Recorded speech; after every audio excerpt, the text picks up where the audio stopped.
This story begins on a rainy night on a battlefield. On top of the mountain of corpses was Qin Feng, who despite being under the effect of accelerated aging 100 times, had still managed to clear the ruins of the ancient god. A woman holding a dagger praised Qin Feng for being impressive and decided to take the divine artifact called Eye of Judgment. Qin Feng, injured and on the brink of death, asked his sister Qin Xiaoyu why she was betraying him. Coldly, Qin Xiaoyu made it clear that Qin Feng was nothing more than an adopted child whom her parents took in. She did not consider him her brother since he did not share the same blood as her. A blonde man named Song Fei appeared and mentioned that Qin Feng had turned out to be useful. Resting his hand on her shoulder and holding the divine artifact, he smiled and thanked Qin Feng since without him, Qin Xiaoyu and he would never have obtained the divine artifact. To completely drain Qin Feng's lifespan in one go, he had worked hard to obtain the soul-stealing blade that was now embedded in his body. He asked if Qin Feng liked his farewell gift. Qin Feng had raised Qin Xiaoyu after their parents passed away, supporting her in school, and even after the game descended upon the world, he risked his life countless times for her. But now seeing that she had betrayed him, he realized that he had judged her wrongly. Qin Xiaoyu made it clear that after their parents died, Qin Feng kept meddling in her life, giving her orders and controlling her. Before, when Song Fei and she needed his protection, he was still somewhat useful. But now that they had the divine artifact, the only value he had for them was gone. Song Fei lunged at Qin Feng to end his life, promising that he would take good care of Qin Xiaoyu. As death was approaching, Qin Feng promised not to let them get away with it. Just before he could finish the sentence, Song Fei took his life. In 2025, the God-forsaken game descended where the only currency was lifespan. Dying caused a loss of lifespan, while killing monsters granted lifespan. Players could spend lifespan to bring their in-game abilities into the real world. The strong could crush tanks with their own hands, cut airplanes with a sword, and even withstand nuclear explosions with their own bodies. From that moment on, the world changed drastically, and chaos spread. He fought to survive with his sister, enduring countless hardships, barely managing to enter the top 100 of global powerhouses. After overcoming endless dangers and narrowly escaping death countless times, he finally managed to conquer the ruins of the ancient god and obtain the divine artifact called Eye of Judgment. At last, he had the qualifications to reach the top, but who would have thought that the price of his success would be betrayal by his only family? All his efforts in life were nothing more than an interference, and all his struggles only paved the way for another's success. If he could live again, he swore to fight only for himself. But then something happened, and Qin Feng opened his eyes. Surprisingly, he was in his room. He quickly sat up and realized that this was the real world. He was confused since he remembered having died, but once he turned on his phone he saw that it was the year 2025. When looking out the window, he saw the beautiful city, realizing that he had been reborn 9 years ago, the day the God-forsaken game descended to Earth. The next day, his sister, Qin Xiaoyu, kicked open the door and upon seeing that Qin Feng was at home drinking coffee, she got angry and asked why he wasn't answering her calls. She kicked the trash can. Qin Feng remembered that on the day the Forsaken game descended, he and Qin Xiaoyu had a big fight over Song Fei. On the wall were the posters of Song Fei. Before the game descended, Song Fei was a somewhat famous underground idol, and Qin Xiaoyu was his obsessed fan. Song Fei seemed glamorous on the surface, but in reality, he was a complete scoundrel who had deceived many of his fans to take their money and take advantage of their bodies. And to prevent Qin Xiaoyu from being scammed, Qin Feng always forbade her from associating with that guy.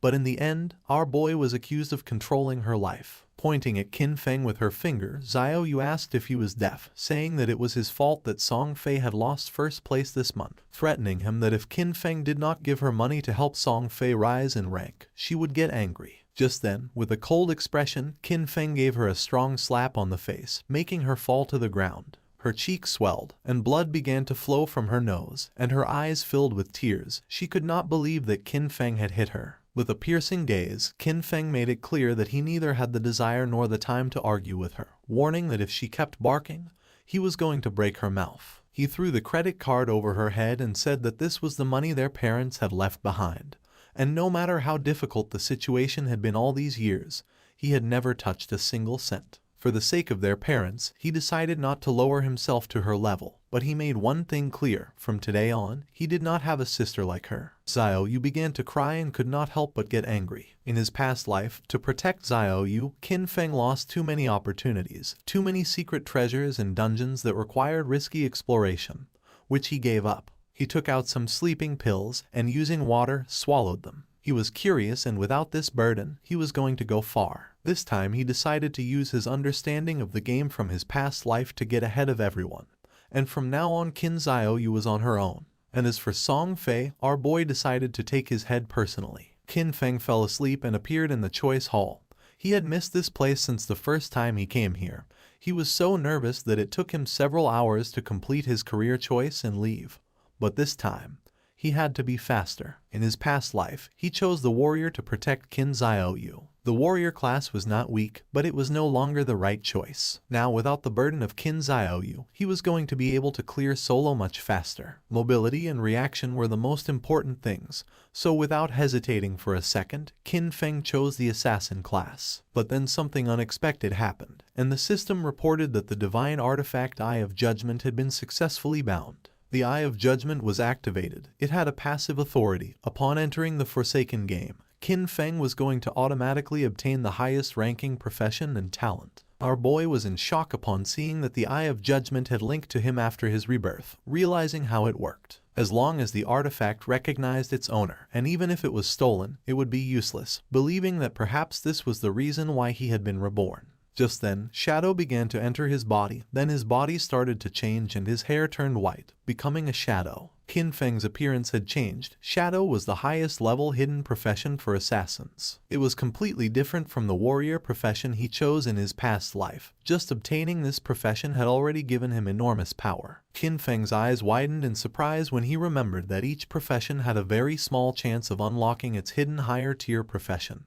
and the authority of judgment actually made this probability a certainty. The system activated, informing that the authority of judgment was the most genuine and ancient primordial authority in the universe. Its power surpassed rules and order. Temporarily, Qin Feng could not activate this authority actively since he did not possess divinity, but its passive effect was active. This revelation left our boy in shock. In his past life, it was not until the 7th year after the God-forsaken game descended that a powerful player managed to leave God's abandoned realm and reach the realm of order. Only then did humanity learn about the existence of the power of order. But in fact, even years later, no one obtained the power of order. Qin Feng never expected to achieve this. Now at the beginning of his journey, he had already obtained the primordial authority that surpassed order and rules. As long as he could leave God's abandoned realm and reach the realm of order to obtain divinity, he could activate this authority, now having another goal in this life. Now that the profession selection had been completed, the system asked him to enter his game alias. Qin Feng hesitated for a moment but then chose Shadow since his profession had been born from the shadow. Qin Feng was teleported to the god's abandoned realm. This was a ruined land, full of countless monsters. He had to be careful since the monsters were ready to tear him apart and steal his lifespan.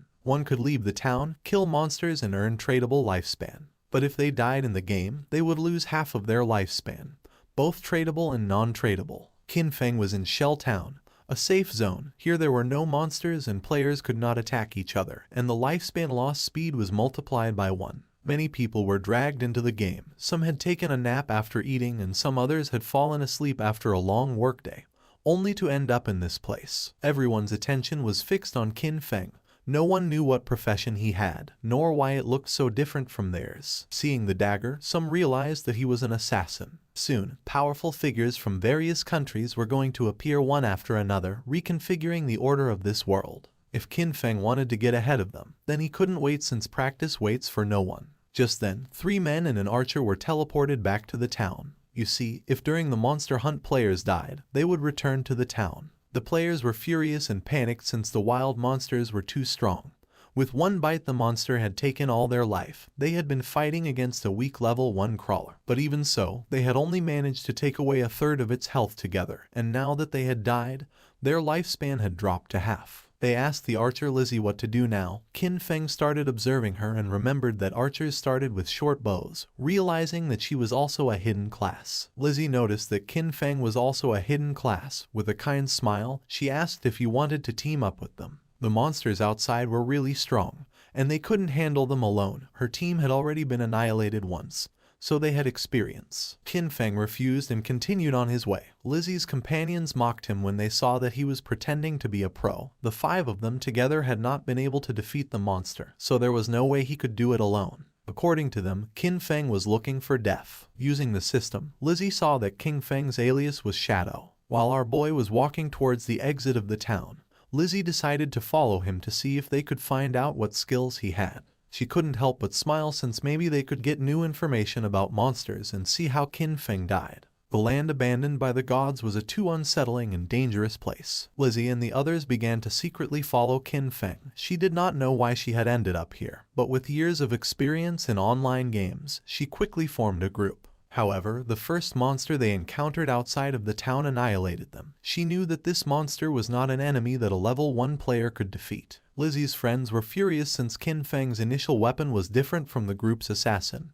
He had a dagger, but Qin Feng had a short blade. The assassin felt envious since Qin Feng was even faster than him, but as an assassin, his agility should be the highest. Besides that, Qin Feng's clothing was different from his. Qin Feng seemed like an unusual player, so Lizzie decided to follow him as he might lead to crucial information. Qin Feng started staring at them, and upon feeling this, Lizzie quickly hid again without knowing if they had been noticed. Our boy used the shadow sneak technique and disappeared from the place without a trace, becoming a shadow. Lizzie and the others were somewhat confused to see that he had vanished into thin air. The assassin of the group realized that this was a stealth ability, an initial ability that granted invisibility. Qin Feng had become invisible. Lizzie decided to return to the town and look for ways to improve themselves. It was too dangerous to go out. They had already died once and their lifespan had already been reduced by half. They decided to look for NPCs to try to obtain hidden rewards like treasure chests. Shadow Sneak was a skill that allows the user to enter stealth for a duration. Attacking will reveal the user,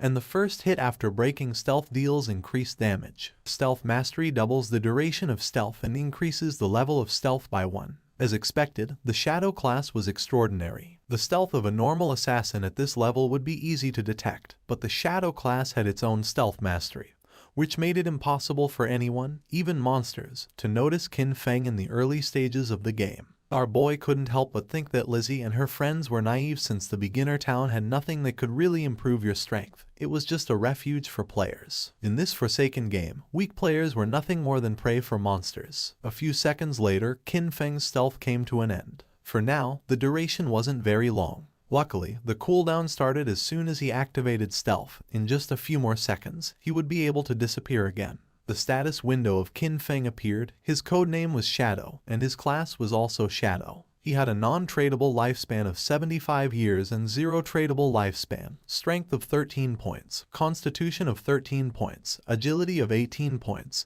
and spirit of 15 points. All players started with base stats of 10, and the different classes granted additional bonuses. The warrior class he had chosen in his past life only gave him 3 points in strength and constitution, but this time, the Shadow class had granted improvements to all stats, and agility had increased by 8 points. He still had 5 free attribute points to assign. Most players use their points on strength or spirit to increase physical or magical attack power, but that was a big mistake. Without losing a second, Qin Feng assigned the 5 points to agility, now being 23 points. This statistic was key since in the early game, no matter how one allocated their stats, the monsters would always deal overwhelming damage to the players, and the only way to kill monsters without taking damage was to increase agility and boost speed. Then something caught Qin Feng's attention.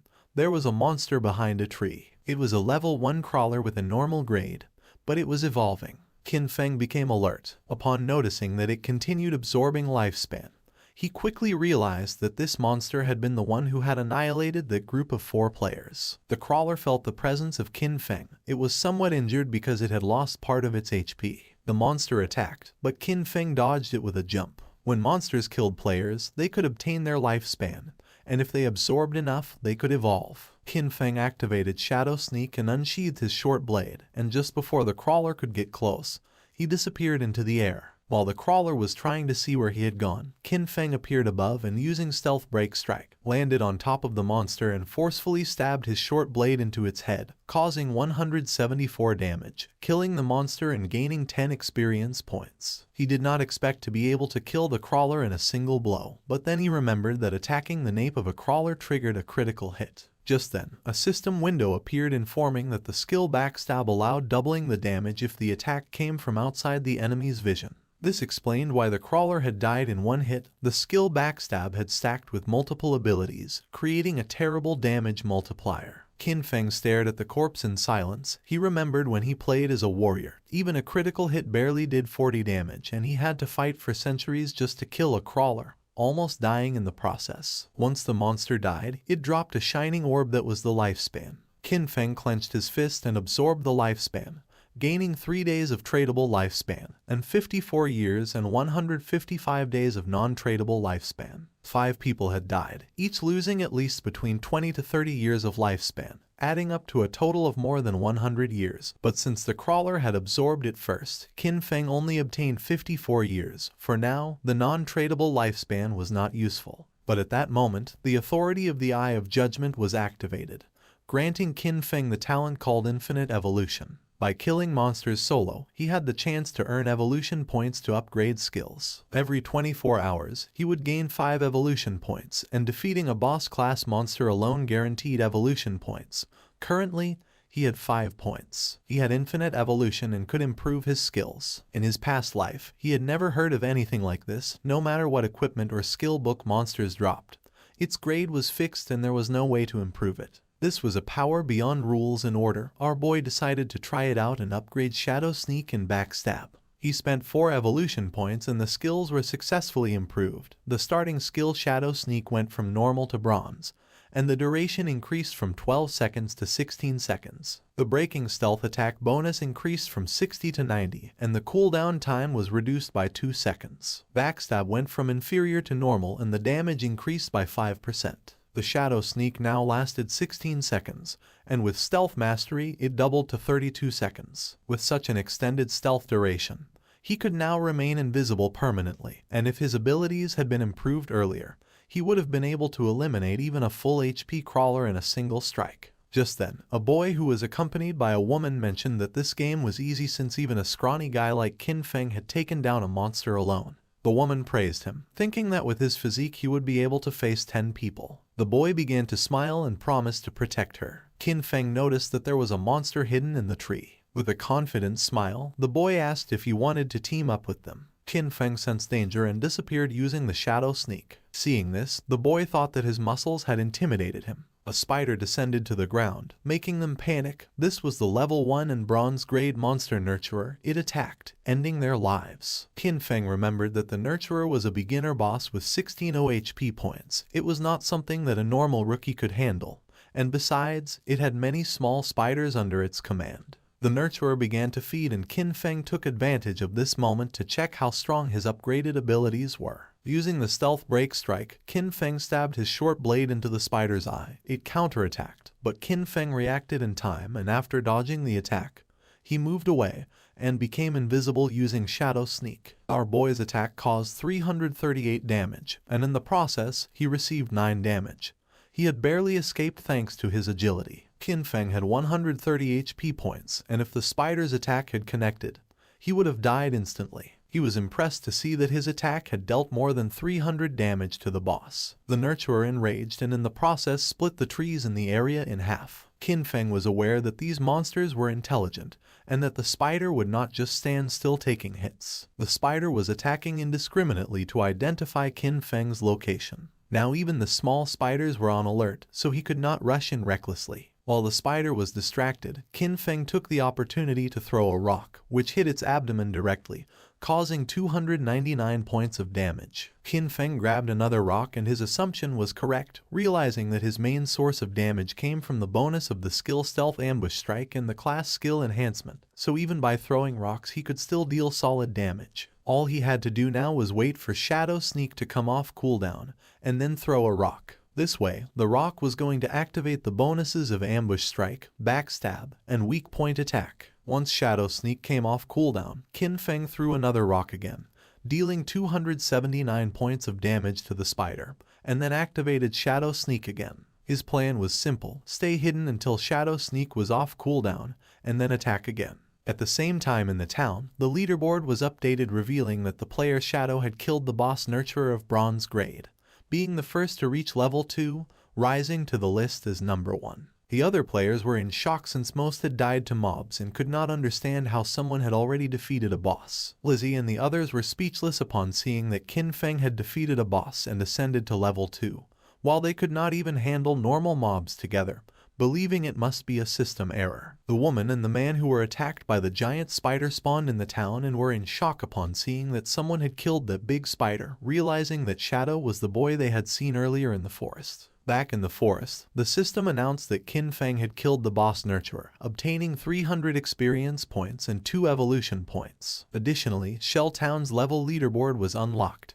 granting our boy 1 reputation point. Qin Feng began to absorb the lifespan of the spider. The moment the big spider died, the small ones scattered, which was a waste. He couldn't help but regret it since he should have killed the small spiders first to gain more experience. He obtained 46 tradable lifespan and a new skill book called Greedy Hand of bronze quality along with a corrosive dagger, which had 35 damage points and 4 agility points. After learning the skill Greedy Hand, Qin Feng could use it on defeated monsters, granting a 20% chance to obtain an additional loot reward. Qin Feng was somewhat surprised as he did not expect a bronze boss to drop this god-tier assassin skill. This skill significantly increased loot acquisition. In the late game, defeating powerful bosses would have a 20% chance of producing extra loot. According to what Qin Feng remembered from his past life, there was a guy in the Godslayer guild who had average combat strength. But just because he had this skill, he became one of the most sought-after players. He even had a personal bodyguard who escorted him everywhere. Qin Feng's eyes widened in surprise, realizing that although the activation rate was only 20%, if he combined it with his unlimited evolution talent,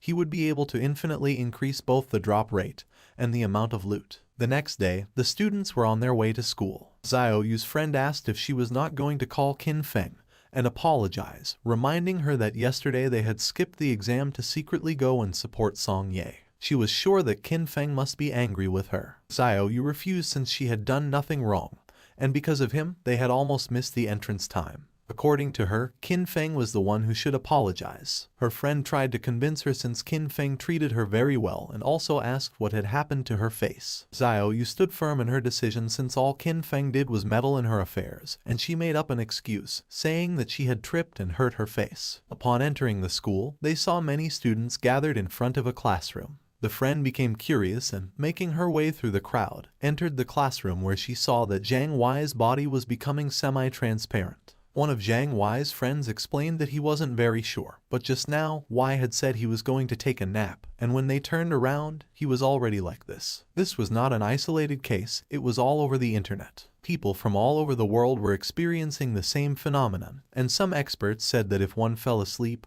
they would enter a semi-transparent state like a ghost, and no one knew why. The friend went on alert and decided to call her parents to warn them and advised Xiao Yu to call her brother to warn him as well just in case. But she refused since she preferred to see him dead rather than contact him. Meanwhile, Qin Feng evolved the new skill Greedy Hand, upgrading it from bronze quality to gold. Now, when looting an enemy, the probability of obtaining an extra piece of loot increased from 20% to 70%.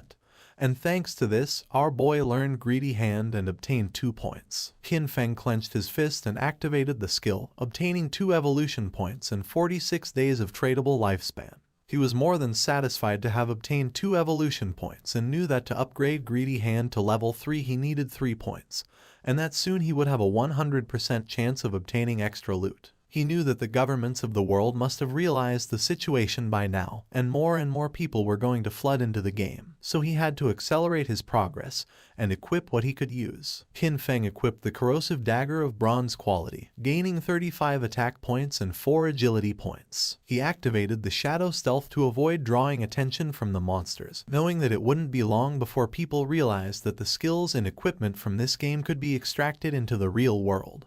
And when that happened, the world would fall into chaos. Extracting skills and equipment required 2 conditions. First, reaching level 10, and second, having enough tradable lifespan. Defeating small monsters took too much time, so he decided to find stronger bosses. While he was walking through the area, he heard someone fighting, and when he went to the cliff, he saw several players fighting against a level 2 sprint predator, bronze grade. Qin Feng was planning to find stronger bosses, and now he had found a sprint predator, being a perfect timing.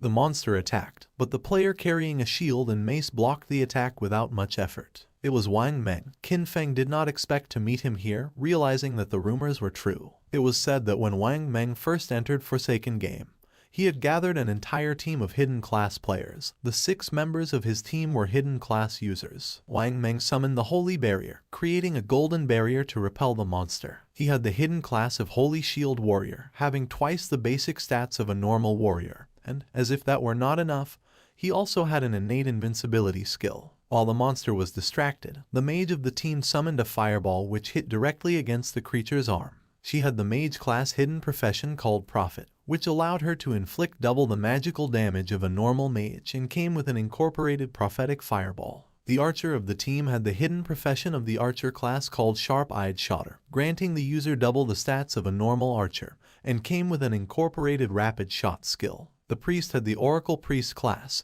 having twice the healing power of a normal priest and a group healing ability. The archer and the mage attacked together, but the monster evaded the attacks without much effort and attacked Wang Meng, forcing him to retreat. The archer panicked upon seeing that the ranged attacks were not hitting, thinking that this boss was too fast. The priest healed Wang Meng, and he decided that the best way to defeat this boss was to keep attacking while the healers took care of healing. Seeing that he planned to wear down the monster's health little by little, Qin Feng thought that Wang Meng was very optimistic, but he knew that he was forgetting the most important thing.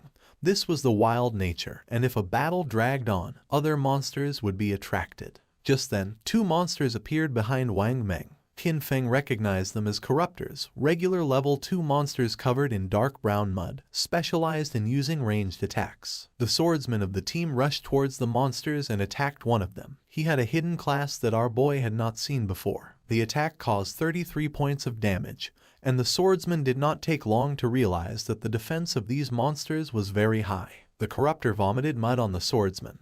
It was ground bind and now his movement speed had decreased. The other corruptor began to chase the mage, forcing her to flee with tears in her eyes. But just then, Qin Feng jumped in the blink of an eye, decapitated the monster, causing 441 points of damage, saving the mage and leaving everyone in shock. Our boy's attack was so powerful that he defeated the corruptor in a single blow. The mage became confused, not knowing who had done this and if someone was helping them. With the help of his sword, the swordsman stood up. He was in shock upon seeing that someone had eliminated a level 2 corruptor with a single blow. While on the other hand, for them to defeat a level 1 corruptor they had to join forces for 10 seconds. The corruptor tried to attack, but again, Qin Feng moved like lightning and decapitated the monster. The swordsman began to tremble with fear and asked if Li's eye had seen who it had been. She panicked and said that she had not seen it. Wang Meng stood up and asked them not to get distracted. Deep down he hoped that Qin Feng was on their side. Now only the sprint predator remained, and our boy was watching from a branch. As a reward for having killed 2 level 2 corruptors, he obtained 40 experience points, 1 evolution point,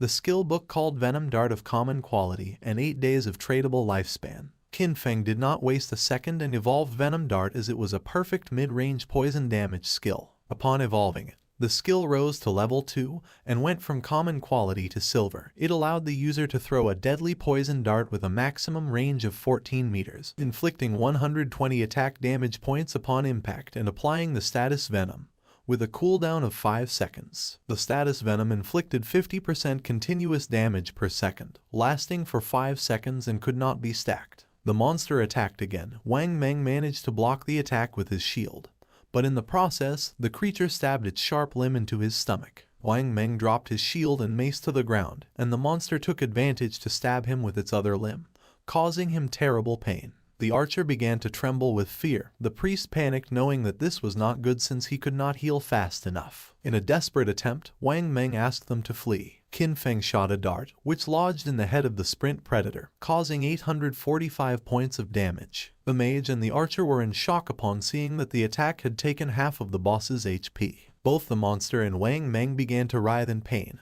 and venom started to emerge from the monster's wound until its body collapsed to the ground, causing 324 damage multiple times. Since Qin Feng had inflicted more than 90% of the damage, the loot belonged to him, and for having killed the sprint predator, he obtained 600 experience points, reaching level 3, obtaining 2 evolution points and 55 days of tradable lifespan. He did not expect that the damage over time of the Venom Dart would activate his class's passive ability. With stealth, he could remain invisible and throw darts indefinitely, and now nothing in the early and mid-game could stop him. the loot began to emerge from the monster's corpse. Wang Meng was in shock upon seeing the amount of damage the monster had taken, and several seconds later, the loot disappeared. Wang Meng stood up and thanked Qin Feng for saving them, but our boy made it clear that in the wildlands, one could not trust people so easily, leaving everyone in shock. Wang Meng thanked our boy for the advice and they decided not to bother him while he was checking the loot.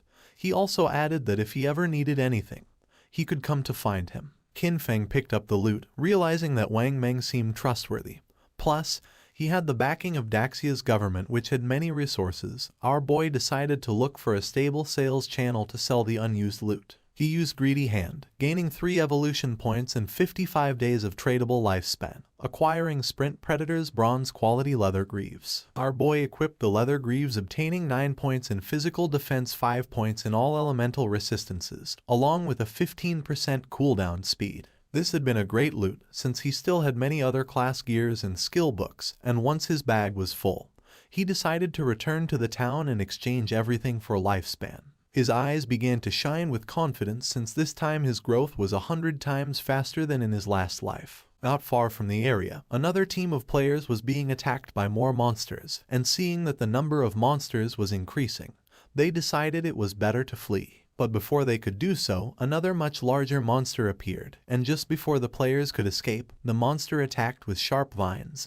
killing them all. The players respawned in the town and couldn't help but feel frustrated since the monsters always appeared in groups and fled when they had low health. It was said that players had to be level 3 to leave the game, but this seemed like an impossible task. Some players thought they needed more people since a team of 3 players was not enough, believing they should form groups of 6 or 10 players. The other player argued that this was not going to work since he had seen a team of 10 be surrounded and wiped out. Plus, too many people were going to attract a boss, and recently, a group of 40 had activated some curse master and it had annihilated more than 30 of them in one single strike. Lizzie's team also spawned back in the town. If the players did not reach level 3, they were going to be trapped inside the game forever. They had all ended up here after falling asleep, so in other words, only their consciousness was inside the game, and if they could not get out, their real bodies were going to starve to death. Lizzie was frustrated because she did not know why the game was so difficult. Her friend panicked since they had already died 3 times and their non-tradable lifespan had dropped to less than 10 years, and at this rate,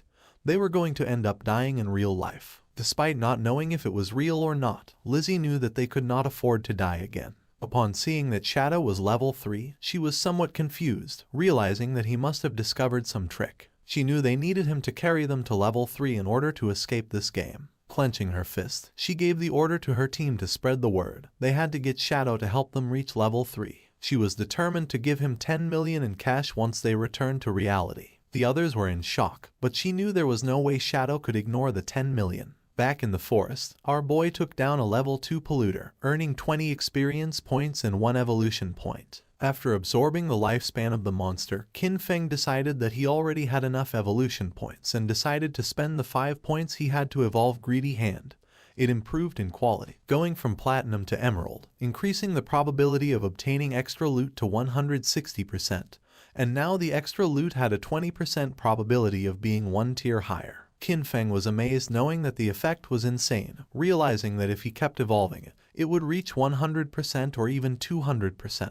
It was raining, and something caught Qin Feng's attention. It was the monster called Curse Master which was wandering through the forest. This monster was a bronze tier boss and was consuming vital force to advance to a silver tier boss. For Qin Feng, it was normal that this boss had annihilated a team of 40 men. For now, our boy had a full inventory, so even if he killed the monster, he wouldn't be able to pick up the loot, so for now, he decided to mark this place on the map. The boss's evolution took some time, so he thought about emptying his inventory first and coming back later. In the town, the news that someone was offering 10 million for Shadow, the number 1 player on the leaderboard, to help them level up quickly had spread everywhere. People were dying, losing lifespan, so the rich had already started looking for a way to escape, meaning that the commoners were doomed. While people were chatting, Qin Feng appeared in the town, leaving everyone in shock. Using the system, he activated the market stall option, making the system announce that he was selling equipment and skills, with the stall available for only 10 minutes. The players were in shock upon seeing that he was wearing 2 pieces of bronze tier gear,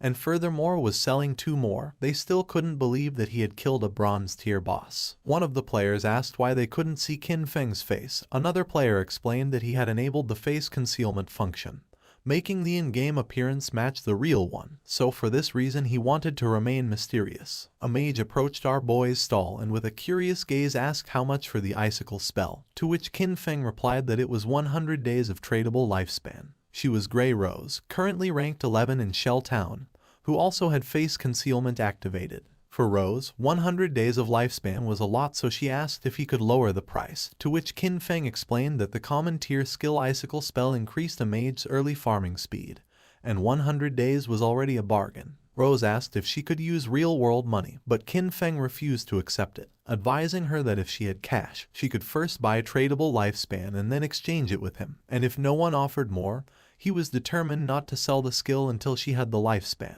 She started to ponder, and then using the team channel, she asked her teammates if this was a good offer. They had leveled up to level 2 so quickly thanks to her leadership, so they showed no objections. Moreover, with this skill, they would be able to reach level 3 even faster since the most important thing was escaping first. She asked them to transfer their tradable lifespan to her, promising to send them money when they returned. She handed over the 100 days of tradable lifespan to our boy. Seeing that all of her team members were level 2, Qin Feng realized that they must have killed at least 30 or 40 crawlers.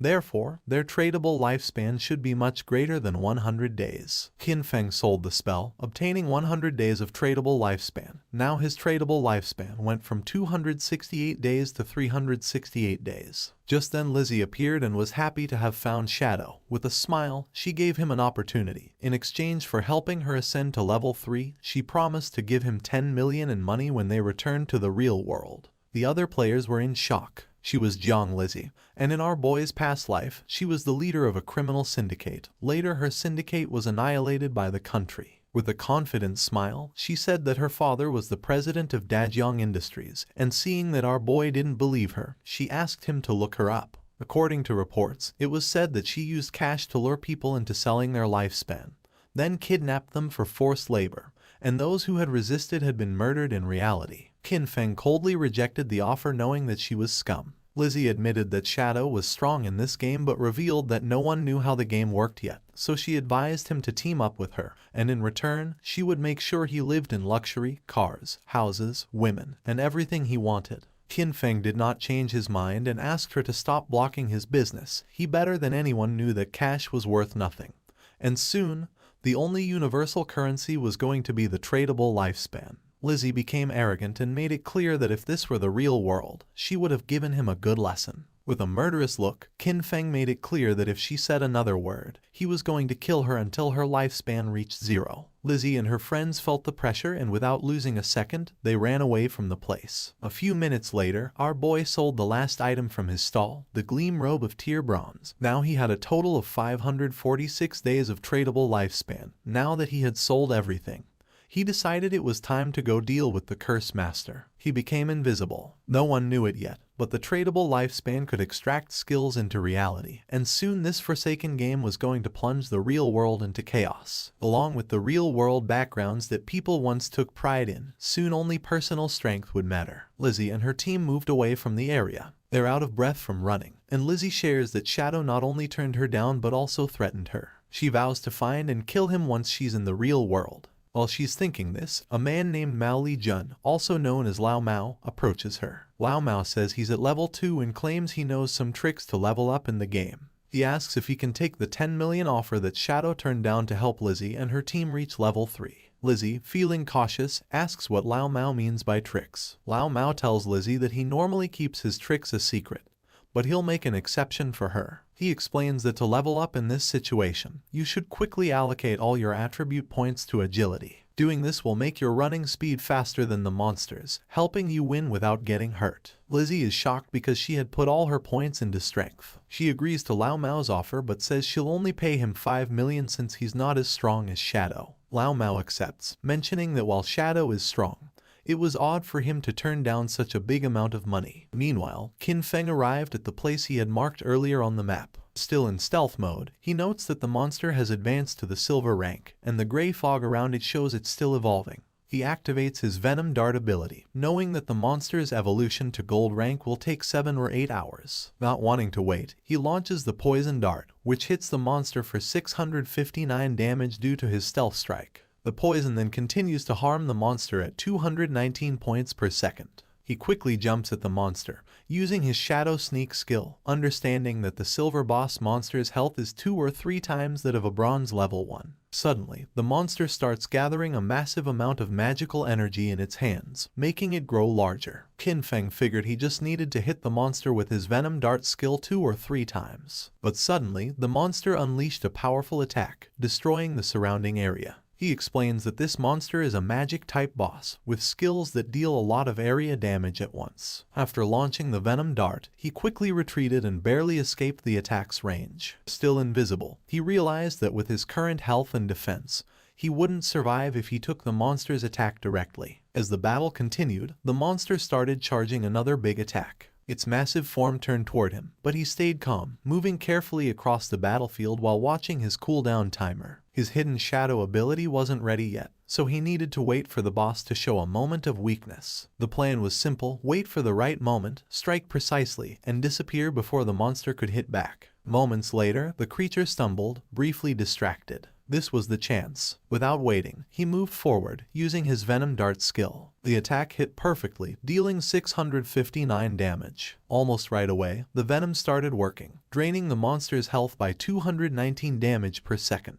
Seeing the danger, the monster tried to escape, but Qin Feng wasn't going to let it get away. He followed closely, his eyes focused and determined. The monster was nearly defeated. Its attempt to run away was useless. In a swift movement, Qin Feng vanished and reappeared on the creature's head, slamming it into the ground. The system quickly confirmed his victory. He had defeated the silver-ranked boss. A stream of notifications appeared before him. He gained a total of 1,800 experience points, and leveled up from 3 to 5 instantly. He also received 4 evolution points and a surprising 124 days of tradable lifespan. He chuckled, noticing how a single boss kill boosted him 2 levels and gave him extra evolution points. As the monster's body turned into loot, he used his evolved skill, Greedy Hand. The air shimmered as a system screen confirmed the loot was collected. The rewards were even better than he expected, with another 4 evolution points and an extra 124 days of tradable lifespan, doubling his gains. The generous rewards made him smirk. 2 extra bonuses right away were impressive. He realized the silver-ranked boss had given him a total of 12 evolution points and 372 days of tradable lifespan. Just as he was taking in his rewards, another system prompt appeared, revealing an unexpected bonus. The secondary effect of Greedy Hand had kicked in, upgrading one of his looted items from silver to gold rarity. He looked at the notification with interest. A gold tier item. It made sense why Greedy Hand was considered a Jade level skill. It could enhance loot beyond its original quality. His focus then turned to the scattered loot. 7 or 8 pieces of gear had dropped, but he only had 10 slots left in his backpack. He sighed, realizing that running back each time he defeated a boss would waste a lot of time. He knew that a storage ring or something similar would have been perfect to solve this problem. Just as Qin Feng was about to check out a specific item among the loot, the scene suddenly shifted back to the Shell Town. There, the mage from Wang Meng's team appeared in a flash of light, her face showing relief. She was finally back, all thanks to Wang Meng. As the rest of the team followed, they thanked him, admitting that without his leadership, they wouldn't have reached level 3 and returned safely. But Wang Meng brushed off their praise, saying their progress was due to everyone's hard work. The mage, however, couldn't let go of a lingering regret. She sighed, wishing she had managed to add Qin Feng as a friend in the forest. She thought maybe it was because she had been covered in mud at the time. Her teammate reassured her with a playful grin, saying that with her new outfit, she looked great, and surely the mysterious player wouldn't reject her again. As they chatted, a system announcement echoed through the town. The leaderboard had been updated. Shadow had reached level 5. The news shocked the players in town. Someone couldn't believe how Shadow had jumped from level 3 to 5 so quickly. The only explanation was that he must have defeated a powerful boss monster. Another player mentioned that just 10 minutes ago, he saw Shadow casually selling gear in the town square, and now this. Another guy said that his sister had just turned 18, and if Shadow liked her, it would be a big win for their family since having Shadow's help with leveling up would be a game changer. His friends quickly dismissed the idea, reminding him that Shadow wasn't interested in 10 million cash, so he wouldn't be interested in a matchmaking proposal. Back at Wang Meng's camp, his team was starting to worry. They had just celebrated reaching level 3, only to find out that Shadow had already moved far ahead. But Wang Meng stayed calm. He told them to put their worries aside for now. They needed to log out, return to reality, and warn their families and friends about this dangerous game. As their bodies started to fade, the system confirmed their logout. Wang Meng's last words were serious. If the world was heading toward chaos, they had to prepare their loved ones. The scene shifted to the real world. Wang Meng's eyes opened, and a voice quickly called for the captain. He wasn't just any player. Wang Meng was a police officer. His fellow officers rushed to him, visibly worried. One admitted they were scared because his body had started to turn transparent while he was unconscious. The terrifying truth was clear: if a player died in the game or lost all their life, they didn't just log out, they disappeared from the real world. But there was no time to dwell on that horror. Wang Meng stood up and called for everyone to gather, as something serious had happened. Someone asks Wang Meng about his report. Wang Meng explains that he and his team formed a party, and each member had a hidden profession, which was a big advantage in the game. Yet, they were almost wiped out by a single monster. They were only saved at the last moment by an unknown player, Shadow. Wang Meng confirms that his report is accurate. He then describes Shadow's incredible progress. When Shadow helped them, he was at level 3.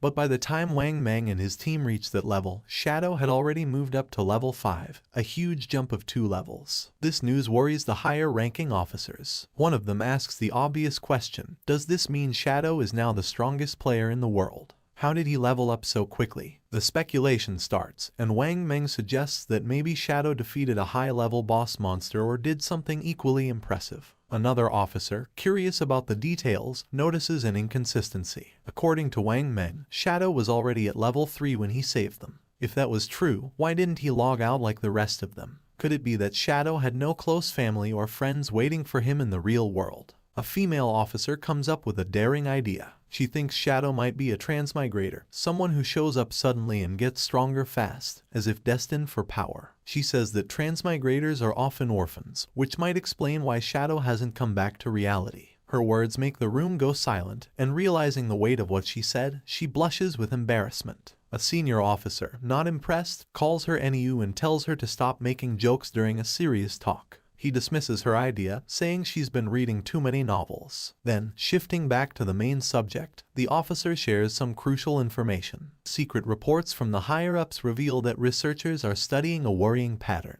Many older people have been mysteriously dying in their sleep. When researchers compared this data with those who had returned from the forgotten game of the gods, they found something alarming. It turned out that those who died in their sleep had also died multiple times in the game. This shows a scary truth. If a player's lifespan hits 0 in the game, they don't just die there, they die in real life too. One officer shares his worry, saying the forgotten game of the gods is an anomaly, something way beyond what they understand.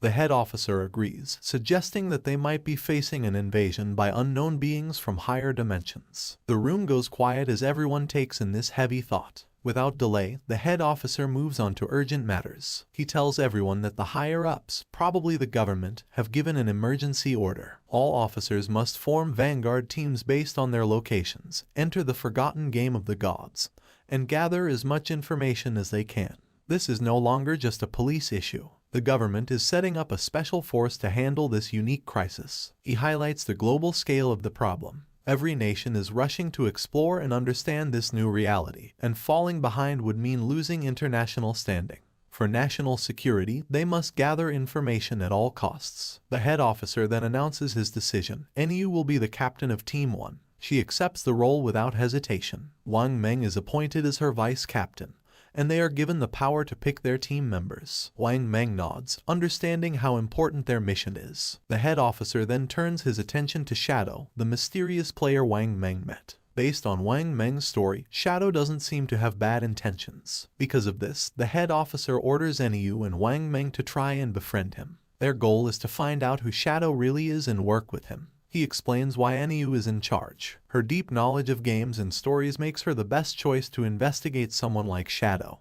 whose abilities and actions seem almost like those in myths. The head officer hopes that NEU and Wang Meng can make Shadow an ally, someone who could represent them in the game. If they succeed, they will get access to vital information that could give them a strategic edge. The other police officers are tasked with keeping public order and stopping any mass panic. With that, the meeting ends. As the sun sets and casts a golden glow over the city, the officers get ready for the challenges ahead. The next day, the scene shifts to a high school where the protagonist's younger sister sits at her desk, lost in thought. Around her, students chat excitedly about recent news. A small group nearby talks about a surprising discovery. Chang-wai, the student whose body had started to vanish, has reached level 3 in the game and logged out safely. One of the girls shares that Chang-wai revealed something important. If several people from the same district fall asleep at the same time, they will all end up in the same starter village in the game. This news stirs both excitement and worry among the students. Another girl, alarmed, insists that this won't work. She feels she must bring her parents into the game. They have no gaming experience, and she's scared something might happen to them if they enter unprepared. But another student disagrees, saying they shouldn't rush to involve their parents yet. They should focus on getting stronger first, so they can protect their families when needed. Meanwhile, the protagonist's younger sister looks at her phone, deep in thought. A nagging frustration grows inside her. Why hasn't her brother reached out to her yet? With something as big as the forgotten game of the gods happening, she expected at least one message from him. But there's been nothing. He hasn't checked on her or even apologized for hitting her earlier. That was completely unlike him. In the past, whenever they argued or she upset him, he would always find a way to make peace. But today, there was only silence. No apologies, no attempts to make things right. Even their parents had never laid a finger on her, yet he, her brother, had struck her. Still upset, she tries to justify her actions. All she did was skip class to see Song Fi's concert. Was that really such a big deal? She pouts, deciding that unless her brother calls and apologizes at least 1,000 times, she will never forgive him. Her annoyance quickly turns into excitement as she starts talking about Song Fi. Looking back, she's glad she went to see him yesterday. Once the forgotten game of the gods takes over, she might not have many chances to go to his concerts. A dreamy look appears on her face as she remembers last night, thinking about how close she was to him during the show. She pictures Song Fi on stage and can't help but gush over how amazing he was. Then, she realizes something. If everyone enters the game world while sleeping, that means Song Fi will too. Her face turns red as she imagines meeting him in the game.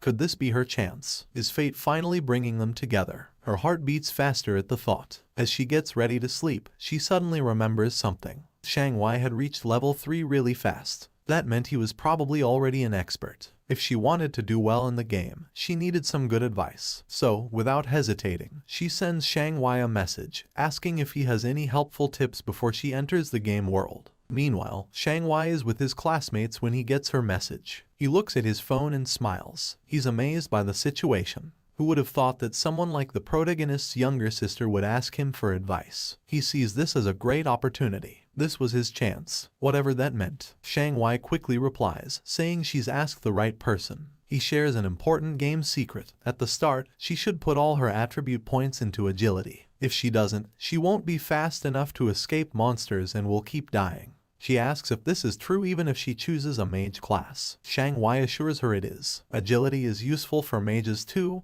he explains, because it boosts casting speed, which is key early on. Still unsure, she asks what if she still can't win after improving her agility. Chang-wai confidently tells her not to worry. As long as someone in their village reaches level 5, the village's teleportation formation will activate, connecting all the starter villages. Once that happens, she can just join a random party to help her level up, and he will come find her when the teleportation circle is active. Hearing this, she feels very happy. Lying on her bed, she smiles to herself, thinking how handy people like Chang-wai are. Just like that, she's found someone to help her out. As she starts to fall asleep, another thought pops up. This is great. She'll get into the game before her brother, level up quickly, and become strong. When her brother finally joins, she'll make sure he has a tough time. No help, no support, he'll have to manage on his own. Happy with her plan, she drifts into sleep, excited for the adventure ahead. The scene shifts back to the game where the protagonist stands over the loot from a defeated boss monster. Among the treasures, a glowing orb catches his attention. As he picks it up, a system notification pops up, saying he has obtained the Curse Ring, a gold tier item.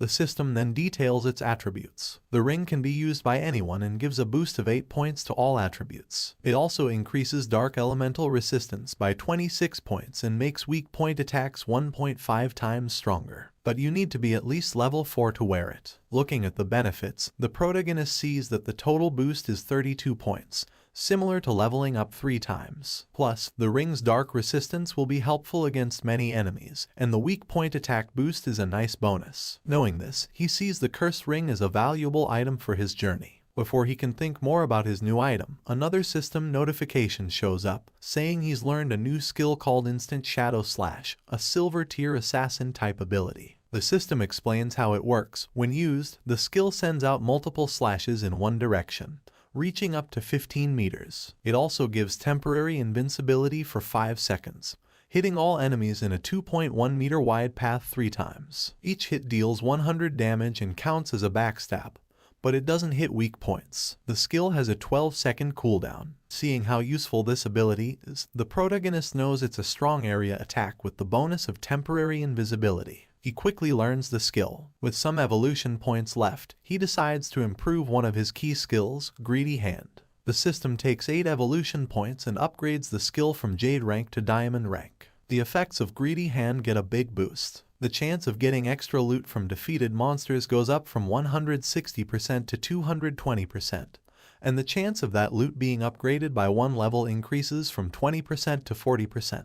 Thinking about this upgrade, the protagonist realizes that with this improvement, he'll now get 2 pieces of loot per enemy, making each kill 3 times as rewarding. Not wanting to waste his remaining evolution points, he upgrades Instant Shadow Slash by 3 levels. The system takes 3 evolution points, leaving him with just 1. The skill quickly evolves, moving from silver rank to gold rank, and finally reaching platinum rank. The skill's attack range has expanded, growing from 15 meters to 21 meters, allowing for greater reach. The invisibility now lasts 7 seconds, giving him a bit more time to stay safe. The number of slashes has increased from 3 to 5, hitting all enemies in its wider 3.1 meter path. The cooldown is slightly shorter, going from 12 seconds to 10.43 seconds, which makes it a bit more efficient but still needs careful use. Each strike now deals 200 damage, doubling its previous strength. Every attack counts as a backstab, triggering the backstab skill effect, even though it can't hit weak points. Seeing these upgrades, the protagonist knows that while the cooldown isn't much shorter, the skill's ability to keep him invisible longer can be a big advantage in fights. Looking at the rest of the loot, he quickly sees that most of it isn't useful. But one item stands out, a silver tier warrior skill book, Battle Roar. He knows selling it will give him more tradable lifespan. Just as he finishes checking the loot, he notices something moving.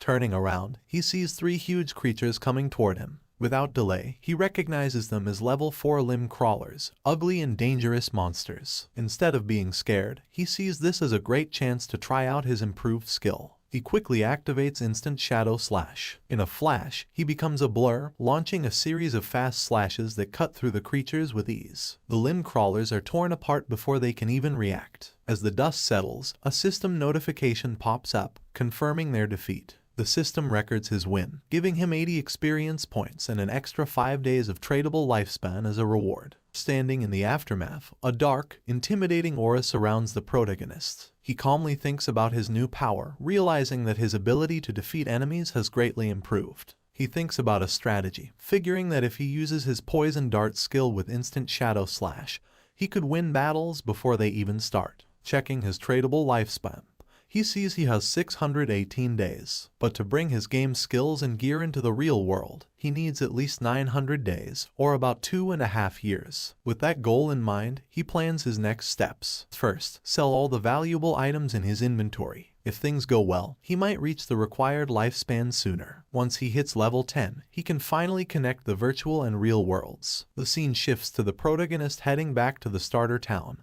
invisible thanks to his latent image skill. Moving quietly, he hears a conversation nearby. A man congratulates a woman on reaching level 3 and reminds her of a promise. Watching them, he sees that it's Lizzie and Lao Mao. Their talk reveals a deal they made before. Lao Mao had agreed to help the Lizzie reach level 3 so she could log out of the game, in return for 5 million in cash. Now that she's reached her goal, Lao Mao is expecting his payment. Lizzie reassures him, asking if he really thinks her father's company, Du Young Industry, can't spare such a small amount. She tells him she'll log out and handle the transaction in the real world. Before leaving, she gives Lao Mao her phone number and tells him to contact her after he logs out. She then makes another offer. She wants to buy all of his tradable lifespan, offering 10,000 in cash for each day's worth. Lao Mao eagerly agrees, excited about the money he'll make. With a smug look, he remarks on how foolish King Fen was for turning down Lizzie's offer, saying they can talk more about the deal when they meet in reality. Unseen by them, King Feng moves silently between them, hidden in plain sight. Lao Mao, unaware of King Feng's presence, dismisses the importance of lifespan in the game. He thinks there's no need to worry since he can gather lifespan just as easily as in-game currency. For him, turning game achievements into real-world money is the best strategy, and he feels clever for figuring this out. The scene shifts to the starter town, where King Feng stands in front of the teleportation gate. As he stretches out his hand, the gate glows with bright blue energy. As the light grows stronger, a system window appears, congratulating him for activating the teleportation formation in Shell Town and awarding him 1 reputation point. The system explains that he can use the teleportation gate once a day for free, but using it more will cost tradable lifespan.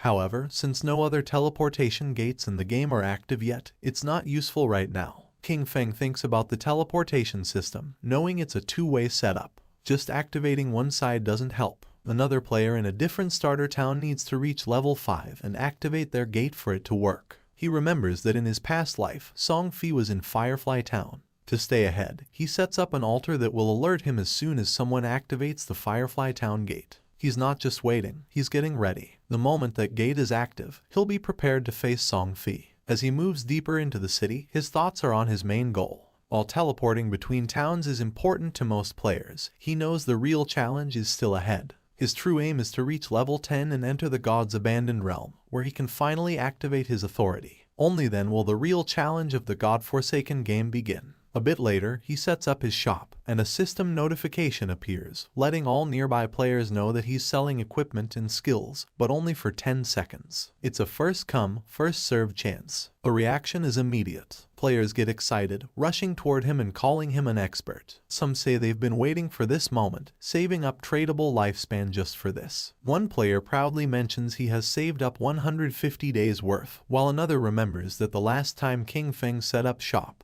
he sold an icicle spell, which helped Gray, the buyer, climb to second place in the rankings. Another player, thrilled, discovers a silver tier skill book called Battle Roar, a warrior-only ability, and decides to buy it without a second thought. A system notification pops up, confirming the Battle Roar skill book has been sold for a huge 300 days worth of tradable lifespan. The players around are stunned. One questions if a single skill book is really worth that much. Another player dismisses him, explaining that Battle Roar greatly increases a warrior's ability to farm monsters. With this skill, the 300 days of tradable lifespan can be earned back in less than 2 days, making it a very smart buy. Understanding the value of what King Feng offers, the rest of the players rush forward, desperate to buy anything before it's gone. In just a few seconds, everything is sold out. Looking at his system window, King Feng checks his earnings. In just 1 minute, he gathered 650 days of tradable lifespan, bringing his total to 2,174 days. But he's still not satisfied.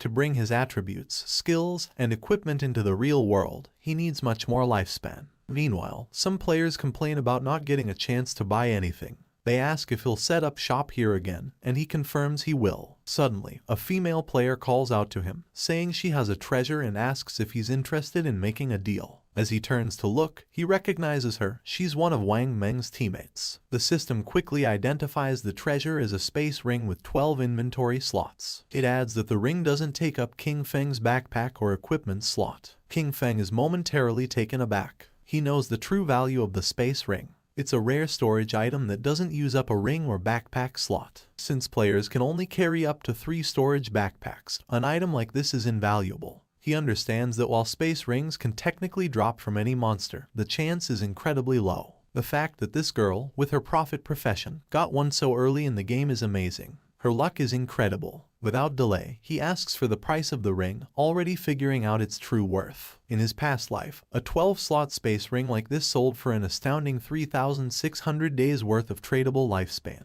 But instead of asking for lifespan, the girl surprises him with her offer. She doesn't want his lifespan at all. Instead, she asks him to add her as a friend and team up with her to defeat a boss monster. King Feng agrees right away, and a system notification pops up, confirming that player Big Plum has accepted his friend request. As they leave Shell Town, King Feng asks Plum about the boss monster she needs help with. Plum explains it's a gold tier boss, but she didn't catch its name because it was too far away. She says it's located on a worn-out boat in the swamp. King Feng is surprised. Could it be the Golden Ghost ship? He knows this ship is a rare special boss that can show up at any level. Its appearance rate is very low, but when it appeared in the past, it caused big guilds to fight fiercely over the strong gear it dropped. Just spotting this monster could start a big battle. But from what Plum says, he thinks this version of the Golden Ghost ship is probably around level 5, making it the easiest to beat. Still, he wonders how Plum found such a rare boss so near the starting town. His mind races as he tries to figure it out. The Space Ring, her link to Wang Meng's team,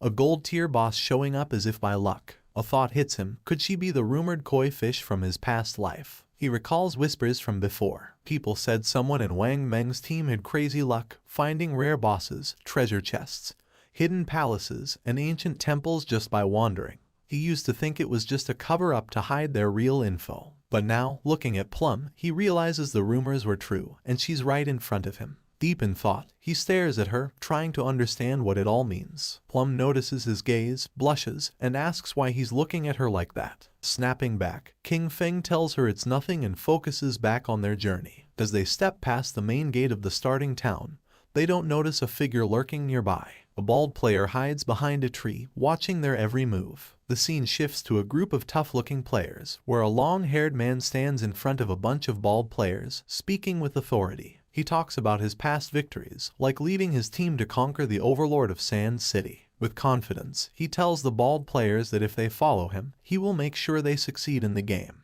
Before he can say more, the bald player who is watching King Feng runs back and reports that the target has left town with a girl. The boss smirks. He laughs at the news, thinking King Feng is just another young guy, easily distracted by a pretty face. Without delay, he gathers his group and orders them to move out. It's time to make their move. Meanwhile, outside the town, as they continue their journey, King Feng talks about his conditions for helping Plum's party. He says that if the boss drops equipment or skill books Plum can use, they will go to her, but the rest will be his. Plum thinks about this for a moment and then asks what the other party members, like Wang Meng, will get from this deal. King Feng explains that since the party has different roles, there's no promise that gear for an assassin will drop. If that happens, he would have fought for nothing, which wouldn't be fair. Understanding his point, Plum agrees to his terms but has a small request. If any gear drops for her captain or other party members, she asks if he would sell it to her at a discount. King Feng agrees. With the terms set, Plum says they will go to the boss's location once Wang Meng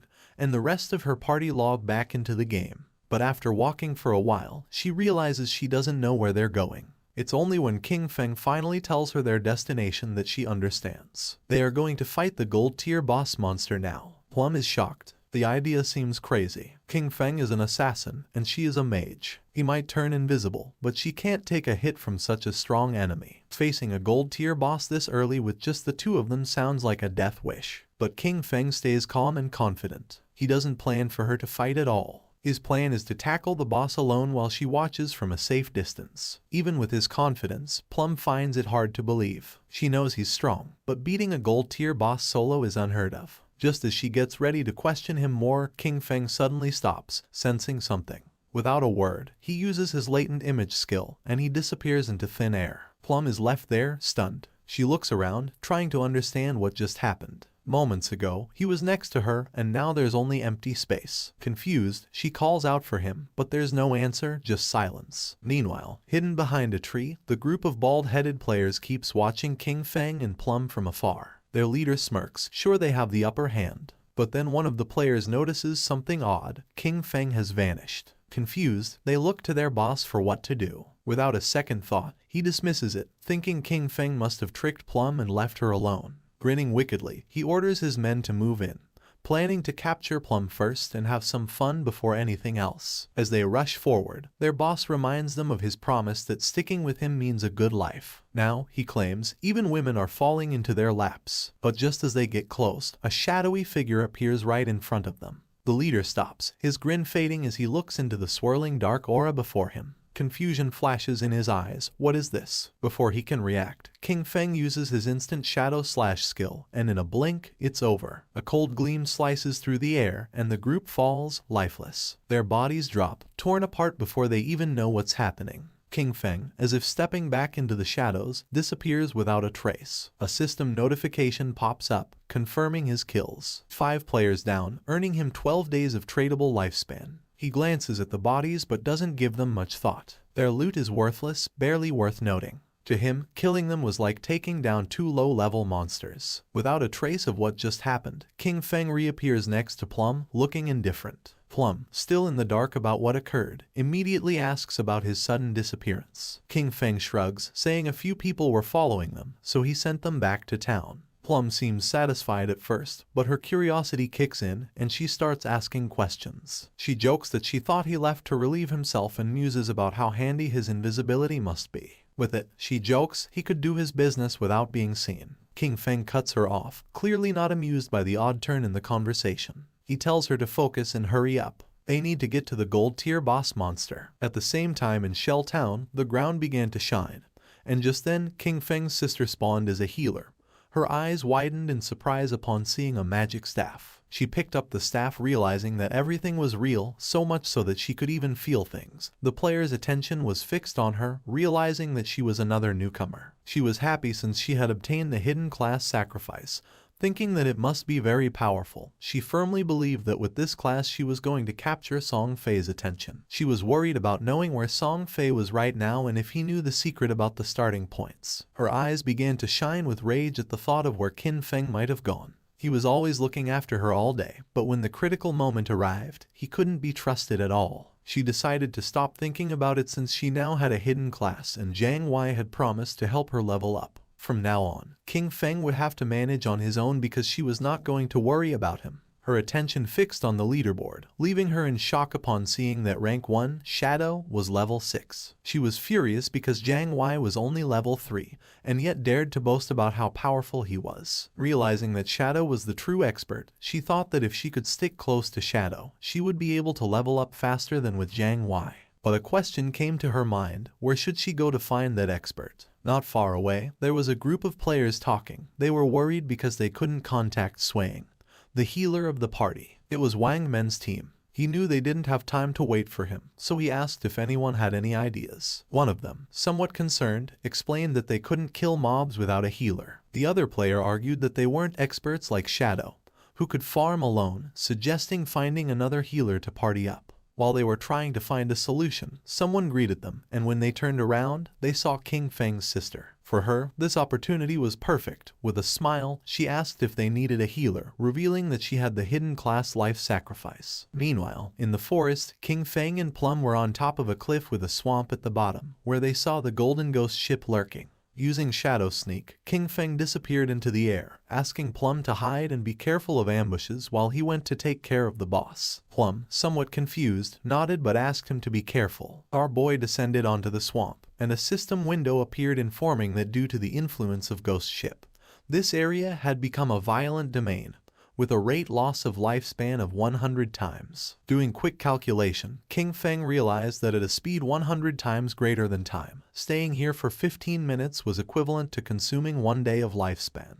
For him, this kind of violent temporal domain did not have a great effect. The system detected that the Golden Tier Ghost Ship was a level 5 boss, and then something unexpected happened. A timer of 45 minutes and 25 seconds appeared. King Feng was somewhat surprised to see that there was a time limit to defeat special bosses like this, but he felt fortunate since there were still 45 minutes left. It was more than enough time to kill it. Using instant shadow slash, King Feng moved like thunder, attacking the boss with powerful slashes, causing a total of 15-0 damage. While the boss was trying to understand what was happening, King Feng deactivated Shadow Sneak and launched a Venom Dart, which hit the ship's bell directly, activating Critical Hit and Stealth Break Strike. While the poison was causing continuous damage, King Feng distanced himself from the boss. To climb at the Golden Ghost ship, there were some challenging points. First of all, many people did not know what its weakness was and believed it had to be its skeletal body, or the ship. But in reality, the weak point was the Ghost Fire Bell located at the tip of the ship.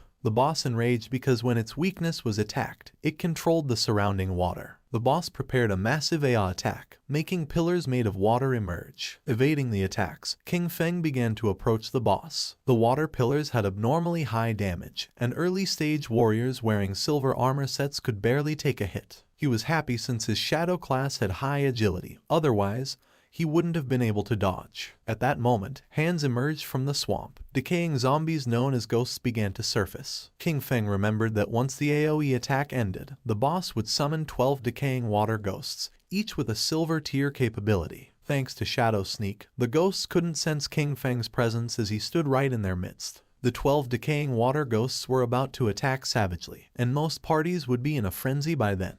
And as if that weren't enough, the Golden Ghost ship would summon a decaying water ghost every 3 minutes. If you weren't fast enough in dealing with them, their numbers would only increase more and more, resulting in total party elimination. But since he had been invisible from the start, they wouldn't be able to detect him. He just needed to find the perfect angle. Using instant shadow slash, he started moving quickly and destroying all the ghosts at once. While our boy was taking care of the monsters, Plump was watching from the cliff. She was trembling and red, realizing that this was the power of the ranked 1 expert, Shadow. To her, he was too powerful since he appeared and disappeared without a trace. In the blink of an eye, he had already taken more than half of the boss's health without even giving it a chance to counterattack. But to her surprise, King Feng communicated with her through chat and, calling her by the nickname Little Black, revealed that he was going to die in a while, leaving her in shock. With a confident expression, King Feng said that there was nothing to worry about and the only thing she had to do was wait for him to revive. Plump panicked as she thought our boy had the advantage, and also asked who Little Black was. Calmly, King Feng asked if she wasn't Little Black. She explained that her nickname was Big Plum and not Little Black, which sounded like a dog's name. Someone stomped on the ground forcefully. It was the man our boy had killed before. This time he had brought his entire team and was furious for having been careless. In his glory days, he used to kill legends one after another, but now he was being bullied by a little girl. One of his men appeared running with good news. He had found the girl on the cliff, revealing that Shadow's bastard was challenging the boss alone at the bottom of the cliff. The leader was filled with determination and thought they could kill him since this time he had brought his entire team. In the swamp, the boss was furious and the ship's bell was shining. King Feng was in stage 4 and the most difficult to deal with. The boss raised the ore, creating powerful waves. When it was at half health, it launched massive AoE Soul Surge. The waves started traveling through the swamp, making Plump's eyes expand in fear. The Soul Surge disabled our boy's invisibility skill, and something started emerging under his feet. In the next second, a powerful giant pillar of water trapped his body, taking away 1059 points of damage. The system confirmed his death. Our boy lost 326 years of non-tradable lifespan and 1087 days of tradable lifespan. The leader, who was on the cliff, was pleased thinking that King Feng had become arrogant after being called an expert several times. To him, our boy was a fool for believing he could challenge a gold boss alone. Seeing King Feng's lifespan lying on the ground, he and his men started running like mad towards it. They didn't know Shadow was so rich, realizing that such a large orb of light must contain at least 100 days of lifespan. They decided to kill the boss now that it had low health, believing that at the same time they could collect our boy's lifespan. But once they took another step, they appeared in the sky. The leader was confused, not knowing what was happening. He and his men were teleported back to Shell Town. They felt frustrated without knowing why this boss was so powerful, and how the player Shadow had attacked it until leaving it at half health. Some were furious since just after entering the swamp, the boss had instantly killed them with the water pillar, not to mention that the swamp was full of small mobs. For them, there was no way to fight this. The leader gritted his teeth and refused to believe this. They had suffered great losses, so he gave the order to his men to follow him as he wanted to try again.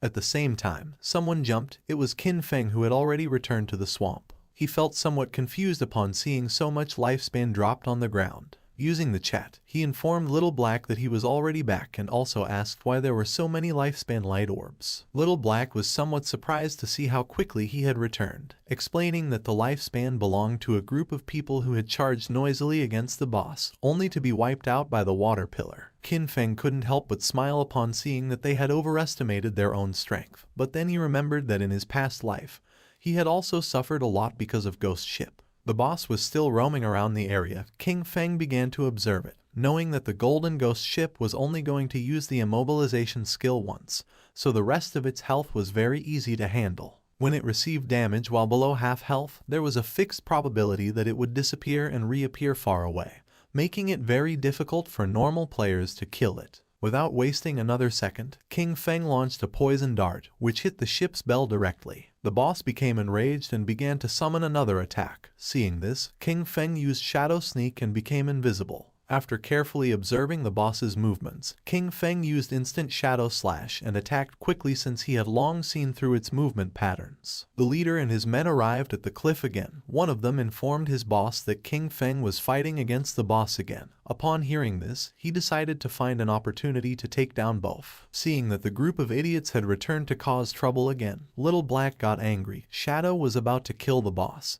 so she decided not to let these bastards get away with it. She gripped the magic staff tightly and concentrated, making thunder appear. A thunderbolt emerged from the magic staff, falling on the men, charring their bodies and leaving the others in shock. The leader, somewhat furious, asked who was attacking him. One of his men began to point at Little Black with his finger, informing that it had been her. He picked up his axe from the ground and gave the order to his men to kill her. Seeing this, Little Black's eyes filled with fear. She started running, asking for help. The leader and his men began chasing her, swearing to kill her. Not far from the area, a man who was hiding behind a tree began to observe them. He was not alone. There was another man behind him. Upon noticing that Little Black and the others were approaching, they hid again behind the tree. Back at the swamp, King Feng distanced himself from the boss, his gaze fixed on it, realizing that it was almost dead. But it was as he had expected. Despite being only a level 5 boss, the Golden Ghost ship was difficult to kill alone. He knew that his damage was very low. The battle had taken too long, attracting many people to spectate. Noticing that there were people on the cliff, he realized they were those who had just died.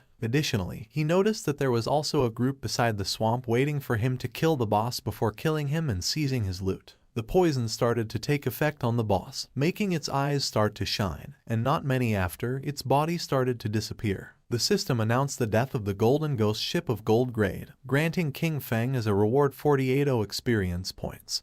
He ascended to level 8, obtaining 7 evolution points and 216 days of tradable lifespan. Our boy activated Shadow Sneak. It had been a good dream, but it was a shame that it had miscalculated. A general system notification sounded everywhere, revealing that the player Shadow from Shell Town had been the first on the server to kill a gold grade boss, receiving 3 reputation points. The notification caught the attention of all the players in the area. No one knew who Shadow was or why he was so strong. Others were furious since the first person to kill the gold grade boss had to be from Han City. In Shell Town, Wang Men looked at the system notification with confusion, as it had only been a short time since Shadow was fighting against the bronze boss by himself. Only a short time had passed and he had already killed a gold boss solo. He did not know why the difference between Shadow and the others was so great. King Feng's sister's eyes began to shine with determination. Realizing that Shadow really was the strongest, she thought that if Shadow helped her level up, then she would be able to see Brother Song Fei. The body of the boss disappeared, leaving lifespan and loot on the ground. The boss of the group that was hiding behind the tree couldn't help but smile upon seeing that the boss had dropped so much loot. With a wicked expression, he realized that Shadow had hidden using invisibility without taking the loot, realizing that he must be wary of them. He gave Guang the order to release his skill and find Shadow. They were going to kill King Feng and take the gold boss's loot for themselves. Guang nodded his head, then drew his bow, used the skill called Phantom Horned Eagle, and shot an arrow toward the swamp, which transformed into the ghost of an eagle. The eagle flew until it exploded, causing its feathers to start falling over the swamp. King Feng began observing them carefully. He did not expect this hunter to learn this anti-invisibility ability so quickly. For him, it was no surprise that they were so confident in killing him and seizing his loot, but it was a pity that his assassin class came with an extra point in invisibility level. Guang's skill was level 1, so it could not break his skill. Confident, Guang turned to the boss, informing that Shadow must have fled after seeing so many of them. The boss and his men began to advance towards the loot. Deciding to protect the loot first, he asked his men not to be careless and to prepare for battle at any moment. The ownership of the boss's loot was 5 minutes. After the time ended, the loot was going to be theirs. A proud smile appeared on their faces, but just then, Shadow began to emerge, making their eyes widen in fear. Just before they could react, King Feng moved like thunder, taking everyone down. Now that the atmosphere was quieter, King Feng's attention focused on the loot. But then a question came to his mind: where had Little Black gone? He decided to forget about it and find her later. For now, he had enough evolution points to upgrade Greedy Hand, so he decided to upgrade the skill before obtaining the loot. Greedy Hand went from being diamond quality to epic. It could be used on monster corpses, having a 220% to 300% probability of obtaining an extra loot drop. The extra loot had a 100% probability of being 1 tier higher. Our boy picked up the loot. He was determined to use the 100% chance to gather all the light together and squeeze them. Greedy Hand started to absorb the loot, making a smile appear on King Feng's face. A bright light began to emerge from the forest, and after using Greedy Hand, he obtained 21 evolution points, 648 days of tradable lifespan, and 2 special items called Ghostfire Bell. King Feng's eyes widened in surprise upon seeing that he had obtained 2 Ghostfire Bells. It was a special item. After equipping it, King Feng would not lose lifespan upon dying, with a cooldown time of 1560 seconds. It had 2 skills, 1 passive and 1 active. Soul Absorption was passive. When killing monsters, the amount of dropped lifespan would increase by 20%, and having 2 Ghostfire Bells at the same time would double this effect. Soul Shock was an active skill. He could shake the bell to immobilize all enemies within a 100-meter radius for 3 seconds, with a cooldown of 512 seconds. The Ghostfire Bell was not considered equipment. It was an item. It did not take up 2 equipment slots,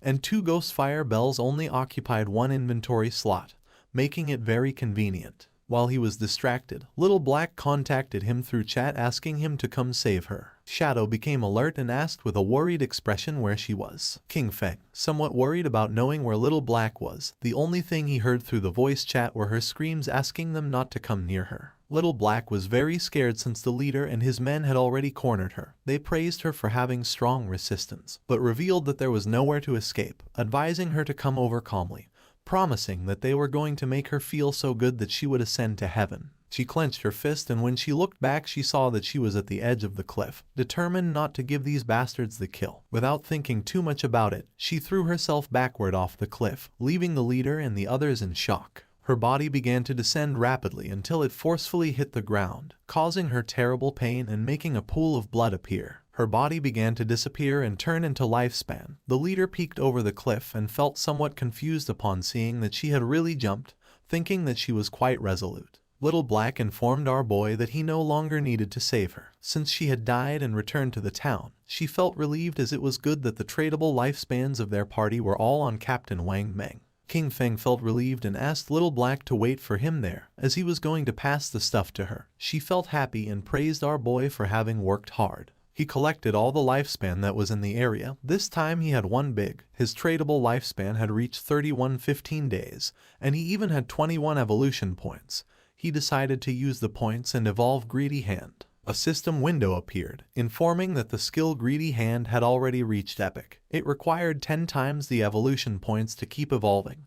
The system asked if he wanted to spend 210 evolution points to evolve this skill. King Feng was not surprised. For him this was to be expected. It was not so simple. The higher the level of the skill, the more evolution points it consumed to evolve. He decided to forget about it and first raise his attack skills, since the higher his damage, the stronger the boss he could face would be, and in this way, he would be able to receive better loot. He concentrated, and instant Shadow Slash went directly from Platinum to Diamond. The attack range of the skill increased from 21 meters to 27. The duration of invisibility stayed increased from 7 seconds to 9. Now he could perform 7 slashes on all enemies along the way instead of 5 slashes, with a total duration of 10 seconds. The length of the slash increased from 3.1 meters to 4.1 meters, and now each slash would cause 300 additional damage instead of 200. He used 10 evolution points and now only had 3 points left. The initial skill Backstab enhancement went from normal to gold, skipping bronze and silver. When using Backstab, damage would increase by 30% instead of 15%. King Feng was happy, since after evolving Instant Shadow Slash twice, its damage had doubled. Even if he was not in stealth mode, and without breaking the stealth, he could inflict 3,000 points of damage, and if the stealth was broken and Backstab was performed, the total damage of 7 slashes could reach between 6,000 and 7,000. Using the system window, our boy started analyzing his skills. He remembered that the gold tier boss dropped from 2 to 4 silver equipment, with a small chance of dropping gold equipment. Now, due to the effects of Greedy Hand, he had received 11 gold equipment and skill books, 2 platinum equipment, and 1 platinum skill book. This loot was not bad at all, since 3 of them could be used by assassin types. Among the equipment was the Ghost Ship Dual Blades of Platinum, an assassin class weapon with a damage of 136 points, agility of 22 points, attack speed of 24%, armor penetration of 17 points. The requirement to use this weapon was to be level 5. The unique effect of this weapon was that each normal attack would inflict damage twice. King Feng equipped the 2 daggers. The effect was not very useful, since basically he always used his skills to deal damage. But the base attack of this weapon was quite high, and it also had 22 agility points. The attack speed was also going to increase the skill casting speed, reducing the recovery time, so it was not totally useless, and as for the armor-piercing properties, the benefits were also quite high. Then, our boy equipped the Ghost Fire Leather Armor of Gold tier with a physical defense of 25 points, fire element resistance of 50 points, damage block of 14 points, granting 419 health points, and the requirement to use this equipment was to be level 5. He was amazed since leveling up had not increased his constitution.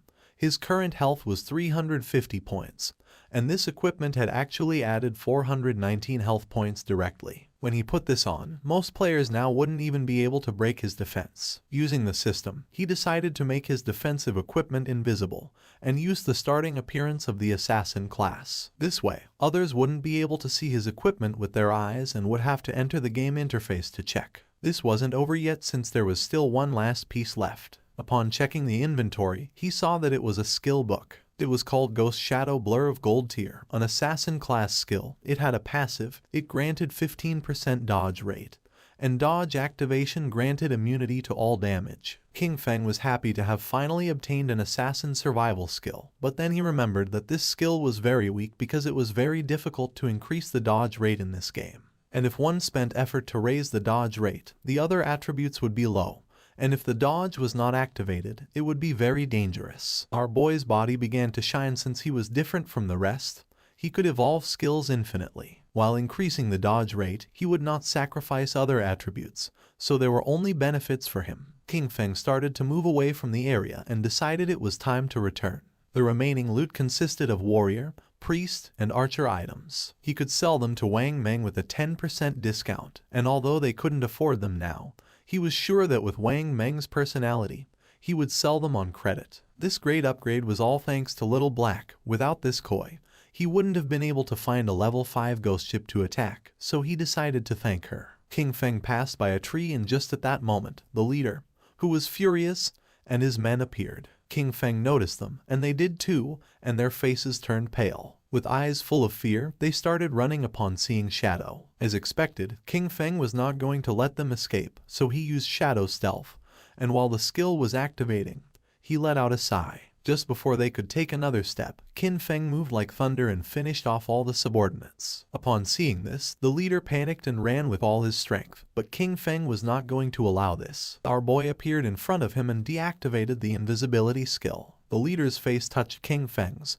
his eyes filled with tears and fear. He admitted he was wrong and promised not to do it again, begging our boy to please let him go since he had less than 1 year of lifespan left. With a cold gaze, King Feng asked if he had first thought about his own fate when attacking others. Without remorse, King Feng attacked with a poison dart, and while the leader was writhing in pain, he turned his back and left. Since he had killed too many players, he received a layer of status called Killer. Currently in the first layer of the Killer status, he was going to lose 75% of his current lifespan upon death. King Feng was calm since he had the Ghost Fire Bell. If he was careless and died once, he would not lose any lifespan. King Feng returned to Shell Town and everyone's gaze fixed on him. People started talking among themselves since he had killed a gold tier boss. Everyone was in shock. Seeing that he was not wearing any equipment, some thought that he must have exploited bugs to defeat the boss. While our boy was walking through the area, a man approached and asked him to please wait. King Feng turned curious. Showing a skill book with a smile, the man mentioned that they had mistakenly bought this assassin's skill book, asking him to please accept it and take it as if nothing had happened between them. The system identified the skill book. It was a common tier called Impale. It was a single target skill. Upon hitting, it added 20 attack points and caused stun for 2 seconds, with a cooldown of 22 seconds. King Feng took the skill book and his eyes widened in surprise since it was a control skill. After taking the book,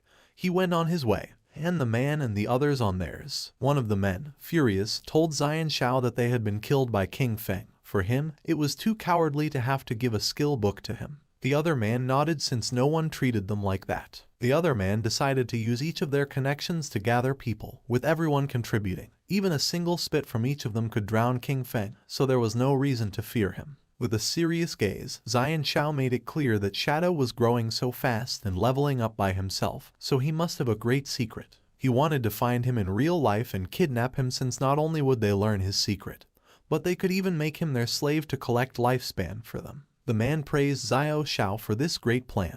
Zion Shao decided to have the family send a woman to try to extract information from King Feng. When he had heard Shadow's voice just now, it sounded very foreign. He knew he was not within their circle, which meant that he was very poor. They decided to find a professional beauty, as they were sure that King Feng would fall into the trap. King Feng met with Little Black and asked her to accept the trade, since he wanted to give her some things. Upon hearing this, her eyes filled with excitement, but she explained that her name was not Little Black but Big Plum. King Feng gave her a powerful skill and a necklace, and upon using them, fire began to emerge from her magic staff. She was happy because with this skill and the necklace, her damage had multiplied several times. Moreover, her mana regeneration had more than doubled. She thanked him from the bottom of her heart. Our boy said there was no need, explaining that he was just following their agreement, asking her to give him the space ring. With a smile, she took the space ring out of the inventory and said that he could keep it. With her face blushing, she revealed that when she was escaping in the forest, she had discovered an underground cave that seemed to be the entrance to a ruin,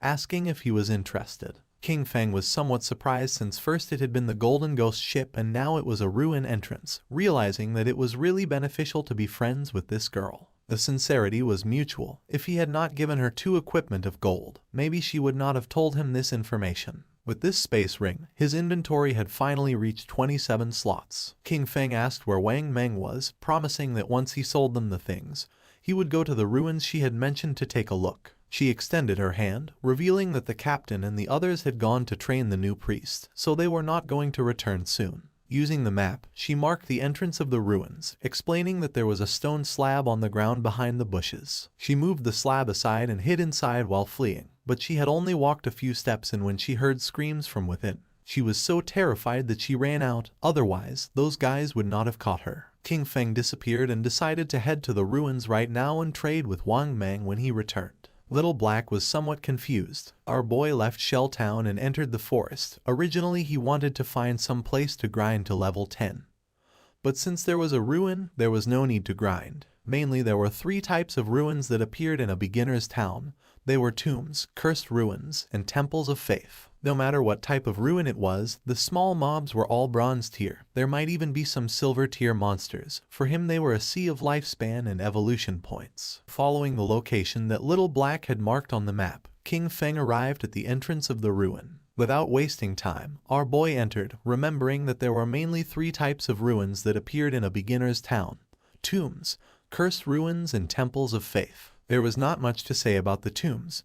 They were inhabited by a lot of monsters and it was very difficult to kill them all, and also there was almost always going to be a golden boss at the end. The monsters in the cursed ruins were all cursed by ancient gods and evil gods. They could have been humans in the past, but some went mad and others became ghosts after death. The monsters in the temple were all believers of ancient gods and evil gods. Moreover, the layout of the temple was very complex. The walls were filled with ancient murals. If one managed to get past the last 2, they would receive a special item or a skill book. Upon observing the murals on the walls, our boy realized that this was a temple of faith. He began to observe the murals carefully as they were very familiar. At that moment, roars began to be heard. Our boy started walking down the hallway, realizing that this was the faith temple of the ancient god of judgment. It had the same origins as his Eye of Judgment. At the same time, in the forest was Wang Meng and his party fighting against a monster. Wang Meng drew his shield and blocked the monster's attacks. But then, the monster lunged at him and just before he had time to react, it attacked with its fierce claw,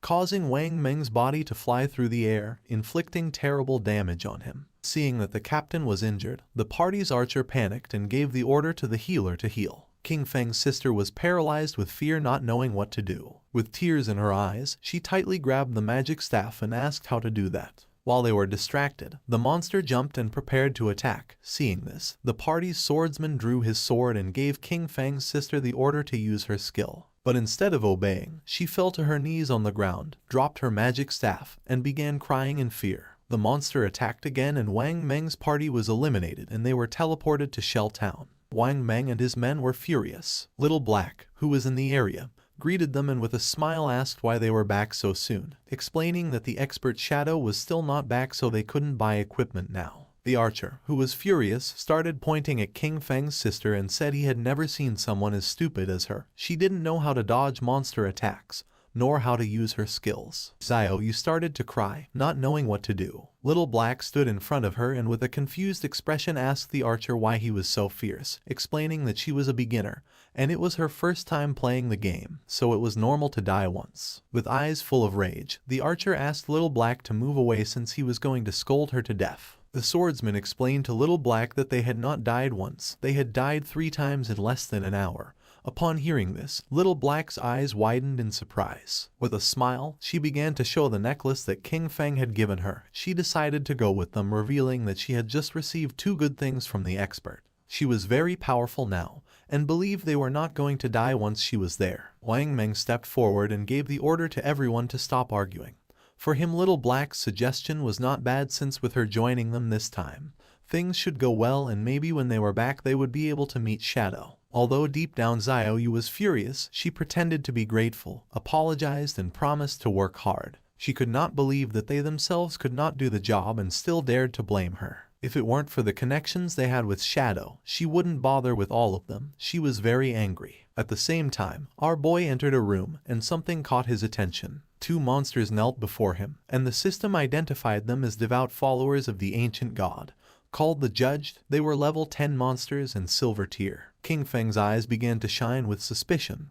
Without wasting another second, with a determined expression, he attacked the monsters using instant shadow slash. Our boy became invisible and when he turned around he saw that he hadn't taken much health from them. Even after breaking his stealth and backstabbing them, they had only lost a small portion of their health. For him, this was to be expected. They were level 10 silver bosses, and the health of these 2 devout followers together was already greater than that of the gold tier Golden Ghost ship. Just then, something caught our boy's attention, making him turn curious. The monsters knelt before him again.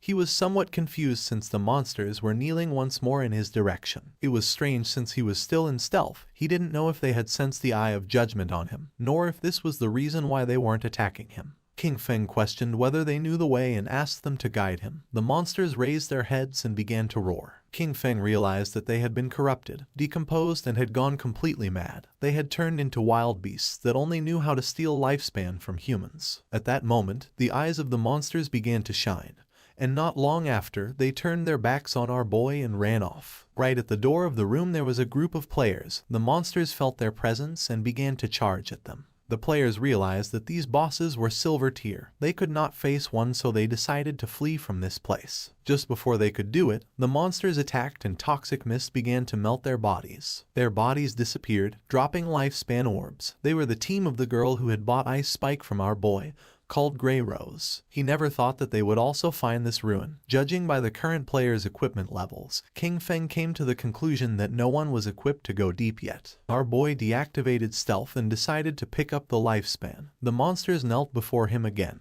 These guys had lost more than 100 days of tradable lifespan, and our boy didn't expect them to be rich. Our boy returned to the room and started searching. Several minutes passed, and after searching around, he hadn't found anything. There were no traps or treasures, so he came to the conclusion that there were only 2 silver mini-bosses. His eyes began to shine with rage and he decided to forget it. Without hesitating for a second, he attacked using the poison darts, which embedded themselves in the heads of the monsters. As a reward for having killed 2 silver tier bosses, he obtained 4,000 experience points and ascended to level 9, obtaining 4 evolution points and 188 days of tradable lifespan. King Feng used Greedy Hand and the bodies of the monsters began to disappear. He felt happy since the epic tier Greedy Hand was absolutely insane.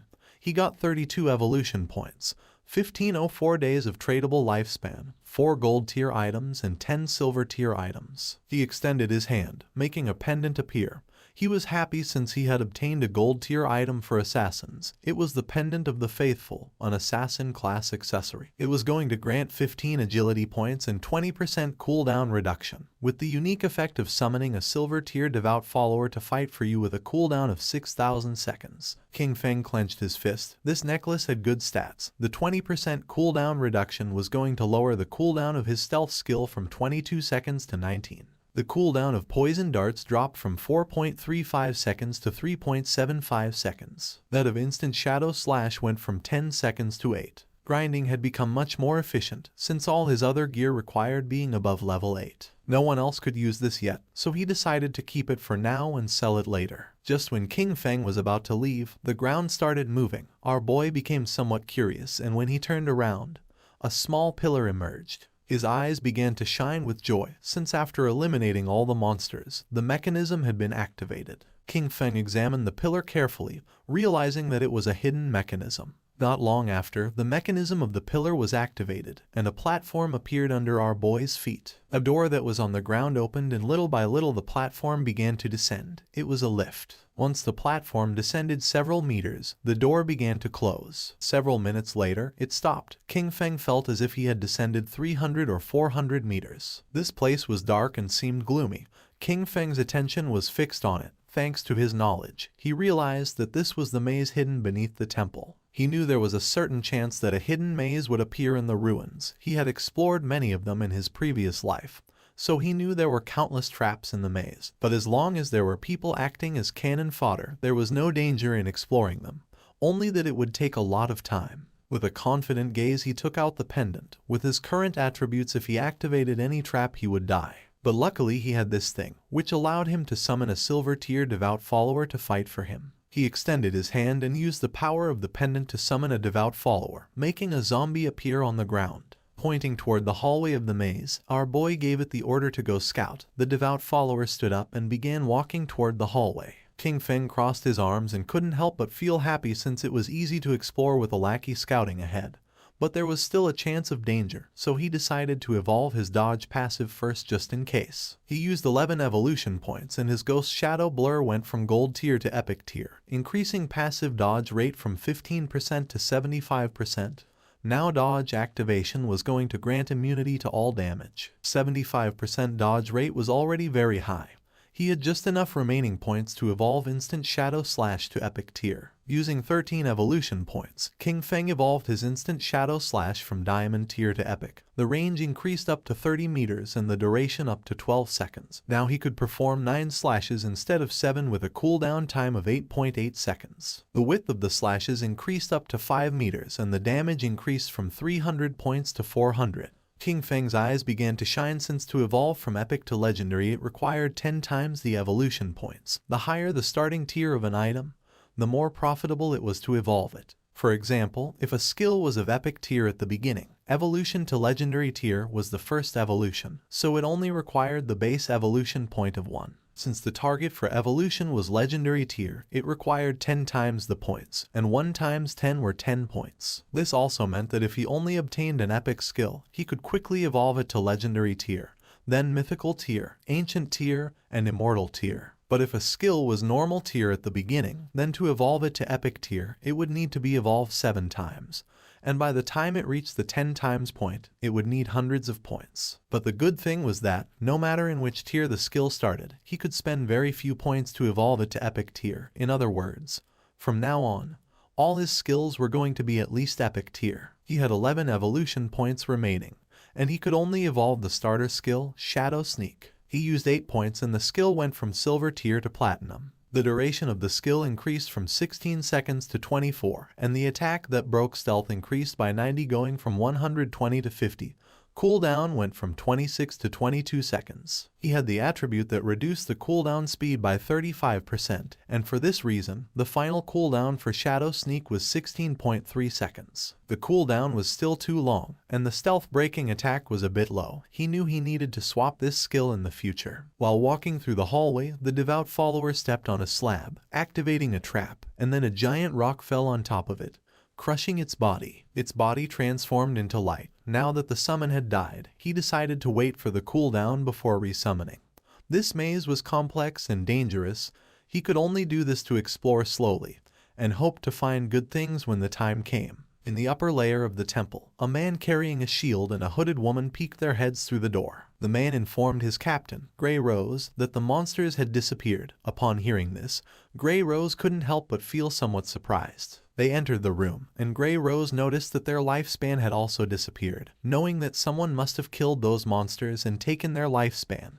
but she didn't know who. The man mentioned that only the expert shadow could kill 2 silver tier bosses. Grey Rose thought he was right but felt relieved since they wouldn't have to die again. She put her hand on her chin and remembered that when they had come here, they had seen a person who seemed to be communicating with the monsters. She didn't know if it was Shadow, nor if he had a skill that could enchant the bosses. If that was the case, he had an incomprehensible and terrifying power. At the same time, in the second layer of the temple, King Feng's devout follower died again by activating another trap. In front of our boy there was a long path leading to a door King Feng had explored for 3 hours, and this should be the end of the maze. And based on his previous life experience, using human lives to explore would kill at least hundreds. Using the pendant, King Feng summoned another devout follower again. It started walking ahead and King Feng began following closely behind. King Feng gave it the order to open the door. Following our boy's command, the monster began to use all its strength but was unable to open it. It got to the point where its body began to tremble. King Feng's eyes filled with suspicion upon seeing that the monster could not open the door. Then, he approached and touched it with his hand. By doing this, little by little the door began to open, leaving King Feng in shock. A wave and a curtain of smoke began to emerge from the other side of the door. Our boy began to sweat, knowing that this was not good. On the other side of the door, there was a room full of pillars and in the center there was a chest covered with thorny vines. Kin Feng entered the room and upon observing carefully he noticed that the chest was full of thorns. It was locked and next to it there was an NPC. The NPC was a woman who had the lower part of her face bandaged. The system tried to detect her stats but it was unable. King Feng's eyes widened in surprise when he saw that there was no information about her. It was the first time he met such a mysterious NPC. The woman began to whisper in a strange language, and then she knelt down and her body transformed into light and began to disappear. King Feng started to observe her closely, not knowing why she had disappeared. Then, the thorns that were on the treasure chest also began to disappear. King Feng did not lower his guard since even though he could not see the information of that mysterious woman, he knew that she must be related to the Eye of Judgment. The chest began to shine golden, and our boy noticed that it contained epic tier items, but he knew he had to be careful since there was a chance he would encounter a mimic or a trap.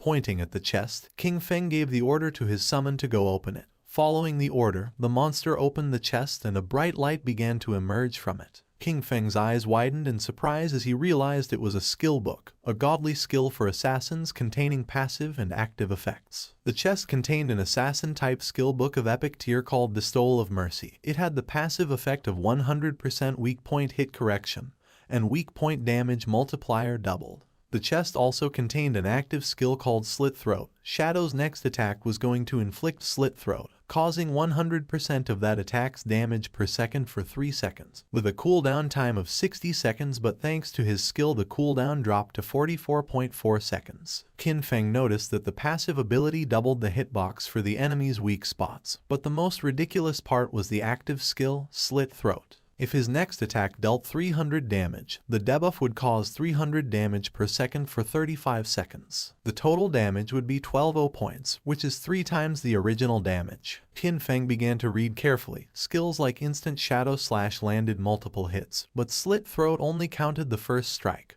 Also, this skill was only of epic tier, so it only needed 10 evolution points to upgrade it to legendary. This loot had been a great harvest since his burst damage had just increased several times. Kin Feng began to move toward the exit. Knowing that it was all thanks to Little Black, he decided that it was time to return and sell the leftovers to her party. Using the chat, he asked Little Black to tell Wang Meng to return to town, since he had items to sell him. Upon knowing that Shadow had finished exploring the ruins, they decided to return now. Once Kin Feng arrived back at the starter town, his eyes widened in surprise. A crowd of players were waiting for his arrival. All wanted to add him as their friend. Some even offered to be his followers, promising to cheer him on. The chairman of the Runding group from the city of Zhonghai had come to formally invite Shadow to join their corporation. Kin Feng even had fans from Firefly Town who had come to greet him. Players from different towns had come to form teams with Kin Feng. Seeing this, he realized that the teleportation gates from other towns had started activating. Finally, he could go to Song Fei's Firefly Town. Without wasting another second, Kin Feng disappeared without a trace, becoming a shadow. Using his invisibility skill, Kin Feng began to move away from the area and the players started fighting among themselves, thinking that he had left because they kept bothering him. Kin Feng reached Little Black and caught her attention. Raising her hand, she informed her captain that the expert Shadow had arrived. Something caught Kin Feng's attention.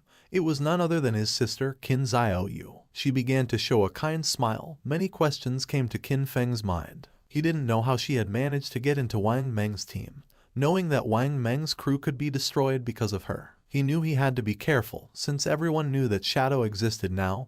He couldn't reveal his true identity. He still couldn't use his powers in real life, and with so many eyes on him, even a kitchen knife could kill him right now. Xiaoyu couldn't help but blush as she could tell how powerful he was just by looking at him, realizing that compared to him, Wang Meng's party was like trash. She thought that if he carried her, then she could reunite with Song Fei in a matter of days. Using the system, Qin Feng explained to the captain that this equipment was perfect for their party's classes. Moreover, the skill books could increase their combat power. Our boy set an initial price of 22 days of lifespan. For Wang Meng this was very expensive, since they were all silver and gold tier. For now they could not afford it. Qin Feng said that there was no problem since they could pay him later. Wang Meng was sincere and thanked him, not knowing how to repay him for helping them. If ever Qin Feng needed them in the future, he only had to say the word and they would do their best to help him. The swordsman of the party put on a golden helmet. According to him, Shadow was awesome. He could not believe that he was getting gold tier equipment so soon. Wang Meng also equipped the equipment, obtaining a gold tier skill, with which his DPS had tripled. He could not avoid crying since Shadow even let them buy on credit, realizing that he trusted them. Wang Meng began to inspect his inventory but did not find anything for priests, leaving Xiaoyu somewhat confused. The archer was furious since she was lucky to leech EXP from them. Xiaoyu approached Qin Feng and introduced herself as the priest of Wang Meng's party and asked if he had any equipment for her.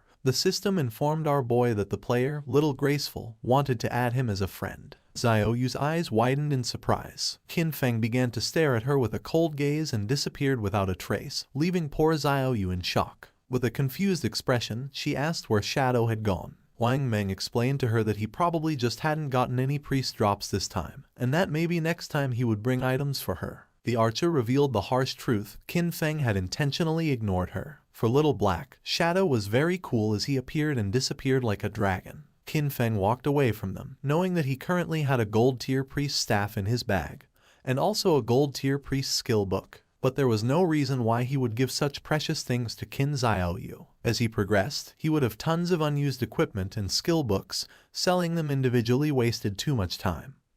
But Wang Meng's backing with the authorities was perfect for bulk buying of him. He could not allow Xiaoyu to affect his cooperation with the authorities. He needed to quickly find a priest for Wang Meng's team to replace her. His eyes began to shine with seriousness when he thought that he needed to find Little Zhu quickly. Gu Yixu, the former manager of the Godslayer Guild in his past life, she was a hidden class priest called White Avian Priestess, which came with a white bird that could heal and apply buffs. She was the only priest he knew who could defeat epic tier bosses alone. She was his powerful ally, and compared to her, Qin Xiaoyu was complete trash. Qin Feng activated the gate, remembering that Little Zhu was also from Firefly Town.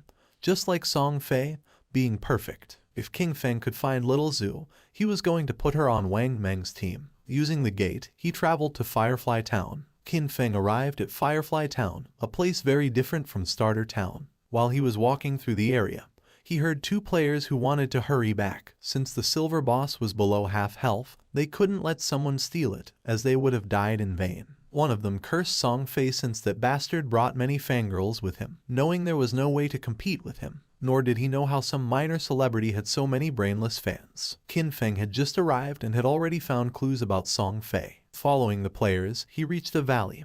This was the level 5 area, called Wailing Valley. The monsters in this place were Emberfiends and the Shackles. After walking a bit, he started to hear players fighting. When peeking his head out, he saw a group of players attacking a two-headed monster with its body surrounded by flames. Qin Feng knew that this twin-headed Emberfiend was a silver tier boss, and noticed that the situation was somewhat chaotic since many players were attacking each other. When observing closely, Qin Feng saw a group of players, and among them was the bastard Song Fei. Two players stood in front of Song Fei's team and drew their weapons. One of them had been ambushed by Song Fei, and his lifespan had been stolen by him.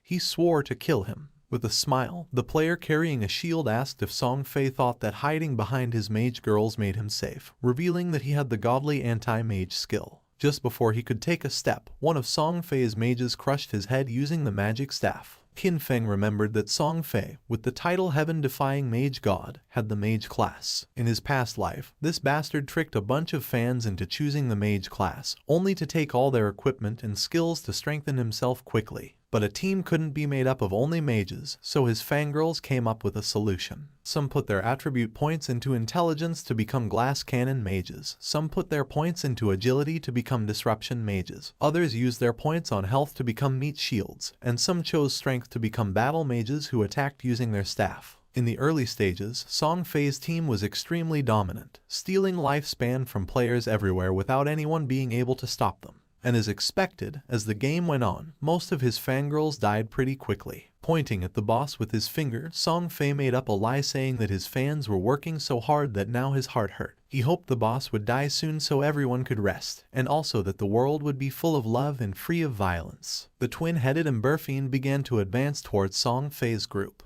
One of Song Fei's fans explained that this was not hard for them since the one who was trying the hardest was him. According to her, he worked so much that he shouldn't have to endure all this. She started pointing at the monster and decided to kill it so it wouldn't hurt their beloved Song Fei. Song Fei's fans began attacking the monster by casting spells. They were willing to defeat it so that Song Fei would become king, swearing to follow him no matter where he went. The monster opened its mouth and launched a burst of fire towards Song Fei, putting him on alert. But just before the burst of fire could get close, one of his fans stepped in the way, taking the attack fully. Song Fei took the girl's hand and began to show a sad gaze, while the woman's body was disappearing. With tears in her eyes, she swore to do anything for him. The chubby girl tightly grabbed her magic staff and told the others to get angry since if they killed this ugly monster, brother Song Fei would be able to ascend to first place in the ranking.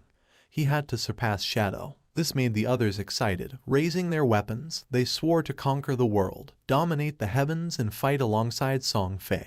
They summoned several powerful spells, causing thunderbolts to strike the monster. Song Fei realized that it was going to die, knowing that this silver tier boss was hard to kill. He couldn't help but wonder how someone had been able to defeat a gold tier boss alone. He was sure that Shadow had used a bug. Song Fei had many fans helping him and was only level 7.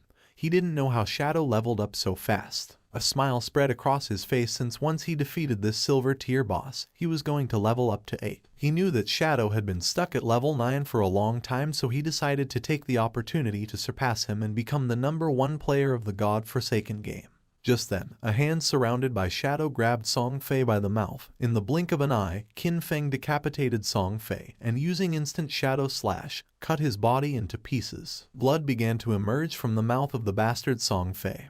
His fans went into shock, and just before they could take another breath, Qin Feng attacked again. Moving like thunder, he cut the bodies of the fans and of the boss into pieces. A system window appeared, informing that the boss had been defeated and granting him 15 experience points. The boss fell to the ground and its body began to transform into lifespan. The players were in shock since they couldn't believe that Shadow had killed the boss with a single strike. A single attack from Shadow did thousands of points of damage, while theirs only did 100 points of damage. Shadow was 10 times stronger than them. The corpse of the boss transformed into orbs of lifespan, and Qin Feng deactivated his stealth skill. The smartest players realized that it had been an AoE attack. They couldn't believe that a single attack had killed Song Fei and all his gang of fans. Upon observing closely, they saw Shadow and remembered that he was the one who had achieved the first global kill of the gold tier boss. They decided to leave and let Shadow have the loot. They began to cheer for Shadow for having avenged them by killing Song Fei's gang. Qin Feng knew that they were only afraid of being attacked, and that's why they could only join forces to attack him. In his past life, he would not have hesitated to kill them. At the same time, Song Fei respawned again in Firefly Town. The system reported that he had been killed by Shadow, and he lost 1106 days of tradable lifespan, and 18 years and 113 days of non-tradable lifespan. Song Fei panicked and realized that Shadow had come to Firefly Town. He couldn't believe that out of the hundreds of starter towns in Zhonghai City, he had come to his to steal the kill. His fans also respawned again. The chubby girl felt confused to see that Song Fei had also died. The other girl was furious since she didn't know why Shadow had killed them. The other thought that Shadow wanted to steal the silver tier boss. According to them, he was evil for taking advantage of Song Fei being distracted to launch a surprise attack. Just then, an archer approached Song Fei and with a nervous expression asked if she could join his team, revealing that she had the skill called Eagle Eye, and she could detect invisible enemies. Song Fei's fans told the girl to get lost since he had said he only wanted mages in his party. The chubby girl thought her efficiency at killing monsters was too low, and she would only affect Song Fei's progress in the ranking. Song Fei extended his arms and explained that although she was an archer, she could be part of his family since he believed that love could fill everything. He took the woman's hand and with a kind expression mentioned that he had felt her strong emotions. It didn't matter if she was an archer.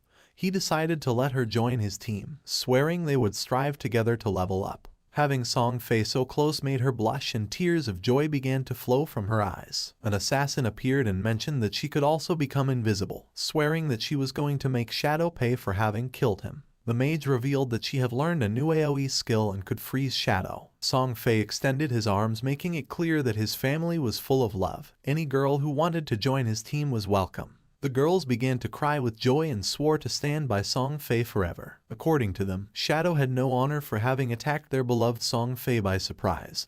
They promised that he was going to pay the price. As soon as they found Shadow, they were going to let Song Fei kill him so that he could learn what happened when someone messed with Song Fei. The attention of two players focused on them. They didn't know what Song Fei wanted to do now, but they were aware that someone had killed him out there, being very satisfying. They remembered that there were many girls protecting Song Fei, so they didn't know how he had been killed.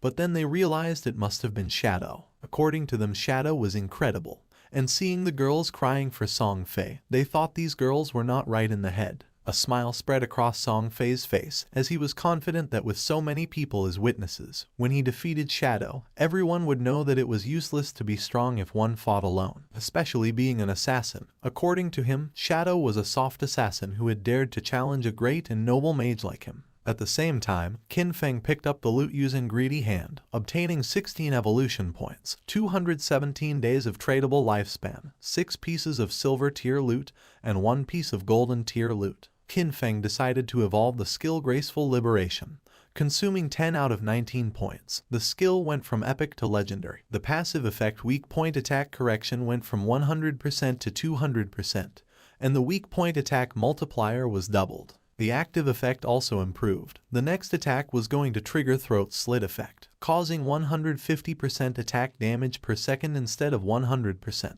With a duration of 3 seconds, the cooldown of the skill went from 30 seconds to 18.5. The weak point hit correction had increased by 100%, reaching 200%, which equaled doubling the target's weak point. If it was amplified even more, half of the enemy's body would be considered a weak point. He feared that even his Shadow Slash could deal weak point damage. The initial epic level skill, with 0 evolution points, could evolve to legendary. However, to evolve it from legendary to mythical, it required 100 times more evolution points. It needed 200 points to evolve from legendary to mythical. According to this pattern, the epic level Greedy Hand was going to require 210 evolution points to evolve, and when it reached legendary, evolving it was going to require 34 points. He had 9 evolution points left, so he decided to evolve Backstab Enhancement. Qin Feng spent 8 points and the skill Backstab Enhancement went from gold to platinum, and the damage of the passive effect increased from 30% to 40%. A silver tier boss, plus the group of players, had given him a total of more than 14 days of tradable lifespan. His mission had been fulfilled, so he decided it was time to return. While Qin Feng was distracted, a girl tried to attack him by surprise. She intended to kill him. Shadow began to observe her in silence, and dodged the attack without much effort. The girl attacked again, but he evaded it again without problems. The girl was in shock to see that he could dodge all her attacks. Without wasting any more time, she used stealth and disappeared. Just then, Song Fei's fans appeared on top of the cliff. They had cornered him and swore to avenge Song Fei. The mages of Song Fei raised their magic staffs, and the archer who had just joined the team began to aim her bow at Qin Feng. They were furious and swore to avenge Song Fei. Qin Feng used stealth and disappeared into the air, becoming a shadow. Upon seeing this, the archer used her skill called Eagle Eye and made it clear that Qin Feng's invisibility was useless. Her arrow transformed into a ghost eagle until several seconds later it exploded and its feathers began to descend from the sky like drops of rain. The feathers began to fall on the assassin from Song Fei's party and her stealth was deactivated, making her visible. The chubby girl clenched her fist and felt happy, believing they had detected Qin Feng. She gave the order to the others to use their most powerful skills and attack with everything. Following her order, Song Fei's fans used their most powerful skills to attack. A rain of powerful spells began to descend upon the assassin. Seeing this, she panicked and tried to tell them that she was not King Feng. It was already too late, as the spells hit her body directly, creating a great explosion. Instead of feeling sad, the chubby girl felt furious since she didn't care about this anyway because she wasn't a mage, and that showed that she didn't sincerely love Song Fei. According to her, this was a punishment from heaven for her falseness. She gave the order to the archer to launch the eagle again to find Shadow. The archer nodded with her head, but at that moment, King Feng took out the Ghostfire Bell and started shaking it, activating its active effect called Soul Attack, which could immobilize all enemies within a range of 100 meters for 3 seconds, with a cooldown of 521 seconds. Just before the archer could use her skill called Eagle Eye again, an aura appeared around her body and those of her friends, leaving them immobile. Seeing this, they felt confused. Just before they could take another breath, King Feng appeared and using Instant Slash, attacked like thunder, cutting their bodies into pieces without even giving them a chance to react. Song Fei, who was hiding behind the corner, peeked his head out and felt confused, not knowing what was happening or why they had suddenly died. At first he thought the culprit was Shadow, but then dismissed this idea since if he had made a move, he would have revealed himself. King Feng, who was invisible, approached him and with an arrogant gaze made it clear that his death was near. Upon hearing Shadow's voice, Song Fei's eyes widened in fear and surprise, making him tremble. Without losing another second, he activated his magic shield, causing a powerful shield to appear around him. But to his surprise, King Feng launched a poison dart which passed through Song Fei's shield without much trouble, breaking it into pieces. The dart hit him squarely on the forehead, making the bastard Song Fei fall to the ground and start screaming in agony. Song Fei's body transformed into orbs of lifespan. King Feng deactivated stealth, and upon seeing that Song Fei had so much remaining lifespan, he realized that originally he had more than 2,000 days of tradable lifespan. Song Fei's body disappeared, leaving only lifespan. King Feng began to observe it and felt somewhat confused since he didn't know why his fans had no tradable lifespan, realizing that they had given all their lifespan to Song Fei. A lot of time had already passed and there were still people thinking that the godforsaken game was just a game. The crazy fans were truly terrifying. For our boy it was a shame since the tradable lifespan added up in total to several hundreds of years, and now it was only going to go to the nearby monsters. Back in Firefly Town, Song Fei and his fans respawned again. Song Fei was furious since out of more than 2,000 days of tradable lifespan now he only had 500 left. With a confused gaze he asked the archer why she hadn't been able to find King Feng using her detection skill. She explained that she had indeed used the skill, but the only thing she had found was their assassin sister. The chubby girl mentioned that she could see there was stealth level in her attribute panel. She didn't know if Shadow's stealth level was higher than they expected. The archer revealed that her Eagle Eye skill had a counter stealth level of 1, so she could only see targets with a level 1 stealth. If the opponent had a higher stealth level, she couldn't detect them. Song Fei felt frustrated since Shadow attacked and disappeared without leaving a trace. He didn't know how to defend against that. Touching his face, Song Fei thought that he had not offended Shadow, and now that he had also taken the boss kill, Shadow had no reason to come after him again. But then he thought maybe Shadow was jealous of his unparalleled beauty, and was going to come kill him again. Song Fei's fans raised their weapons and decided for everyone's safety to level up somewhere else. Wherever Song Fei wanted to go, they swore to follow him. Not long after, King Feng also returned to Firefly Town. After searching for a while, he thought this was strange since Song Fei and the others had left. He didn't know if they had gone to another town or logged off. Deactivating stealth, our boy asked a player who was in the area if he knew where Song Fei and the others had gone. Upon seeing Shadow, the man couldn't help but feel afraid. Pointing to one side, the man revealed that Song Fei and his fans had gone in that direction. He begged Shadow to please kill Song Fei. He also had a request. After killing Song Fei, he asked King Feng if he could spare the life of his girlfriend, a female hunter named One Flying Treasure Cat. Our boy advised the man to look for another girlfriend, realizing that his girlfriend was the hunter who could detect invisibility. Using stealth, our boy disappeared again. The man began to beg, saying that he had worked very hard to find her. Although King Feng knew the direction in which they had gone, he had no idea where they were heading, and searching everywhere was going to take too much time. The man put his hand near his mouth and started calling Shadow. Our boy knew that things would be much easier if he could find Gu Yixu. At that moment, a woman passed by his side, and his attention fixed on her, leaving him somewhat surprised. This girl was none other than Gu Yixu. Our boy deactivated stealth and with a cheerful gaze called her beautiful and asked if she could help him. Upon seeing Shadow, she couldn't help but feel surprised. King Feng took out the golden grade staff from his inventory and mentioned that he had heard that her class could search for targets in a wide area. He promised that if she could find Song Fei, as a reward he would sell her the staff at a bargain price. Seeing this, Gu Yixu's eyes began to shine with excitement. She opened her system window and asked how he knew that she could search over a wide area. She remembered never having told anyone about it. King Feng asked if she wanted this golden grade weapon, and she said yes even though she didn't know if she could afford it.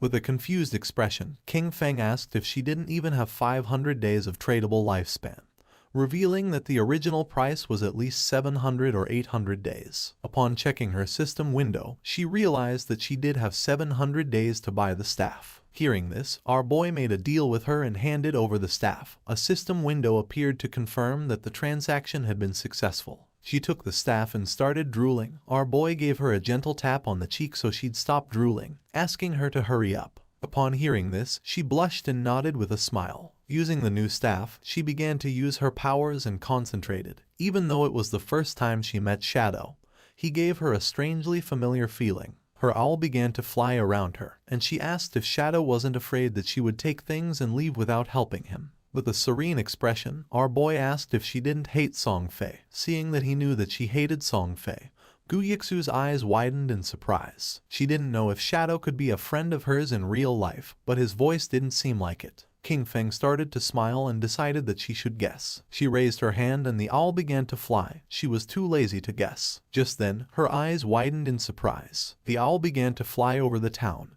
and in the distance in the middle of the canyons she saw Song Fei and his fans. Her owl finally found where Song Fei was hiding in the rocky canyons and quickly told King Feng the place. She also told him to hurry because Song Fei and his friends might leave before he got there. The owl could fly fast, but following them for too long could make it really tired. Shadow, ready to go, told her not to worry because he'd be there super quick. Right then, King Feng took off like a shot, zooming over rocks and through rough spots without slowing down. But then, the owl stopped flying. That made King Feng stop too, because it meant something was messing with their tracking. He looked around and saw a tree with a weird sign on it. Wanting to know more, he got in touch with you again, and she had the owl check the area. Soon, the owl found 2 more trees with the same signs. One was 100 meters ahead, and another was 100 meters to the left. King Feng went up to each tree, touching the symbols very carefully. When he touched all 3 with a bit of his energy, a bright light connected them. Then, the ground in the middle started shining, and suddenly, a treasure chest with a bright green light and golden glow appeared. Feng was shocked. A treasure like this in a simple place like Firefly Town. He could hardly believe it. These treasures, left by ancient gods, were super rare and could pop up anywhere. Some brought monsters, some unleashed swarms of beasts, and some, like this one, had incredible treasures. You, watching through her owl, couldn't believe it either. That green chest could be worth 1,000 days of someone's lifespan, or over 10 million in real money. King Feng couldn't help but admire Yu's quick thinking. Back in his previous life, a year of someone's lifespan was worth 10,000 at the start, but it quickly jumped to 50,000 by the second day. Yu, still intrigued, started to take note of the symbols for later. A smart look was in her eyes. There was no telling what secrets her skills in tracking could uncover. Then, King Feng went ahead and opened the chest. Inside, there was a skill book with a dark aura called Curse of the Blossoms, a powerful emerald-level ability. This skill let cursed flowers grow from a defeated enemy, making their tradable lifespan drop to 0. It didn't have a cooldown period, but it had to be used within 15 seconds after someone died. Feng remembered how dangerous this spell was in his previous life. Every enemy he defeated could turn into an advantage. If he managed to defeat Song Fei again and watched over the body for a short time, he could take everything from him. A sinister smile appeared on his face. This time, Song Fei wouldn't just be defeated, he would be completely drained. As King Feng hurried toward his target, the scene changed. Somewhere far away in a canyon, Song Fei's biggest fans were busy fighting a boss, hitting it hard while Song Fei stayed back, waiting to land the last blow. Song Fei was overconfident, sure that King Feng wouldn't chase them this far, especially since King Feng had already beaten a silver-level boss and embarrassed him twice. That should have been the end of it. But Song Fei was mistaken. Right when the boss was about to go down, the girl who was a bit heavier noticed another group fighting a different boss nearby. Song Fei, smooth as ever, convinced his fans once more. He said the other group were fans of a rival idol, trying to make him look bad. The faces of his fans twisted with anger. No one was going to outdo their dear Song Fei. Without a second thought, they charged at the other group. The other team, thinking they were about to get some help, welcomed them. But before they could even say hello, the heavy girl slammed her staff down, knocking out their leader in one hit. The rest of the team was shocked as Song Fei's fans turned on them, madly talking about idols and fate. When one of the enemy tried to ask what was going on, they were quickly shut down by a spell. Then, in a strange turn, the fans started spouting odd poems, talking up Song Fei like he was some kind of god. After they took out the other team, the girls made way for their golden prince Song Fei to finish off the boss. Song Fei kept up his act, pretending to be grateful and showering them with thanks that didn't mean a thing.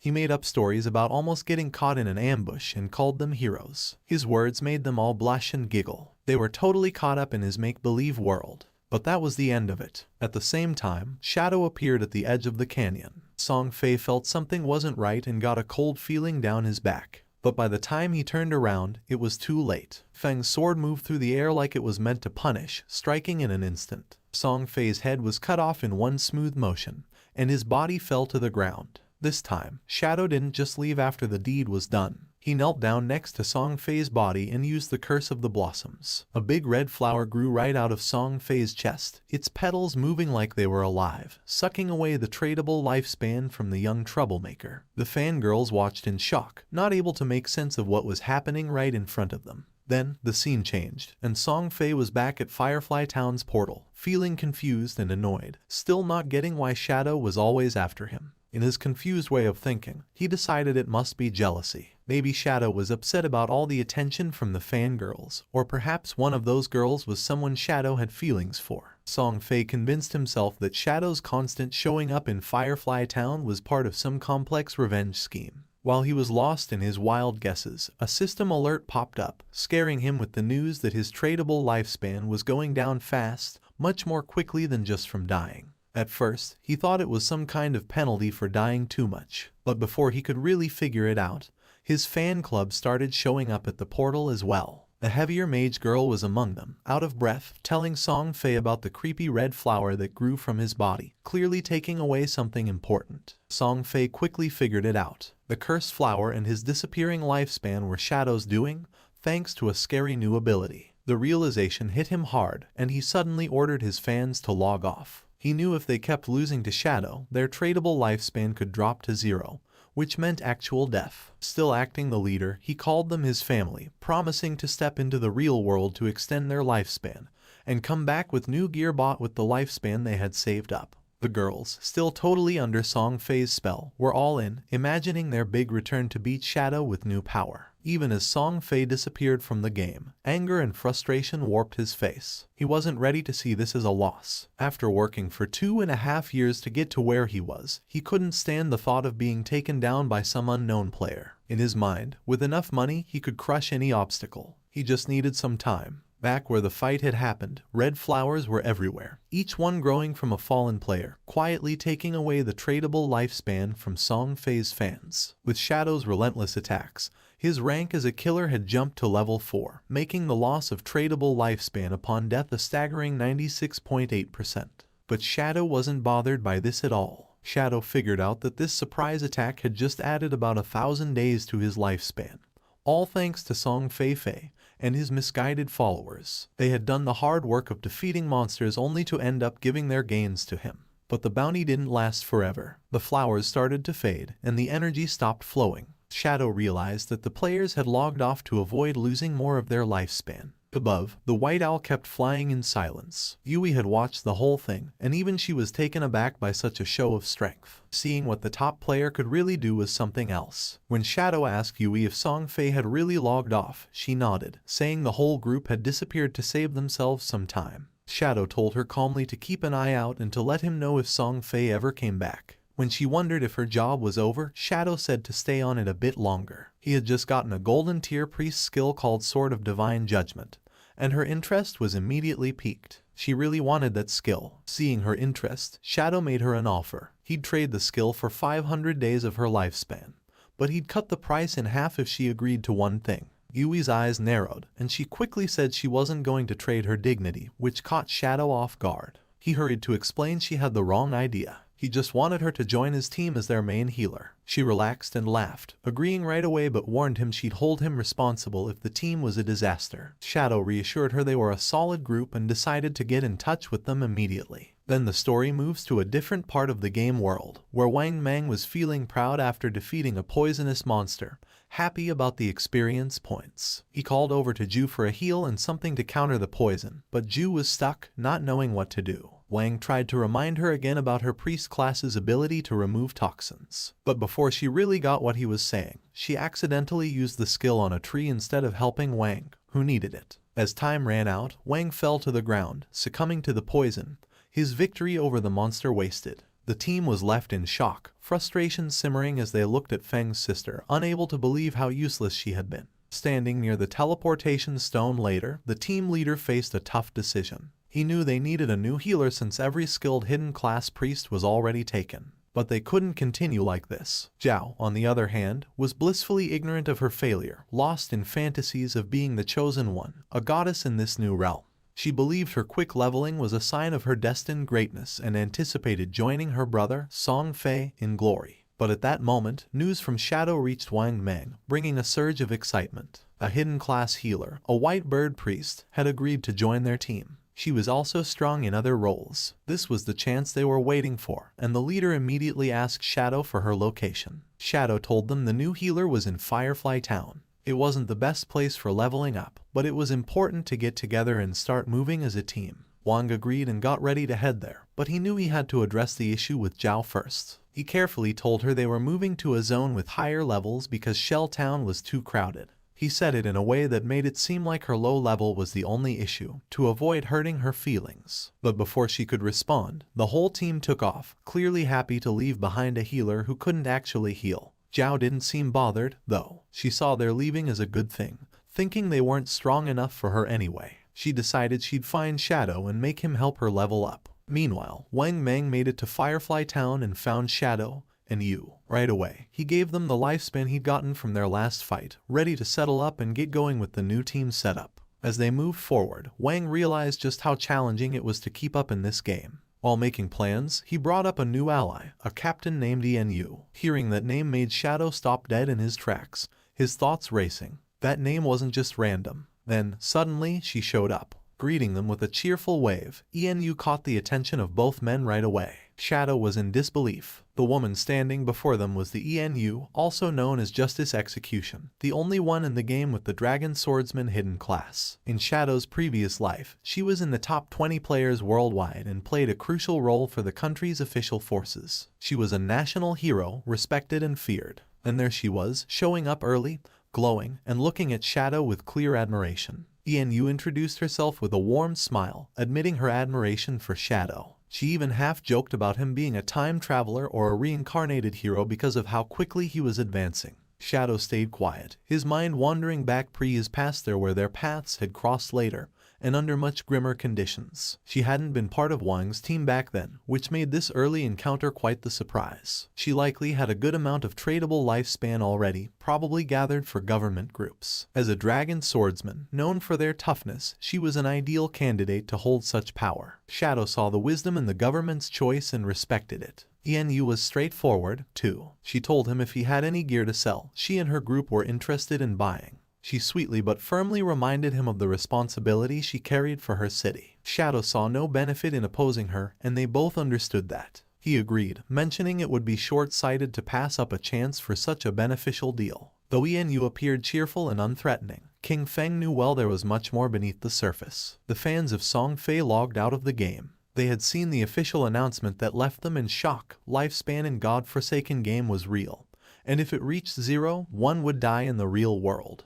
The archer was furious since she realized this wasn't just a game. She had given all her tradable lifespan to Song Fei. Some of them only had a few days of lifespan left. The assassin had killed several players and had the assassin's stat, and dying one more time was going to make her lose double the lifespan.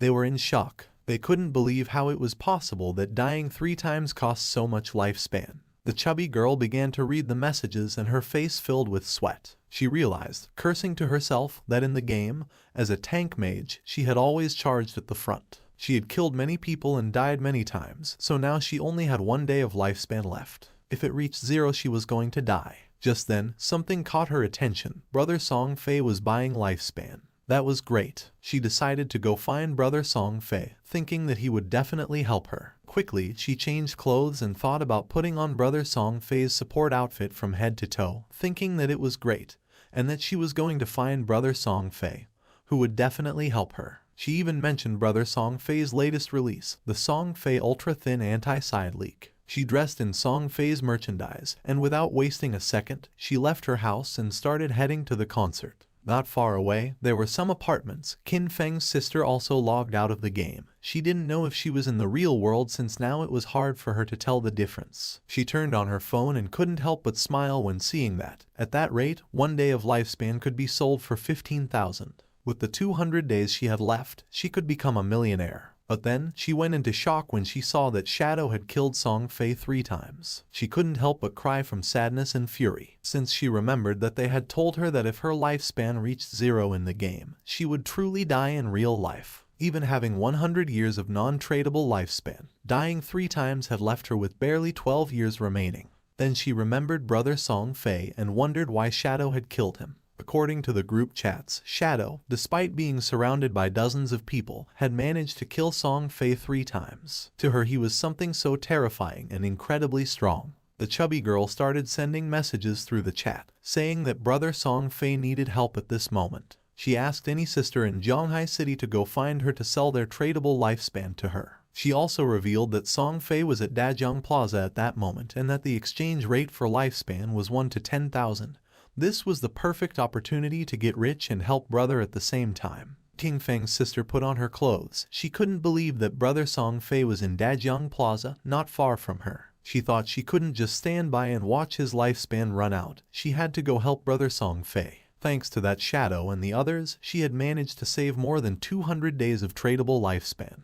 Just enough to help Brother Song Fei. Without wasting any more time, she decided to go to Dajiang Plaza. At the same time in the game, our boy slaughtered several monsters without much difficulty. A system window appeared, informing him he had reached level 10. His attributes had increased by 2, and he had gained 5 free attribute points. He had unlocked class promotion. In addition, as the first player to reach level 10 in the Zhanghai City area, he had earned 7 reputation points. As the first player in the Great Xia Kingdom area, he had earned 14 reputation points, and as the first player worldwide to reach level 10, he had earned 21 reputation points. The window also revealed that the teleportation function to the continent of Forgotten Gods would be unlocked when there were 7 level 10 players in the Zhanghai City area. The system revealed in all towns that Shadow had reached level 10. People were in shock and commented with amazement. They said that, as expected, it was Shadow again. He had gotten the first kill of a gold-tier monster and was the first player worldwide to reach level 10. They thought Shadow was simply too strong. They had also heard that the big shot had even killed a small celebrity several times recently. According to them, Song Fei deserved it. Other players were expressing their frustration. They cursed, surprised that Shadow was from Grand Xia, and compared their own progress, pointing out that their hidden smith class was only at level 8, while wondering what was going on with Shadow. No one knew if among the 1.5 billion people in Tianju, there really wouldn't be anyone who could catch up to him. Our boy was near a shore, and decided to use the points he had obtained. He consumed 13 evolution points, leaving him with 0 points. His initial skill, Backstab Enhancement, evolved from Platinum to Emerald, increasing its passive effect from 40% to 50%. Even though his tradable lifespan was just a little over 7,000 days, he realized it wasn't enough. He knew that to leave Starter Town, they needed to gather 7 level 10 players to activate the teleportation portal to the continent of the Forsaken Gods. But since the highest level at that moment was only 7, they would have to wait a bit before it became possible. He decided to go back to the real world to take care of a matter. His figure disappeared with the sand, and several seconds later, he opened his eyes in the real world and the system asked him, "Do you want to consume tradable lifespan to transfer your skills to reality?" Without losing a second, Qin Feng accepted. When the system asked what skill he wanted to extract to the real world, he stood up and decided to extract his class. The system then consumed 1,000 days of tradable lifespan and completed the extraction. He gained the Shadow, its passive was activated, and his attributes increased, strength by 3, Constitution by 3, Agility by 8, and Spirit by 5. Then, he decided to extract level 2. The system informed him that he had successfully extracted level X2, consuming 2,000 days of tradable lifespan in the process. His level in reality immediately increased to level 3, and his stats received a boost: Strength plus 4, Constitution plus 4, Agility plus 14, and Spirit plus 4. The system reported that he had consumed 900 days of tradable lifespan and extracted the skill Shadow Step of Platinum tier. It also informed him that he had consumed 2262 days of tradable lifespan and extracted the skill Venomous Dagger of Silver tier. He was happy since he still had 1292 days of lifespan left and for now could not extract other skills. He had only paid the price to extract a low-tier skill, but had obtained the Shadow Step of Platinum tier, being a beneficial deal. He couldn't help clenching his fist and feeling furious when thinking about Song Fei. Now his base stats were double those of an average person, and his agility had reached 32 points, surpassing the human limit. With unlimited invisibility and the poisonous dagger that could be thrown up to 14 meters, he could definitely find an opportunity to finish off Song Fei. King Feng started browsing on his phone and was surprised to see that Song Fei was aggressively buying lifespan. He wondered if Song Fei planned to enter the game and then go after him. He saw that this bastard was in Dajiang Plaza and calculated that being about 7 or 8 kilometers away, at his current speed he could get there in just over 10 minutes. Just then, his hand began to tremble upon seeing a message from Hu Qibin, the arrogant and powerful company supervisor. Hu Qibin was furious upon seeing that after growing wings, Qin Feng wasn't even answering the phone. She knew that the young lady had taken an interest in him and this was his big chance. She couldn't believe he didn't want to cooperate. Qin Feng decided to block Hu Qibin, and while he was walking, he threw the phone and began to turn invisible, thinking that those people would soon realize what the true Forsaken Gods game really was. After a few hours, at Dajiang Square the Song Fei concert was taking place, which was full of girls. Among them was also King Feng's sister. On stage was Song Fei sitting next to a blonde woman.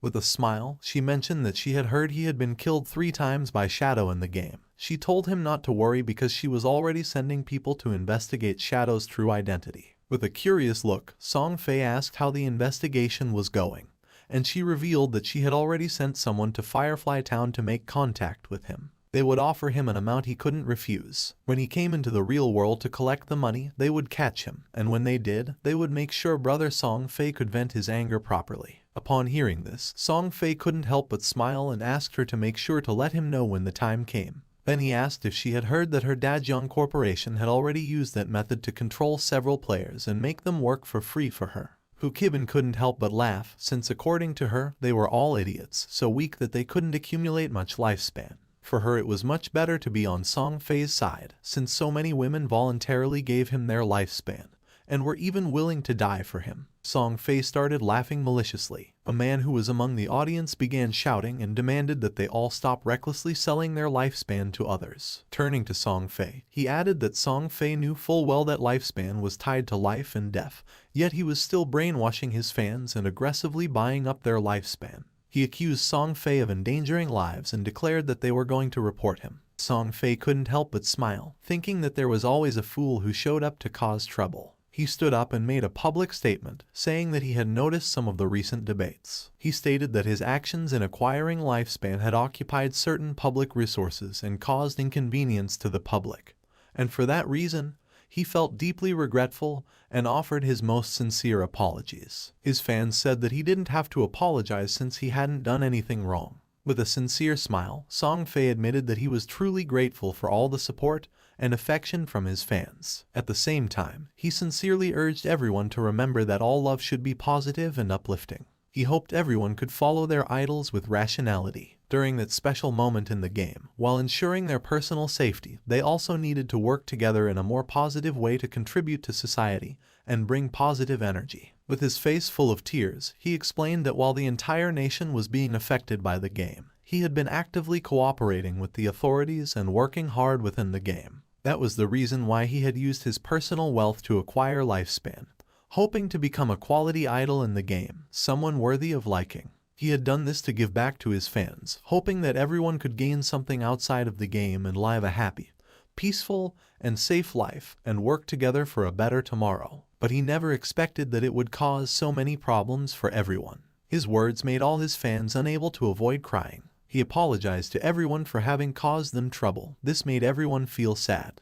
They started shouting, saying that he had not done anything wrong. They got angry with the man, calling him a bunch of savages and telling him to leave from there, since they were voluntarily helping the brother, and told him not to insult their genuine intentions. The chubby girl went up on stage and asked everyone not to listen to those ridiculous rumors from outside. She didn't know how they dared question the brother, since only fools with pig brains believed everything, asking how the lifespan of the game could possibly affect the real world. She put her hand over her chest and declared that she was the one who was willing to die for the brother. She said that when she logged out, it showed her that she had less than a day of lifespan left, but she was perfectly fine. Even if the rumors were true, if even they didn't have the resolve to die for the brother, then they didn't deserve to say that they loved him. His words made the other fans feel excited, and they decided to give all the lifespan they had to Song Fei. He was happy to see the enthusiasm of his fans. He extended his hand toward the chubby girl and mentioned that being loved by someone like her made him feel truly honored.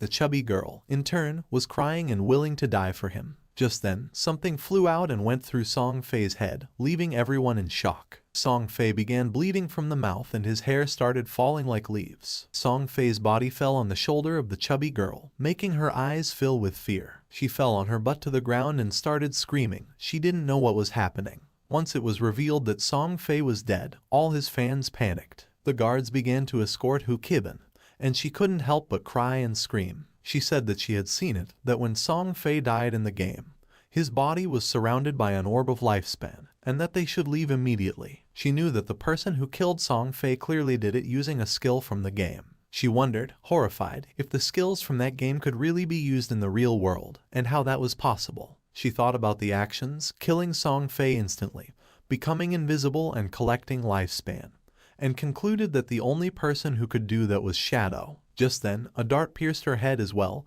killing her instantly and leaving the guards in shock. Among the crowd was King Feng. It was already dusk, and the news announced the tragic death of superstar Song Fei in Dajiang Plaza. It was also reported that his most devoted fans had sacrificed all the lifespan they had left, falling dead next to Song Fei's corpse, and the police investigation had revealed that his death was due to supernatural abilities. The faces of King Feng's sister and her friend were full of tears and fear. She was sad since she still couldn't believe that just the day before they had gone to see Song Fei's concert, and now he was already dead. The friend wasn't dumb at all and realized that the throwing knives and invisibility must be abilities from the godforsaken game. She wondered if Shadow had been the one who killed Song Fei, since she had heard that Shadow had killed him 3 times in the game. Xiaoyu was confused as she wondered how the game's skills could appear in reality. She couldn't believe that Shadow had killed Song Fei. She remembered that Shadow had killed him several times in the game and came to the conclusion that, in reality,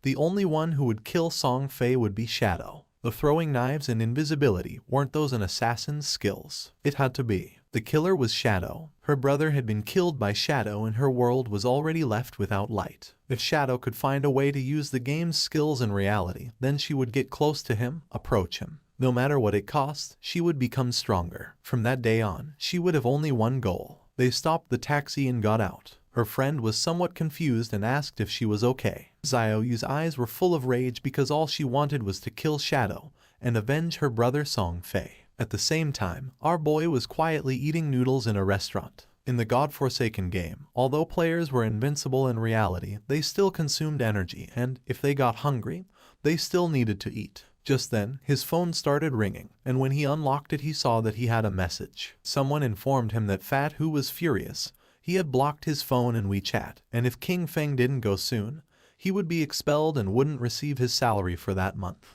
The message was from Yang Xiaoya, whom he considered a good girl, although quite delicate and often bullied. In his previous life, she had also been a member of his Jian Shen guild. King Feng asked her not to worry about him or the job but to focus on leveling up in the game. She was confused since she asked Qin Feng if he had played the game. She had heard that it was very difficult and that the lifespan of many people was almost exhausted. Our boy explained that, whatever her profession was, she simply had to focus on improving agility at the beginning. She decided to listen to him, but mentioned that she had heard that the lifespan produced in the game was really expensive at this moment. Then, she asked Qin Feng how his progress was going and how much he had earned. Our boy replied not much, since he had almost spent it all. He knew that Fat Hu was a lackey, and that the real problem was his boss behind him, Kyan Shishi. She was the daughter of the president of Kyan Group, and the company for which he used to work belonged to said group. This young woman did nothing all day except look at men. She had gone into a hotel with 6 middle-aged foreign men, had driven a sports car with 3 African men for fun, and now she was even taking an interest in him. Kyan Shishi was obsessed with foreign culture. After the arrival of the game, she had left Great Zia and gone to North America, where she led the formation of North America's top 3 guild, Alice's Wonderland. She had specifically opposed Great Zia. In his previous life, she had caused endless trouble for Great Zia and its Jan Shen guild. Our boy thought he needed to find a way to deal with her before she went abroad. Otherwise, once she was in North America, it wouldn't be so easy to handle her. If Kyan Shishi died, the guild Alice's Wonderland might never get established. It was rumored that all the key founders of the Alice Guild had some kind of connection with Kyan Shishi, and as soon as that woman disappeared, the bond between those founders would naturally break. His phone started ringing again.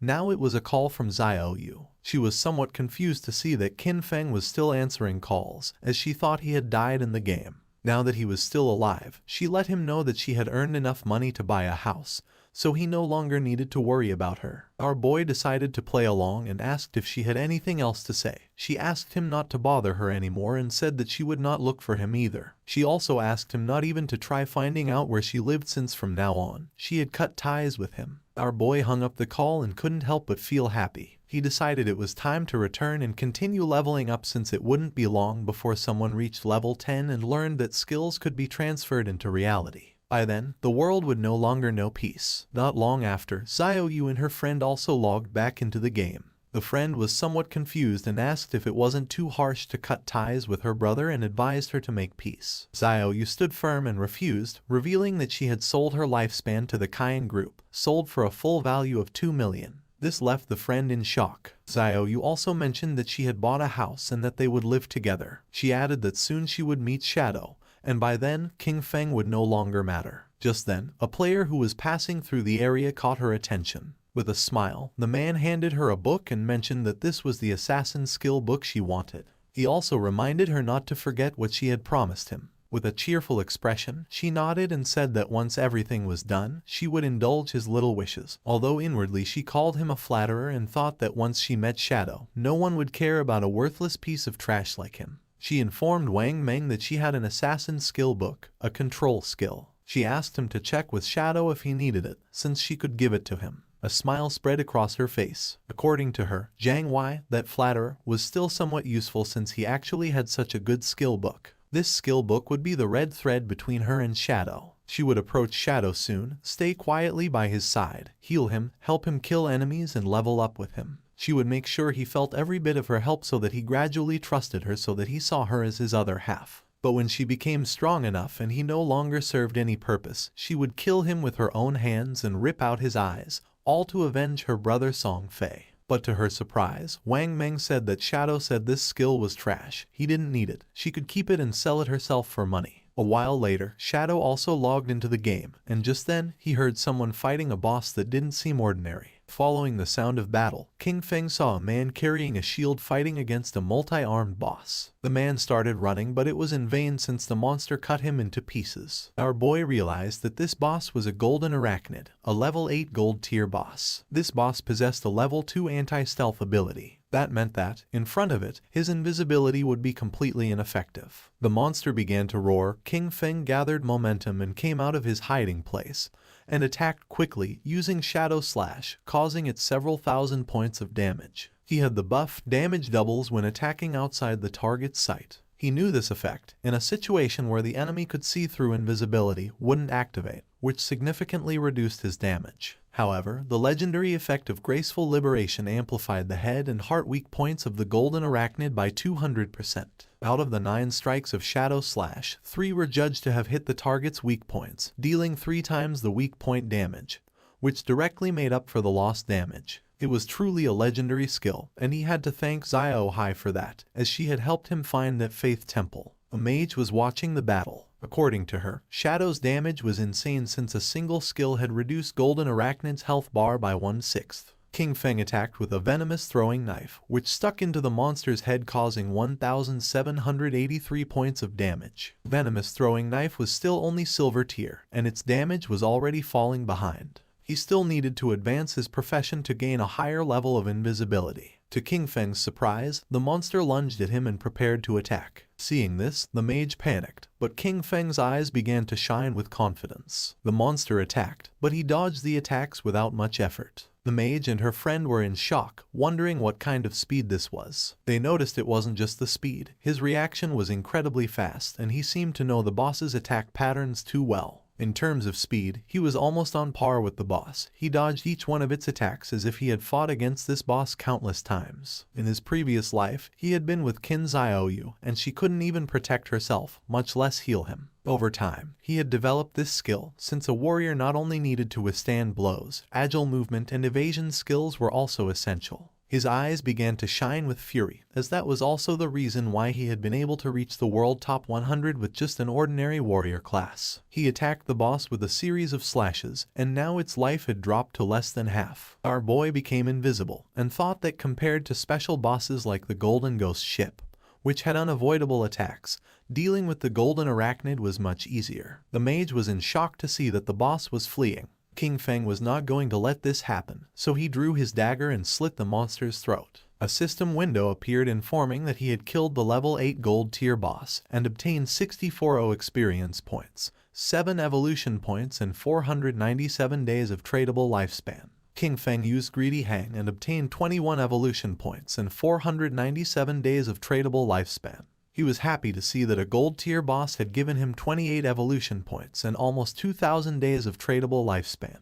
But to his surprise, another system window appeared, granting him the Blacklight Shield, an assassin skill. Its active effect converted all dodge rate into a damage-reducing shield for 8 seconds, had a cooldown of 60 seconds, and required level 8. The conversion rate detailed that every 20% dodge rate converted into 1 layer of damage reduction shield. The shield would disappear or the dodge rate would return to normal once the duration ended or the shield was broken. He couldn't believe that a skill book like this had dropped. He considered that, combined with the 75% dodge chance from the epic skill Phantom Blur, Blacklight Shield could provide 3 layers of a damage reduction shield, and with this skill, he could take down many bosses without taking any damage. He spent a total of 6 evolution points. As a result, the Blacklight Shield was upgraded from Platinum to Epic tier. Its duration increased progressively from 8 to 10, then to 12, and finally to 14 seconds. Furthermore, its conversion rate improved, so now every 10% of dodge chance was converted into 1 layer of damage reduction shield,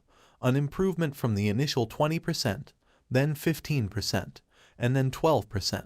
He was happy since he now had 7 layers of damage reduction shield. With this, he could even explore many high-level areas ahead of time. He still had 22 evolution points left, so he also decided to evolve the venomous throwing knife to increase its damage. He spent 16 evolution points, and the venomous throwing knife of silver tier evolved into emerald tier. Its maximum range increased from 14 to 17 meters. The continuous damage had no weak point bonus, lasted for 5 seconds, and could not stack. The additional damage on hit increased from 120 to 240 attack, and the venom now dealt 80% of attack per second, instead of the previous 50%. He was aware that evolving venomous throwing knife 3 times had at least doubled its damage. With a base cooldown of only 5 seconds, it could continuously output damage, making it no weaker than Shadow Slash, and he had gotten 2 assassin class gear pieces, so he would equip them right away. He also obtained the Agile Ring of Platinum tier, an assassin class accessory that provided plus 20 agility, plus 20% movement speed, plus 20% attack speed, and plus 20% cooldown speed, with an equipment requirement of level 8. Additionally, he got the heavy red leather gloves of gold tier, an assassin class armor that provided plus 18 physical defense, plus 15 to all elemental resistances, plus 12 constitution, and plus 588 HP. With an equipment requirement of level 6. With these 2 pieces of equipment, his cooldown speed was now at 55%.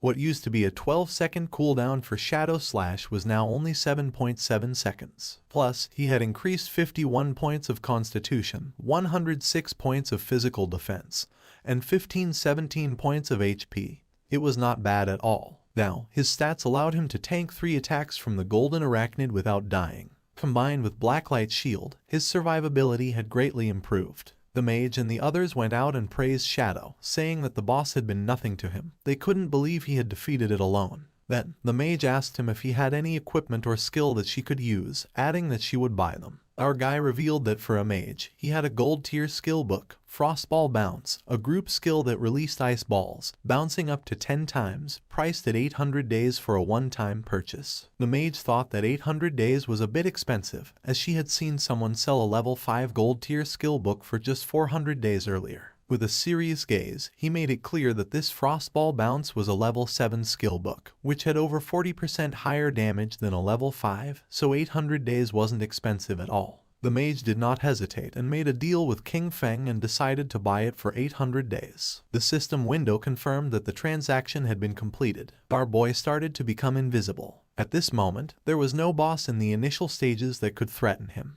He decided to go back to the town to post a message, gathering information about the locations of silver and golden tier bosses. This way, he would have a constant flow of bosses to hunt, and his leveling speed would be maximized. Wang Meng informed him that Xiaoyu, the priestess from his team, wanted to send him a skill book. He found it interesting and wondered what kind of skill book it would be. King Feng was somewhat surprised to see that Xiaoyu wanted to send him a skill book. Moreover, it was one of bronze tier. He wondered what it could be, but even so, he decided he should take a look at it. King Feng wasn't stupid at all and knew that now everyone speculated that he had killed Song Fei, and right after that she was trying to send him a skill book. He decided to reject her offer while wondering if she was trying to associate with him or if she was trying to avenge Song Fei, or maybe both things. Wang Meng informed her that Shadow said her skill book was trash, he didn't need it, and she could keep it and sell it for money. King Feng asked Wang Meng to go to the town since he had something to sell him and to prepare some lifespan. With a serious look, Wang Meng decided to ask him a question, and our boy asked what he meant and if he was asking whether he had been the one who killed someone. Then, he revealed that he had been the one who killed them. For King Feng, Wang Meng was his friend, so he knew that during the time Song Fei had been murdered, Shadow had been disconnected the whole time. The motive and timing of the crime matched perfectly. Since Wang Meng had asked this, it meant that the authorities had already deciphered most of it. King Feng asked if Wang Meng was trying to arrest him, as he knew that in 2 hours other players would reach level 10 and the ability to transfer powers to reality would no longer be a secret. He considered it the perfect opportunity to see how the Daxia government would react to this and would take it as a test. King Feng returned to Firefly Town and reunited with Wang Meng and the others. Yu asked if he was really admitting to having killed Song Fei. King Feng nodded. With a smile, Yu mentioned that King Feng was, in fact, the main suspect. However, they also knew that Song Fei and Zhonglai had harbored malicious intentions toward him, and that Dajiang Industries had captured and abused many players, forcing them to work. Strictly speaking, killing those two had been an act of self-defense. King Feng realized that since they couldn't uncover his true identity, they had chosen to maintain a temporary cooperation with him. He reflected that in his previous life, by working with the officials, his record had been spotless. However, this time he had directly killed Song Fei and Zhonglai, which might cause some changes. He was eager to see how much his rebirth could alter that doomed era of games. For now, he considered selling the platinum tier equipment he didn't use. Since they were backed by the authorities, they would accept equipment and skill books of any class,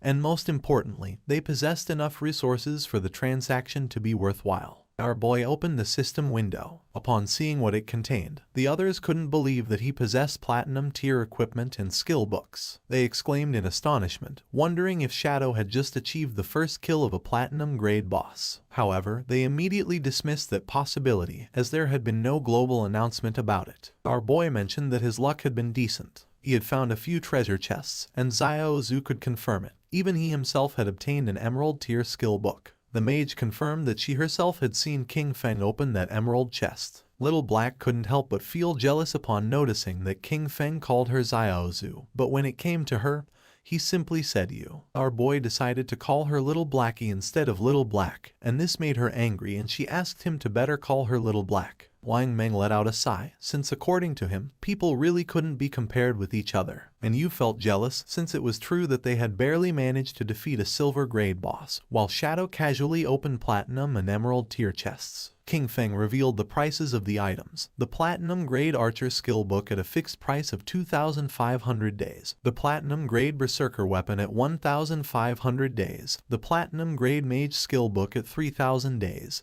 And the Gold Equipment and Skill Book package at 8,000 days, including the remaining Platinum Equipment and Skill Books, which totaled 25 items.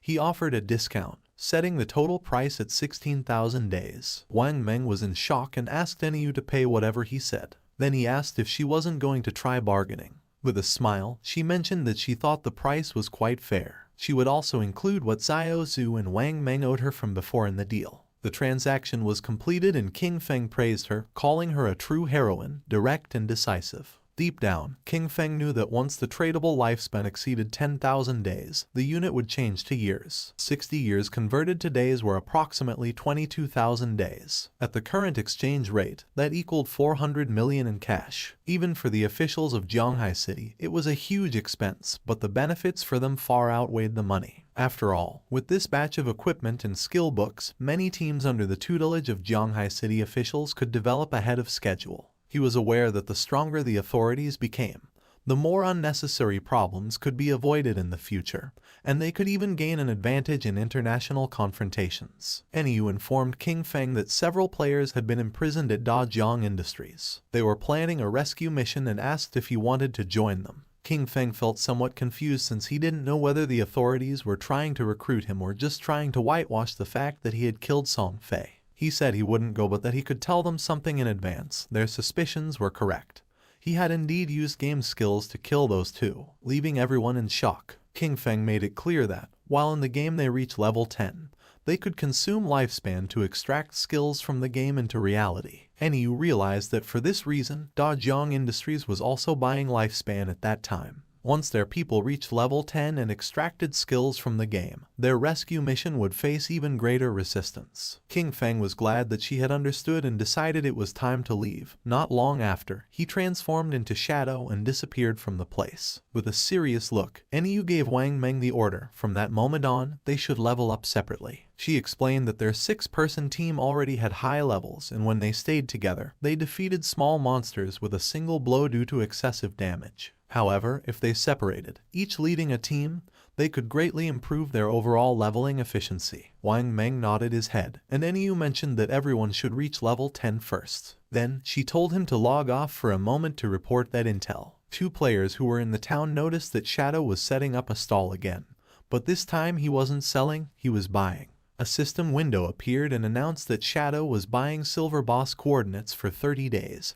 And Gold Boss coordinates for 100 days. Upon seeing this, one of the men nearby couldn't help but smile. He approached our boy and informed him that his young lady had said that as long as he was willing to help her level up, she would give him 300 million, plus shares in Dajiang Industries. The man added that such an opportunity rarely came along in life and advised him to take advantage of it.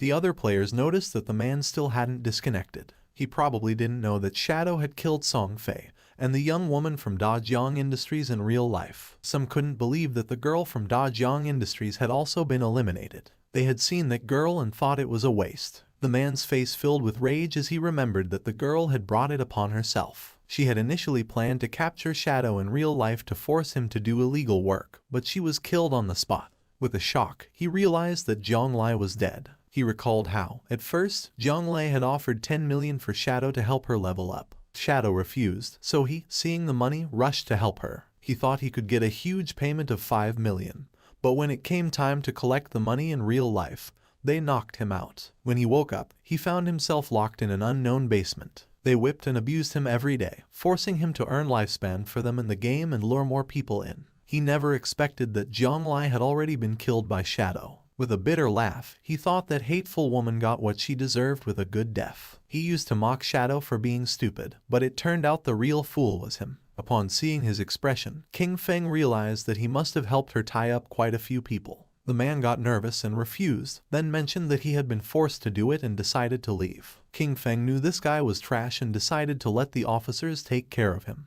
two players approached King Feng and revealed that they had the coordinates for a silver boss, offering them for 30 days, and proposed closing the deal. Someone arrived in the city and everyone's attention turned to them, realizing it was Ace of Spades. It was said that she was Kayan Shishi, the heiress of the Kayan group in reality. They warned each other to stay away from her since she had killed quite a few players, and to be careful because she might try to steal their lifespan. Kang Shishi logged into the game along with her men. She couldn't help but smile, since she didn't think the game was anything special. You only needed to spend money to buy a lot of equipment and skills. As long as her combat power was ahead of other players, when she found someone with lifespan, she would kill them and take it. She was furious since that damn game had delayed her flight. At that moment, she should have been in North America, enjoying pleasures with Big Dick and Max Fackle, surrendering herself to lust and passion. Her attention focused on two players who were trembling with fear. She was trapped in Daxia's magic city, unable to leave the country. She looked at those men from Daxia, each one as weak as an insect. According to her, Tony's men were still more attractive. With a smile, Tony mentioned that she had good taste. They were naturally much stronger than those men from Daxia, being superior in that aspect. He added that, once they returned to reality, she could experience it for herself. Upon hearing this, she couldn't help but blush like a tomato. She had heard that the useless Song Fei had died. She had played against him once and he disappeared in a minute. According to her, he was a waste. She felt excited since it was said that the person who had killed him was named Shadow. Although he was a man from Daxia,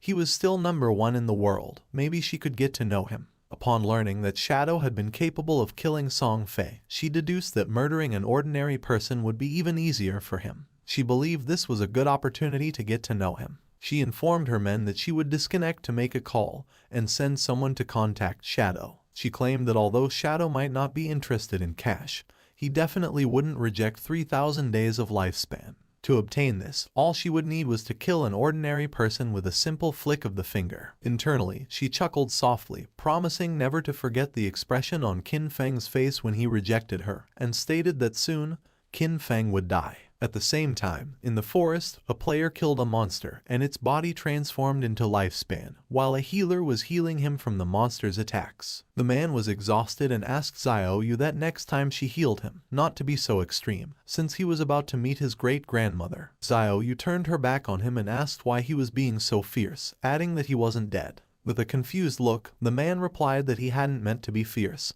He was just reminding her. She mentioned that the system had warned her that her hunger level had reached 90%. She decided to log off along with her friend Yan Yan to eat. They disappeared and the man felt somewhat confused. He was furious, cursing internally, because before she used to call him boss, but after seeing Shadow once, she had started giving him dirty looks. He promised himself that, sooner or later, he would tear her clothes off. At the same time, Xiaoyu logged out of the game and woke up in her new house with an empty stomach. Upon checking her phone, she was in shock, as all delivery places were closed and no delivery person was accepting orders. She wondered if everyone had gotten into the godforsaken game. She remembered that at home Qin Feng always prepared delicious food for her. She never had to lift a finger or use her brain. Her eyes began to shine with rage, and she decided not to think about it anymore and be more ambitious. She thought that it was just eating. Compared to freedom, that wasn't a problem at all. Clenching her fist, she thought she was the best and that she had to keep going, that she was the best and could achieve it. Without Qin Feng, she would definitely live better. At the same time, in the game, near the shore there was a small cave, and a monster was fleeing. It was a crab. When the crab came out of the cave, someone cut it in half. It was Shadow, he sighed, as he had killed 4 silver bosses in just over an hour, and overall efficiency was quite good. Each boss granted 16 evolution points. The crab's corpse transformed into lifespan. On average, each silver level boss yielded 3,500 days of tradable lifespan. Thanks to this, all his equipment was now gold tier or higher. He couldn't help but smile, as his cooldown speed had increased from 55% to 75%. The Shadow Slash, which originally had a 12-second cooldown, now only took 6.8 seconds, greatly boosting his output power. There were no platinum level bosses around the outskirts of the safe town, so gold level equipment was the highest for now. To improve further, the only way was to advance his profession. He knew that the platinum level bosses he would face in the future each had at least level 2 anti-stealth. He had to advance his profession quickly to reach level 3 stealth, as he was still over 20,000 experience points short. Only with stealth at level 3 or above could he minimize the chance of accidents when facing platinum bosses. After all, in his previous life, defeating a platinum boss had required a tightly coordinated team of 20 people. With that in mind, he decided he would head back to the town first and contact the officials to sell all his stuff. He started to become invisible, since he wanted to be ahead of everyone and claim the first kill of a platinum-level boss by himself. King Feng returned to the town, for now he had 105 years of tradable lifespan.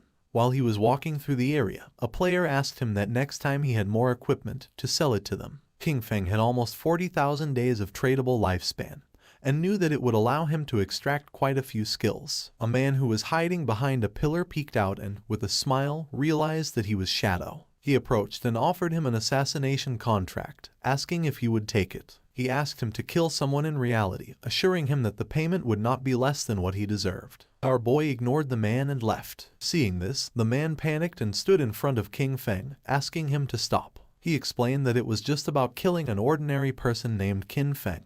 He would give Shadow the address. He argued that since he had even killed Song Fei, this should be easy for him and asked him not to reject free money. With a cold gaze, our boy was in shock and asked if King Feng had provoked him and if he wanted to kill him. He told the man not to worry about that. With an arrogant smile, the man made it clear that the payment would not be small. If he completed the task, he would get 3,000 tradable lifespan days. King Feng was pleased, realizing that 3,000 days, which at current prices was about 50 million, was an interesting offer. He wondered who wanted to kill him, as he hadn't met this person in real life, nor were they any player he knew in his previous life. It seemed like they were just a messenger. The real person wanting to kill Kin Feng was someone else. He recalled that in his previous life, his grudges with others had also surfaced in the later stages of the God-forsaken game. The man couldn't help but smile since this was a tempting offer. King Feng knew that being the target so soon must be due to grudges prior to the game's arrival. Only someone who held a grudge would be willing to pay such a high price. He couldn't help but wonder if it was Cayenne Shishi. King Feng knew better than anyone that she had both the motive and the means to hire someone to kill Kin Feng. However, with the financial power of the Cayenne group, if they had really wanted to kill him, they could have done it before the game arrived. So this contract must have other intentions. He feared that her main goal was to get familiar with Shadow. As for getting rid of Kin Feng, that was probably just a side effect, since Kin Feng had once rejected her invitation for fun. He laughed internally, thinking it was interesting. He hadn't looked for her yet, but she had already found him. With a smile, he mentioned that he would accept the job. He demanded half of the deposit up front and also made it clear that he would decide when to make his move. The man panicked upon hearing this and asked him to wait a moment, as he needed to inform his superiors first. After consulting with his superiors, the man decided to pay half of the deposit first. He would transfer the amount directly, and once the transaction was completed, he would receive 1,500 days of tradable lifespan. King Feng was happy, as he would take the deposit first, considering it as interest. Then, internally, with a snort, he told Cayenne Shishi to wait because he would soon come for her. The man gave our boy the address and information of the target. According to him, with his skills, finding him wouldn't be a problem. King Feng was in shock upon seeing that the information was correct. Shadow decided to leave and asked the man to wait. The man was furious upon noticing that he was acting all arrogant, and thought, "Aren't you working for Miss Cayenne just like me?" Just then, someone asked our boy to wait. It was a woman who had heard that he was collecting coordinates of bosses. She asked if he was interested, as she had a coordinate of a gold boss. With a smile, she said the price was 100 days. He could pay after seeing the boss. King Feng thought this was good and decided to go with her. The woman asked him to follow her, and mentioned that the place was a bit far north of the city. King Feng asked what the name of the boss was, and the woman said it was called the Plague Enveloper. Upon noticing that she knew the name of the boss, he asked if she had really seen it. She didn't know if he could handle it alone and if he wanted to take a healer, warning that the boss had area toxic damage. Our guy refused and decided to go without a healer. King Feng was aware that the Plague Enveloper was indeed a golden level boss. This boss had a poisonous aura. As long as one stayed within its range, they would continuously lose health every second. Therefore, to deal with this boss, one had to kill it as fast as possible. For him, at that moment, it was just a matter of using a few skills. Not long after, the woman took King Feng to a cave and mentioned that the boss was inside. She added that her team had eliminated all the monsters, but they had not been able to defeat the boss. She decided to guide Shadow inside. They entered the cave and the woman began to point at a tree which was in the middle of a swamp full of poisonous aura, and revealed that there was the boss. Seeing that she hadn't deceived him, King Feng decided to give her the lifespan, and a system window appeared confirming that the transaction had been successful. He had traded 100 days of tradable lifespan. He remembered that this kind of poison damage could be evaded. In this case, his Ghost Blur's 75% evasion would be really useful. With her face full of sweat, the woman mentioned that there was something she needed to remind him. In reality, it was a trap. As soon as he started fighting, someone would come to kill him. She remembered that they had level 2 anti-stealth items. For King Feng this didn't matter much, but the woman revealed that they had told her to pretend to stop them as part of the plan and to use that opportunity to get close to him. In the end, they wanted her to find a way to discover his real-life information. Our boy began staring at her. He was disappointed upon seeing their plan. The woman blushed and, with a nervous expression, said that she had also been forced. She wanted to tell him the truth so he could go after the one behind everything. Since they were blackmailing her in real life, she wished for their death as much as he did. When King Feng asked who was forcing her, she revealed that it was Dongfeng Xian. She explained that in the game, his ID was Xianian, and he said that King Feng had killed him once. Upon hearing this, our guy couldn't help but wonder if it was Dongfeng Xian, the one who had first tried to steal his Golden Ghost ship boss. The same guy later sent him a skill book asking for forgiveness. The woman panicked and remembered that he had been able to kill Song Fei, so she believed he could also take down Dongfeng Xian. She was putting all her cards on the table with him and begged him not to betray her. The best thing, she emphasized, would be for him to eliminate Dongfeng Xian or else she would be doomed. According to King Feng, they had really come up with a childish plan. He had never heard of that guy in his past life and considered that he was probably eliminated early. King Feng decided to start by killing the boss,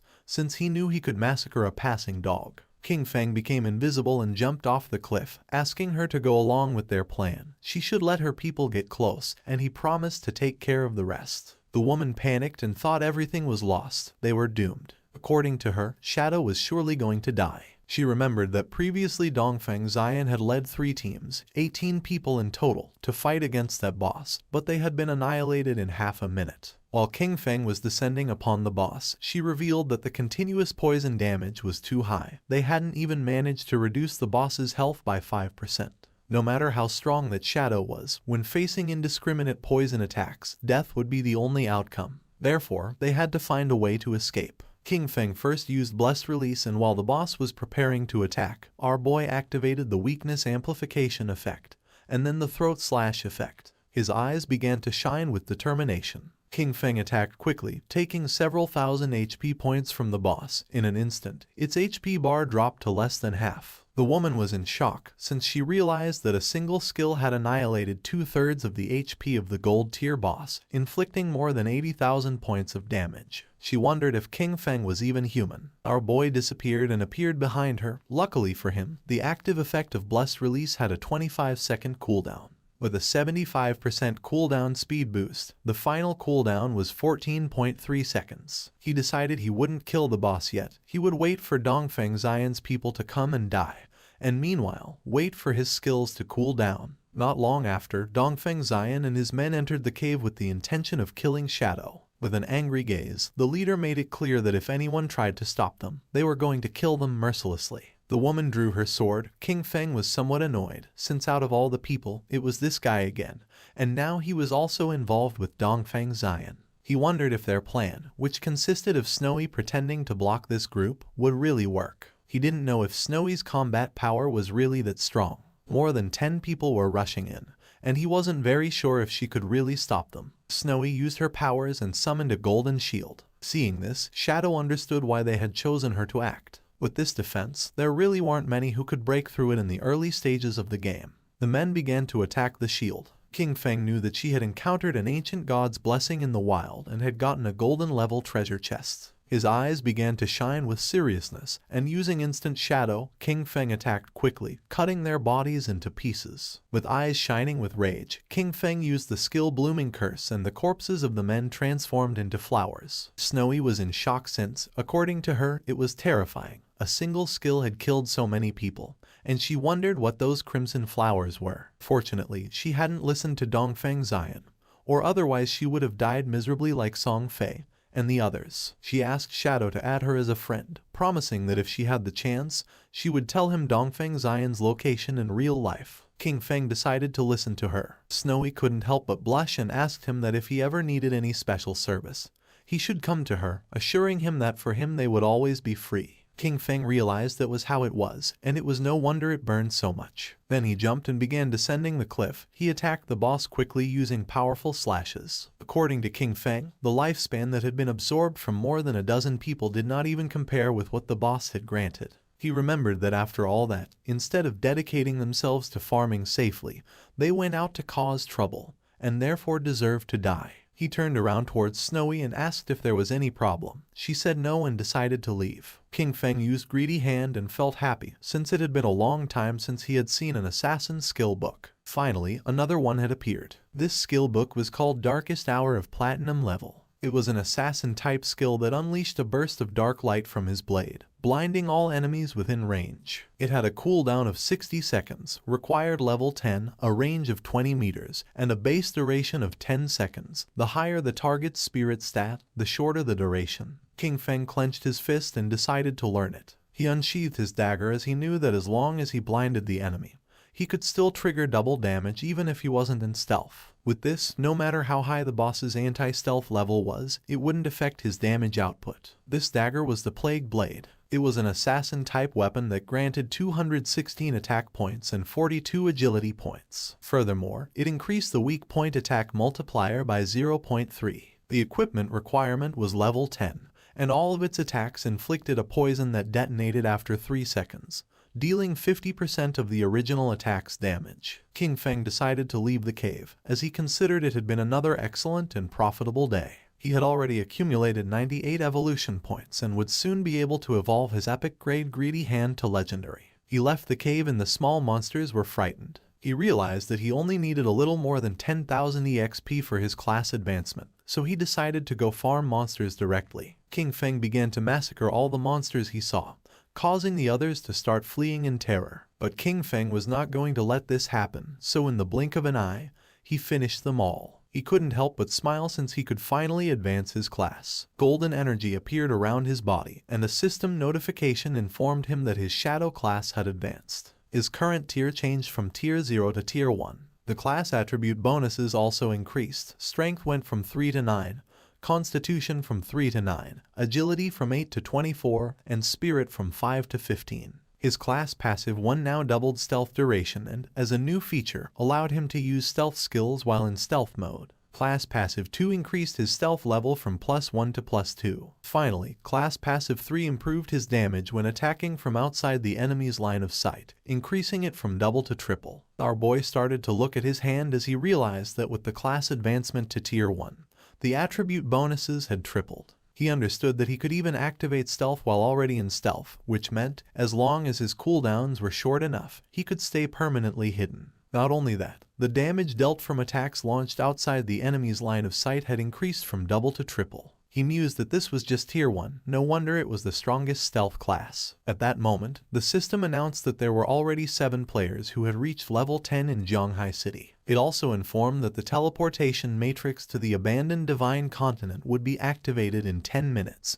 and urged players who met the requirements to prepare to depart. A table appeared, showing Shadow in first place, followed in second place by Grey Rose. In third place were Snowy Day, Black Elf Doll Lai Zai, and Wang Meng. Finally, in fourth place were Huaiyu and Yu Han. King Feng noticed that it was already 8:30 p.m. He had not expected so many players in Zhonghai City to have reached level 10. The ranking table was full of familiar faces, and he remembered that the last time, at the same hour, that table had been completely occupied by foreign players. His eyes began to shine with seriousness upon realizing that the impact of having sold so much equipment and skill books had begun to manifest. He thought that maybe the world order from the previous time would change, and he was really hoping it would. In reality, it was already night, and the police had arrested several men. One of them reported that all main members of the Dajiang Industrial Criminal Group had been arrested. However, he added that 3 key members were still inside the game, with their bodies in a state of non-existence, which made their capture impossible. They were waiting for further instructions from the commander. The commander praised his comrades for their good work and ordered them to inform Yu, assigning them the task of finding a way to force the suspects to disconnect.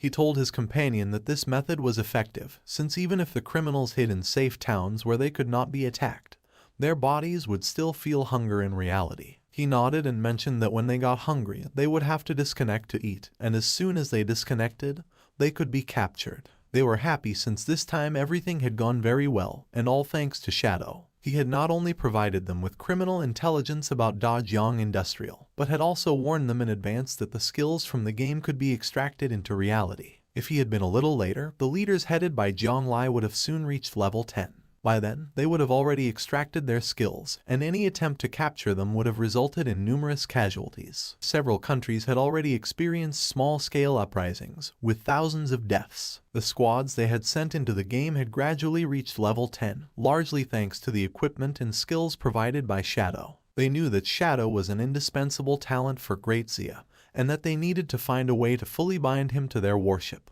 At the same time, our boy returned to Firefly Town, and Snowy mentioned that she didn't expect him to be a great hero who would free the town from evil. She admired him. King Feng asked what she was rambling about and told her that if she had something to say, just say it. She stuck out her tongue and, with a smile, told King Feng that he didn't need to be modest, since the authorities had already made the news public. She explained that Dajong Industrial, along with Song Fei, had orchestrated the kidnapping, detention and murder of players, and that the reason he had to kill Song Fei and Zhang Lai was under official orders. King Feng remained silent. He could not believe that the authorities were clearing his name, and he could not help but think that, surely, they were doing it to facilitate future cooperation with him. When King Feng asked if she had already discovered Dongfeng Xian's location in the real world, she mentioned that he had not yet disconnected and asked him to wait a little longer, assuring him that she would send him the information as soon as she obtained it. King Feng began to walk through the city. He considered that everything else could wait. The urgent task was to head first to the Divine Abandoned Continent. He noticed that quite a few people were already using the teleportation arrays of the town. However, no one had yet been able to use the continent's teleportation array. Using the teleportation matrix of the town, he decided to go to the Divine Abandoned Continent, since he considered that the current areas of the town were only beginner zones and that the real game began upon arriving at the Divine Abandoned Continent. The players who were nearby went into shock. They couldn't see anyone and wondered who had just teleported. One of them exclaimed that it obviously had to be Shadow. Another, confused, commented that he possessed level 2 anti-stealth and questioned how it was possible that he couldn't see him. Quickly, someone else snapped at him that he was an idiot, explaining that it simply meant Shadow's stealth level was higher than 2. Several seconds later, our boy appeared in the Divine Abandoned Continent, and just as he expected, everything was exactly like in his past life. This place was empty, there wasn't a single player in sight. While our boy was exploring the area, a monster with glowing eyes started staring at him intently. They were the familiar ruins of Zhanghai City. When players from different cities arrived at the abandoned Divine Continent for the first time, they appeared in the ruins of their own cities. The location of these urban ruins matched perfectly with their real-world geography,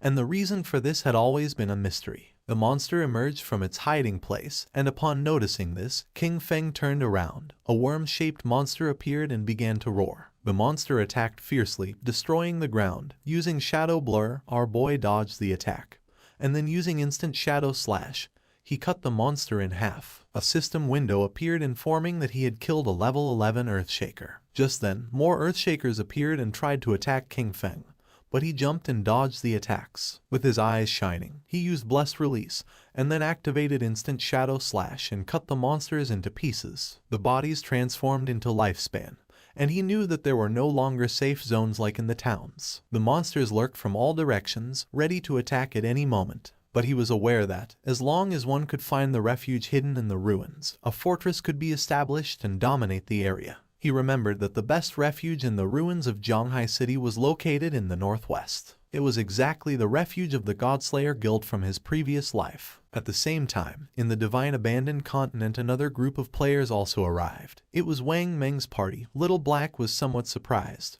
while Wang Meng did not know why this place looked like the ruins of a modern city. For them, this place was very familiar. Little Black began to point toward the tower and asked if these were not the ruins of Jiangnan City. Du Yixu replied that yes, and confirmed that she was right, adding that the towers of Jiangnan City were still standing.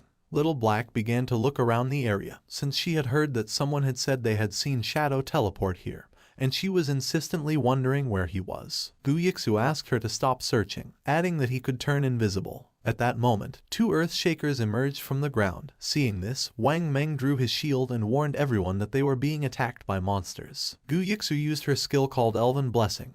The monsters attacked quickly, but Wang Meng blocked the attack using the shield, and thanks to her enhancement he was able to withstand the attacks. Gu Yixu asked Wang Meng to be careful, warning him that the ordinary monsters hit harder than the silver tier bosses around the starting town. The party's archer used the skill called Binding Shot and shot an arrow toward the monsters. In the blink of an eye, the arrow created energy ropes which wrapped around the bodies of the monsters. With a smile, he mentioned that these monsters were vulnerable to control, and therefore he would keep them immobilized and unleash all his damage to finish them off. Little Black raised her magic staff into the air and summoned a prophetic fireball. 2 flames of fire struck against the monsters. The Earthshakers died and their bodies began turning into lifespun. Wang Meng asked Xiaoxu to send her owl to fly high and explore the surrounding terrain. She nodded and her owl began flying around the area. She reported that there were monsters everywhere, a lot of them, and that the noise from the previous fight had already attracted some in their direction, which were heading directly towards them. She added that she didn't see any nearby safe zone and asked the captain what to do now. Wang Meng was in shock upon seeing that there was no nearby safe zone. The archer panicked, wondering what kind of lousy continent this was and how it had suddenly turned into a survival game. Little Black asked Xiaozu to try to find Shadow, explaining that he had arrived about 10 minutes before them and shouldn't be far away, and assured that if they found him, they would be safe. At the beginning, she couldn't see any human figure nearby, but then she started to see Lifespan. She observed a huge cluster of bright lights toward the northwest and realized that those were the rewards from the defeated monsters. She deduced that it must be Shadow's work, who probably had a full inventory and that's why he hadn't picked up the loot. More monsters emerged from the ground and began to charge towards them, and Yu started to run and asked everyone to hurry up. Now that Shadow had cleared all the monsters from that place, it was safe, and if they followed the glow of the rewards, they would find him. The captain asked everyone to stay alert, maintain formation and not fall behind, adding that they would fight while retreating. At the same time, not far away, more Earthshakers emerged and prepared to attack. But someone moved quickly and cut their bodies into pieces. It was Shadow. He knew that even without the active effect of Graceful Release, the total damage of Shadow Slash could still reach 20 to 30,000, which meant an instant kill against those mobs.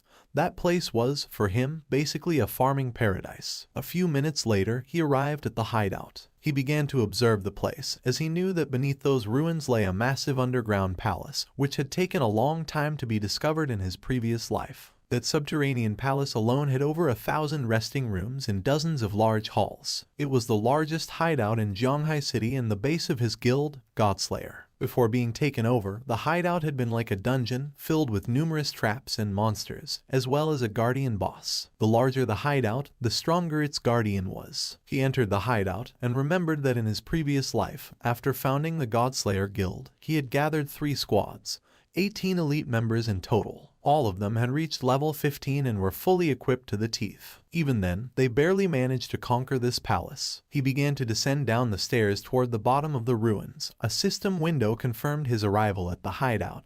This place was full of monsters and was known as the Land of Soul Purification. His eyes began to shine with confidence since he knew that being alone he was going to be able to conquer this place. A system window appeared informing that if he defeated the area guardian, he could claim ownership of that region. The monster's attention fixed on King Feng, and they all lunged at him. Our boy remained calm and drew his dagger, realizing he was facing a level 12 gold tier mob, an elemental spirit. Just before the monsters could attack, King Feng used his skill called Darkest Hour, and then used Shadow Flash Slash and massacred the monsters in the blink of an eye. King Feng began to move quickly and started cutting into pieces all the monsters he encountered, making their bodies turn into lifespan.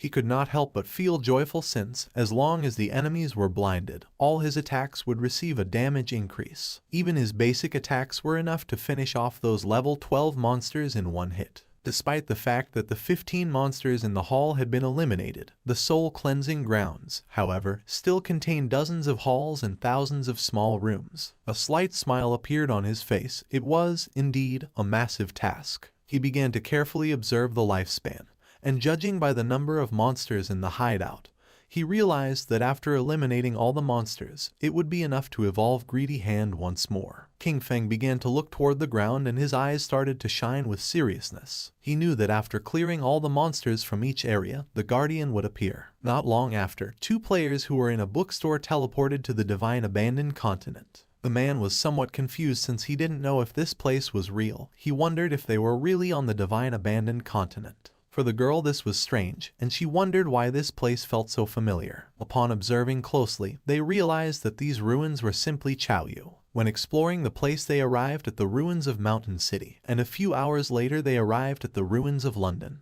The man was in shock, and he wondered if it could be that people from different regions were all transported to the ruins of the city they originally came from.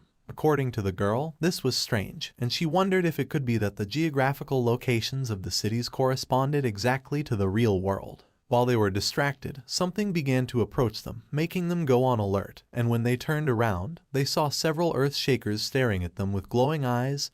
They panicked and decided to flee. The monsters began to attack and they began to flee the area. At the same time in the Zhonghai ruins the ground was filled with lifespan, and not far away were Wang Meng and his team hidden under some rubble. Wang Meng stuck out his head and, seeing that there were no monsters nearby, suggested that they first take a moment to recover. And you couldn't help but blush since for her shadow was impressive. She had believed that they were strong enough, but in the end, they could only cower trembling under the shadow of the boss. Wang Meng coughed and asked her to watch her words. She felt somewhat confused and asked if that wasn't an accurate description. Little Black stuck out her head and mentioned that, fortunately, Shadow had cleared that area, since otherwise, with so many monsters, they probably all would have died. She added that she was a little curious about where exactly they would reappear if they died in this place. While Gyixu was controlling the owl to explore the area, Wang Meng reached out to An Yu and suggested that the six of them should postpone exploration for the moment, proposing that they wait until all members of their team reached level 10 before moving forward together. She nodded her head.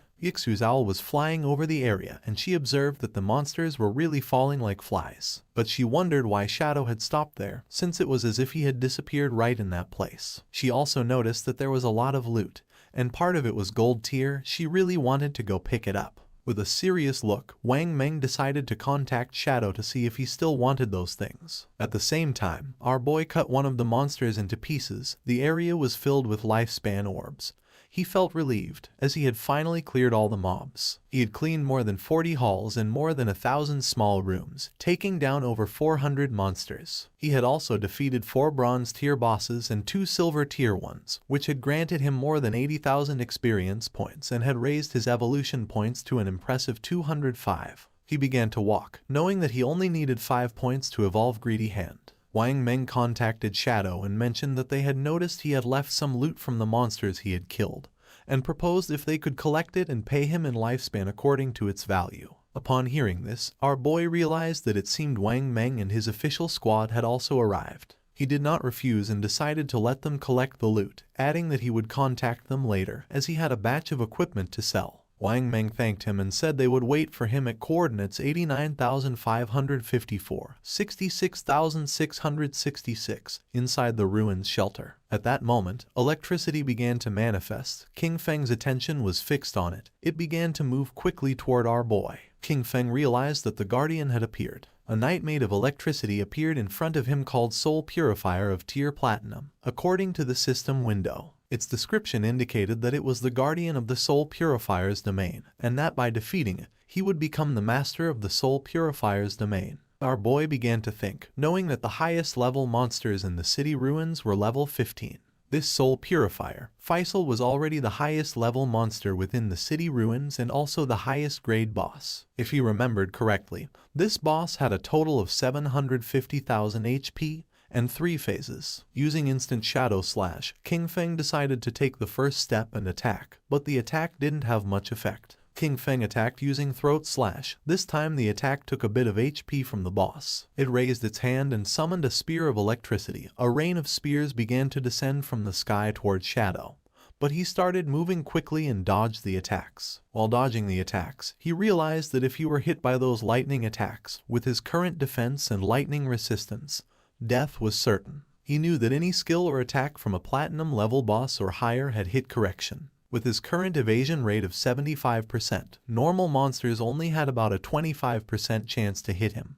but the Soul Purifier's attacks hit him with at least a 50% probability. However, his agility attribute had already reached 182 points, and at maximum speed, his running speed exceeded 40 meters per second. Therefore, as long as he paid close attention, he could easily dodge before the lightning struck him completely. His eyes began to shine with rage because last time, he had barely survived with his guild, relying on the priest's shield and luck. He attacked with all his strength since this time he would give the boss no chance. The boss had already lost a quarter of its HP, as the throat-cutting damage from Graceful Release, combined with Shadow Slash and the burst from Plague Blade, had directly taken off 250,000 HP from it. He knew that next, the boss would enter the second phase. The boss began to summon balls of electricity, and King Feng knew that the Soul Purifier would enter an invincible state, continuously generating lightning orbs and bolts. He was aware that in this phase, the priority was to destroy the 3 lightning orbs first, or else the boss would go into a frenzy. King Feng began to remember his past. In the previous life, his team had once been annihilated under the frantic damage of the boss. After that, Qin Xiaoyu had thrown a huge tantrum and had flatly refused to continue fighting. So, for the second attempt, he hadn't taken her and they had cleared it in one go. Using venomous flying darts, he attacked the orbs, knowing that each time a lightning orb was destroyed,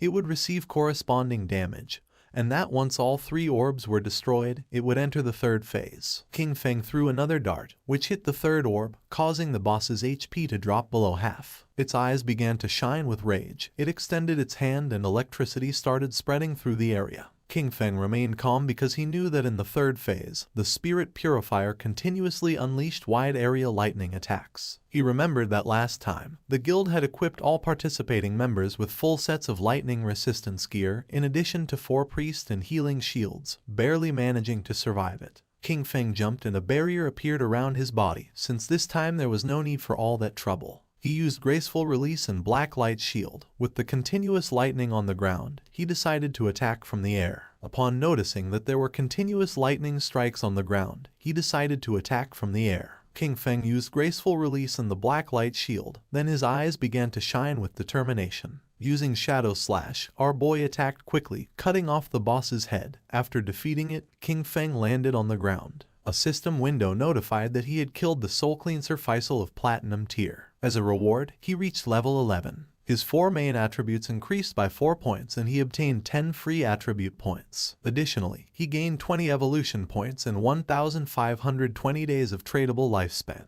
Our boy was somewhat happy. He had achieved the world's first kill of a platinum tier boss, for which he earned 10 reputation points. Additionally, he had become the master of the sanctified grounds. The ground was full of lifespan and, according to King Feng's knowledge, the hideout he had just obtained had an importance that transcended the game. He knew that a hideout not only provided shelter and storage functions, but more crucially, it could be extracted into the real world. This was vital because, when the game descended, real-world weapons began to corrode. The most powerful ones, especially nuclear bombs, became useless from day one. Planes and tanks would barely function for another month or 2 before turning into scrap. In other words, all future battles in reality would depend entirely on skills extracted from the game. Once a hideout was brought into the real world, it could activate a magical defensive barrier and become an absolutely safe refuge. King Feng began to think in silence, and then started to move away from the area, remembering that in his previous life, his guild Godslayer had used this same place as their base to continuously grow. And although he kept many joyful memories of that time, he had also witnessed how countless people came and went, full of intrigues and deceit. His eyes began to shine with determination. This time he was not going to choose the same path, he was going to become stronger on his own, until reaching the top. Outside it began to rain, and a monster swung its axe forcefully. Xiaoyu's friend fell to the ground and dodged the attack. Asking her to step aside, she began screaming for help. She didn't react in time and the axe cut her body in half. She respawned back in the town, and the system informed her that she had died, losing 14 years of non-tradable lifespan and 2 days of tradable lifespan. She went into shock upon seeing that she had died again. Her friend was furious. He called her an idiot and scolded her, asking how it was possible that she hadn't dodged the big axe wielded by the boss. She got angry and asked him who he thought he was insulting. She scolded him, saying he was the tank and if he didn't attract the boss's attention properly, how was she supposed to dodge the skills? He got even angrier and, calling her an idiot, asked her how he was supposed to attract the boss with an AoE skill. After arguing, he left the party. Xiaoyu's friend panicked when she saw that the tank had fled and started asking for help since she was being attacked by the boss. The boss attacked with its axe, and not long after, the friend also respawned back in town. With a worried expression, she suggested to Xiaoyu that they better focus on killing small monsters to level up first, explaining that she was uneasy because they didn't have much lifespan left. Xiaoyu began to ponder in silence. At that moment, the system revealed that the player Shadow from Jianghai City had achieved the world's first kill of a platinum-level boss, gaining 10 reputation points. Everyone's attention was fixed on the system window. People couldn't believe what they were reading. It seemed crazy to them that someone had managed to solo kill a platinum-level boss. Many commented in amazement that they had barely made it to the continent, while Shadow was already farming there alone.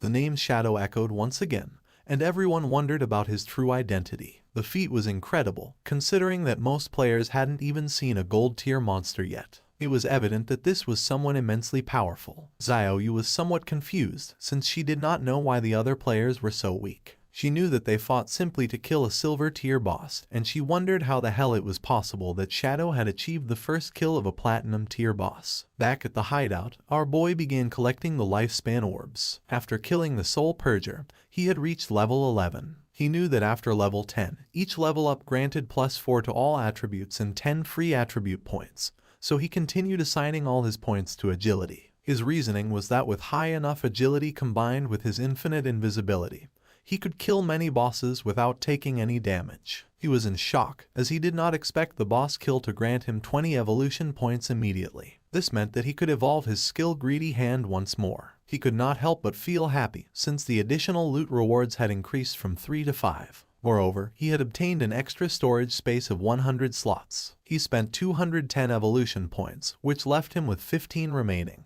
As a result, his Greedy Hand skill evolved from epic to legendary. The assassin skill now granted a 500% chance to get an extra loot reward, and that extra loot had a 100% chance to increase by 1 tier. Additionally, he gained a new passive effect, 100 slots of greedy space for item storage. King Feng decided to use his legendary tier Greedy Hand skill to collect the loot, and as a result, he obtained 5 extra loot drops. Additionally, he gained 100 evolution points, bringing his total to 115 remaining points. While observing the system window, King Feng noticed that 2 pieces of assassin gear and a book of assassin skills had dropped. However, since his level was still not high enough to use them, he decided to store them for the moment in the safe house warehouse. King Feng summoned a devout believer and gave it the order to collect all the loot from the palace and pile it up. The devout believer got to work. King Feng was happy because he knew that the 115 evolution points he had left could be used to upgrade those skills that had not yet reached the epic level. He consumed 42 evolution points to evolve Shadow Stealth 3 times to epic level. As a result, its stealth duration increased from 36 to 60 seconds. The attack that broke the stealth now dealt 300-500 damage,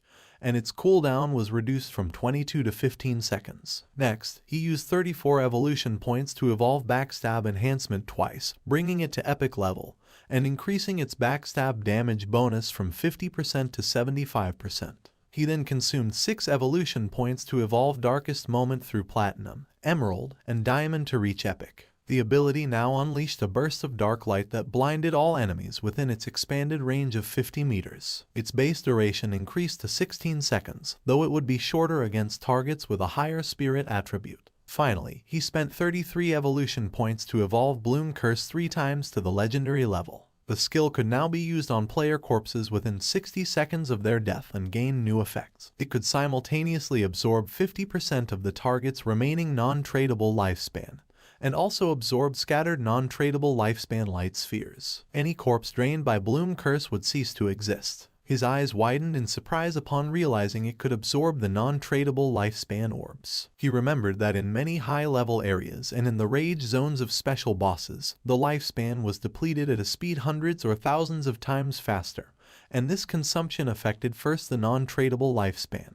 Snowy contacted King Feng and congratulated him on the first kill of the platinum level boss. She also revealed that she had good news. The Eastern Sage had just logged off. She mentioned that she had heard that his clan was gathering at the Jiangnan Hotel, and apparently they had bought a large amount of lifespan with the intention of turning it into combat power within the game. While the devout believer was piling up the loot, King Feng praised her. However, she replied that there was no need to thank her, since that was what she was supposed to do. She revealed that he had to defeat Eastern Sage without fail, or else she would be doomed. King Feng asked her not to worry and began storing the loot. He realized that all the items fit and he still had half of the space left. Thinking about how truly useful the 100-slot backpack was, he decided to go look for Wang Meng and sell everything to them. Upon seeing that Shadow had returned, Yu's and Little Black's eyes widened with joy, and Yu got excited and started running toward him. But just before she could give him a hug, King Feng stopped her with his hand and got straight to the point. He made it clear that, as usual, he set the price and if they didn't accept it, they could pass. He explained that more than 30 items were common grade and bronze junk, so he would give them a discount, a single price of 950 days of lifespan. With the mark of King Feng's hand on her face, and with a smile, Yu mentioned that she agreed. They had already calculated the value of the items they collected earlier, which was approximately 1,000 days, so to simplify everything, they would give 2,000 days for the entire batch. King Feng felt somewhat confused and mentioned that this batch consisted of silver level, gold level, and platinum level items, with a total value reaching 18,000 days of tradable lifespan. She opened the system window and, while browsing through the contents, was visibly surprised. She couldn't believe there was platinum-level equipment. She herself only had one piece of gold-level equipment and thought that only a true boss would be willing to sell items of that caliber. Excitedly, she realized this would undoubtedly accelerate Zhonghai City's development, and thanked Shadow profusely. Our boy said that there was no problem, since they were helping each other. With a nervous gaze, Little Black asked Shadow how it was possible for him to have so many inventory slots and if by any chance he was Doryman. King Feng explained that their bags were probably already full and, as a friendly reminder, pointed out to her that under the statue in the center of the city ruins, there was a staircase leading to a teleportation portal back to the starting town. King Feng began to walk away from them and made it clear that if they wanted to return, the first time would cost them 500 days of lifespan. He warned them that although returning again would not have any cost, they should think about it themselves. That said, he left, and Yu began to point at King Feng, and with a smile she mentioned that she had told them so. She revealed that Shadow was a reborn player, because otherwise, it would be impossible for him to know such hidden information. Seeing her attitude, Wang Meng felt somewhat confused and asked Captain and to please not behave that way, as she was scaring him a little. She began to blush and asked them what they would think if she tried to flirt with Shadow. Once King Feng moved away from the area, the system asked him if he wanted to consume tradable lifespan to extract a skill into the real world. He decided to activate the level synchronization and class advancement synchronization. The system informed that he had consumed 27,000 days of lifespan, and that the level synchronization and class advancement synchronization were completed. King Feng felt excited, as the next step was the extraction of skills. He remembered that he had previously extracted Shadow Meld, but it was only at level 1. This time, he not only planned to raise the level of Shadow Meld in reality, but also to extract even more skills. He consumed 1,946 days to improve Shadow Meld to level 10. Then, he extracted a series of skills: Backstab Enhancement for 900 days, Greedy Hand for 1,000, Shadow Flash Slash for 3,200, Ghost Blur for 5,366, Curse of Blooming for 16,099, and Blacklight Shield for 11,313. Once the synchronization of the extraction was completed, he had 7,480 days of tradable lifespan left. Finally, he invested 3,600 days in extracting the Boots of Concealment of Gold Grade and another 3,394 days in the Pendant of the Devout, also Gold Grade. Now the time had come to extract the equipment. He began navigating through the system window, realizing that the Pendant of the Devout not only reduced cooldown time, but more importantly, the silver tier follower it summoned was nearly invincible in the real world. After spending it all at once, he was left with only 486 days of tradable lifespan. But now his strength in reality was almost on par with what he had in the game. He began to disappear without a trace, knowing that he still needed to gain more lifespan. He had to make sure that by the next logout, he could achieve full synchronization. Several minutes later, with the body releasing Shadow, King Feng woke up in the real world. He began to think silently. Now that Kai and Shishi knew his address, he considered that, for safety, it was best to leave this place for the moment. He knew that extracting the Sanctuary of Soul Purification required more than 1,300 years of lifespan, so for now, he would have to find a temporary place to stay.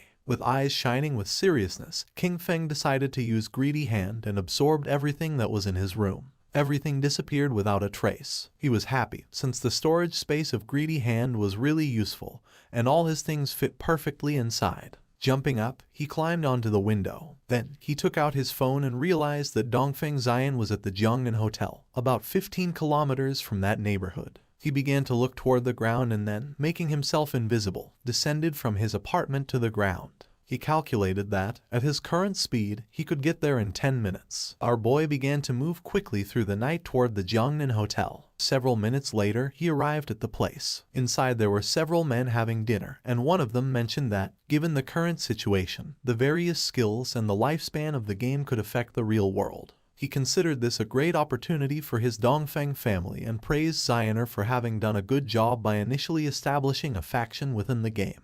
With a smile, Zioner replied that everything was what he should do. With a cheerful look, the grandfather said that he was very pleased with Zioner's progress. He explained that this time they had bought a large amount of exchangeable lifespan, all in order to acquire equipment and skill books. The goal was for the main members of their family to reach level 10 as quickly as possible, thus gaining an initial advantage to then use it and expand the family's influence in the real world. With this dual development, their Dongfeng family would surely become a dominant power, and even the dream of establishing a millennial family and dynasty would cease to be just a dream. Zioner began staring silently at his grandfather, and then his eyes began to shine with malice. In his mind, he thought with contempt about that damn old relic, who already having one foot in the grave still clung to the position of clan leader, dreaming of immortality. His plan was to trap Shadow, force him to reveal his secrets and then make him earn lifespan for him. Once he became number 1 on the ranking list, he would make sure they all died. The grandfather asked him how the plan to deal with Shadow was going.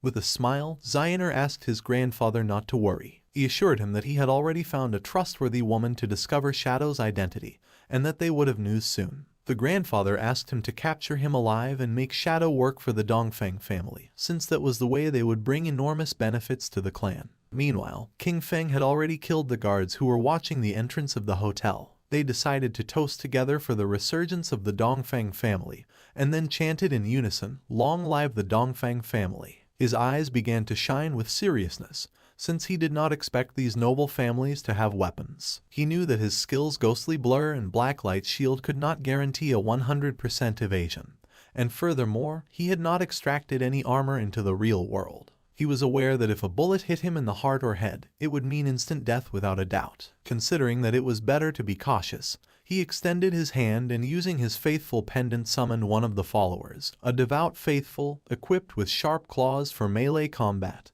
and green flames for ranged attacks. Our boy gave the order to it to go in and leave no one alive. He knew that, being a silver level boss, the devout faithful had strong resistance to damage and that, even against firearms, it could withstand quite some time. While everyone was distracted, the devout faithful opened the door, it started roaring, and upon seeing this, everyone panicked since they didn't know where this monster had come from. With its eyes shining, it began to charge towards them. Seeing this, with a serious gaze, Zioner stood up and began to point at the monster, causing the guards to aim at it with their guns.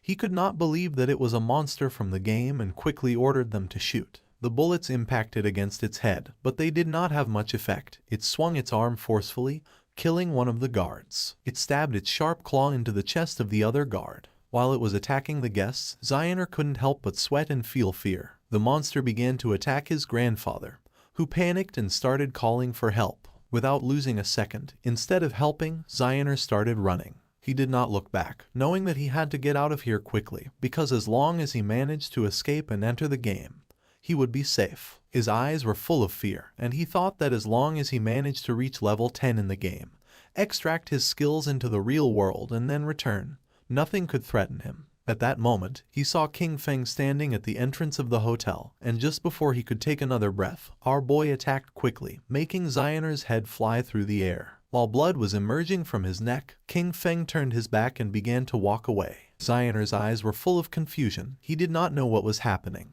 Not long after, flowers began to emerge from his body. King Feng began to observe them carefully, and the system revealed to him that he had absorbed 27,000 days of tradable lifespan and 482 years of non-tradable lifespan. His eyes began to shine with joy, as it had been a truly great loot. Xian Er's corpse turned into flowers, and King Feng was happy, since this time, the skill blooming curse had truly proven its worth. It had not only erased all corpses and traces of blood, but also extracted every last drop of lifespan from Xian Er. As a result, his non-tradable lifespan had accumulated up to 2,327 years. Thanks to this, he would no longer feel so much pressure in the future when entering the rage zones. Not long after, someone shouted alarmed, urging others to call the police, as gunshots and screams had just been heard coming from the private room. King Feng became serious, and just at that moment, several police officers began to run toward the room, remembering that this was the room where the Dongfeng family was having their meeting.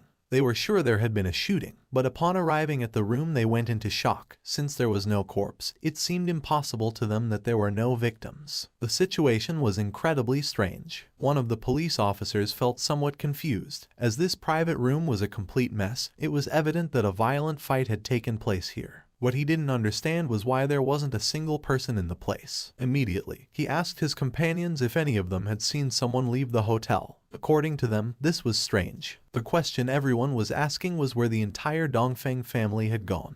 It was as if they had completely disappeared, and they thought it best to call the investigation unit. Meanwhile, King Feng had already left the hotel. King Feng began to move away from the hotel. His next target was the Cayenne Corporation. However, its main headquarters had already moved to North America before the game descended. At this moment, only the CEO's daughter, Cayenne Shishi, was trapped in the Demon City area, and he needed to eliminate her before she left the country. The distance from Zhanghai City to Demon City was nearly 300 kilometers. If he traveled on foot, it would take him 2 or 3 hours, and that was too much of a waste of time. King Feng got ready to sleep, knowing that he needed to find a way to get a mount. Our boy returned to the godforsaken game and stood up upon realizing that there were still some silver and gold tier bosses left in the ruins, and decided to go farm them. Captain Anu contacted Shadow and informed him with great enthusiasm that she had excellent news. She explained that Xiao Hai had just found the entrance to a tomb, but a gold tier vengeful spirit was guarding it and they couldn't defeat it. King Feng was somewhat surprised to hear this and asked how she had found the entrance to a tomb. Captain Anu revealed that, on their way back to the starting city, they had taken a slight detour to avoid some small monsters. While walking, they suddenly noticed that someone was missing. After searching for a while, they finally discovered that Xiao Hai had fallen into a pit. It was a special tomb area where team chat did not work. By following him into the pit, they saw a level 12 gold boss that began chasing them. Luckily, they ran fast enough to escape. She informed him that they were now back in Shell Town and that if he wanted to go to the tomb, she could give him the coordinates. King Feng knew that a true lucky charm was indeed a lucky charm. That someone could find a tomb just by taking one wrong step while walking through the ruins of the city was an incredible coincidence. He was aware that tombs, like faith temples and curse ruins, were wild random events and very rare. He asked the captain to give him the coordinates, and Yu sent him the coordinates revealing that the tomb was near the ruins of Shell Town. King Feng thanked her and mentioned that if he obtained something he couldn't use, he would sell it to them without hesitation. He couldn't help but think about how truly clever Yu was. King Feng's attention was fixed on a well. He was somewhat confused to see this and wondered if this was really the access point. With such a large well, it seemed incredible to him that someone could simply fall in by accident while walking. Without a doubt, that girl, Xiao Hai, was truly unique. Without hesitating for even a second, King Feng jumped into the well, and a system window welcomed him, announcing his arrival at the Tomb of Resentment and notifying him that his long-range communication would be blocked. King Feng landed at the bottom and began to walk down the corridor. At that moment, a giant monster appeared before him, the Wailing Spirit, a level 12 creature of gold rank. King Feng began to observe the boss in silence. He had never encountered this wailing spirit in his previous life, but judging by its form, he deduced that it must have an extremely high attack power and a wide attack range, definitely being a type of physical damage. This explained why Yu and the others had fled in panic. The equipment and skill books he had sold them did not increase their defense much. He estimated that Wang Meng, being a holy shield warrior with about 5,000 HP at this moment, would probably lose at least half of his health with a single hit from this boss. King Feng began to observe the boss in silence, aware that if it hit him with its axe, death would be inevitable. Combining the skills Blessed Release and Instant Shadow Slash, King Feng attacked quickly, cutting off the monster's arms. He knew that this boss had very high defense, and the damage of Instant Shadow Slash was only 80% of normal. But this didn't matter, since the creature wouldn't be able to withstand the subsequent damage from throat slitting of the skill Blessed Release. At that moment, the monster's arms started moving toward King Feng, making him panic. Not long after, it exploded, but King Feng reacted in time and jumped away from the area. He was somewhat surprised. It was a corpse explosion. He acknowledged that he had been careless by not dodging it and, fortunately, his skill Ghost Blur had activated. Otherwise, he would already be dead. The boss's corpse transformed into lifespan. King Feng remembered that in his previous life, something similar had happened once. They had killed an unknown boss. A team member had approached excitedly to loot the corpse, but it exploded and annihilated him instantly. Some teams had even been annihilated by boss corpse explosions, although this mainly happened with platinum level bosses and above. He did not expect a gold level boss in this tomb to self-destruct in that way. Using Greedy Hand, he picked up the loot. A series of system notifications informed him that, for having killed the resentful ghost, a gold-level boss, he had gained 10 days of tradable lifespan and 20 evolution points. Additionally, he obtained the skill book Night Ring Blades of platinum level. Thanks to the use of Greedy Hand, he got an additional 63 days of tradable lifespan, and the resentful leather armor of platinum tier. He was somewhat surprised because he had obtained a piece of equipment and a skill book that he could actually use. According to the system, the Dark Night Ring Blade was a platinum tier assassin skill. It imbued the blade with dark power, dealing dark elemental damage to all enemies within a 5-meter radius and adding 500 points of dark elemental attack. Its cooldown was 10 seconds, reduced to 5.7, and the required level to use it was 11. King Feng was happy, as this was exactly the elemental damage skill he needed for the assassin class. Since the shadow class had higher spirit attributes than strength, its magic attack power surpassed physical. This perfectly explained why elemental skills like Dark Night Ring Blade suited him so well, and he understood that he should focus more on enhancing his spirit stats to maximize this type of damage. He had 9 points in strength, 9 in constitution, 24 in agility, and 15 in spirit. Phew! King Feng decided to advance the skill to epic level to see the result. Immediately, he consumed 6 evolution points, leaving him with 36 remaining. The skill Dark Night Ring Blade evolved from platinum to emerald, then to diamond, and finally to epic. As a result, the radius of effective dark elemental damage increased from 5 to 12 meters, and the added dark elemental attack rose from 500 to 13 points. Our boy thought that, after the evolution of the skill, the range had expanded from 5 to 12 meters and the additional attack had increased from 500 to 13 points. His eyes filled with seriousness, as he knew better than anyone that, being an area attack, the additional attack power was not so strong and the total damage per use could not be compared to that of Shadow Slash. However, it was a divine skill for eliminating groups of small enemies. Shadow Slash had a cutting range of 5 meters, but ultimately it was a linear skill. In contrast, the Dark Night Ring Blade was an area skill, so its effectiveness was much greater when surrounded. The system informed him that the Resentment Leather Armor of Platinum level granted plus 55 physical defense, plus 45 to all elemental resistances,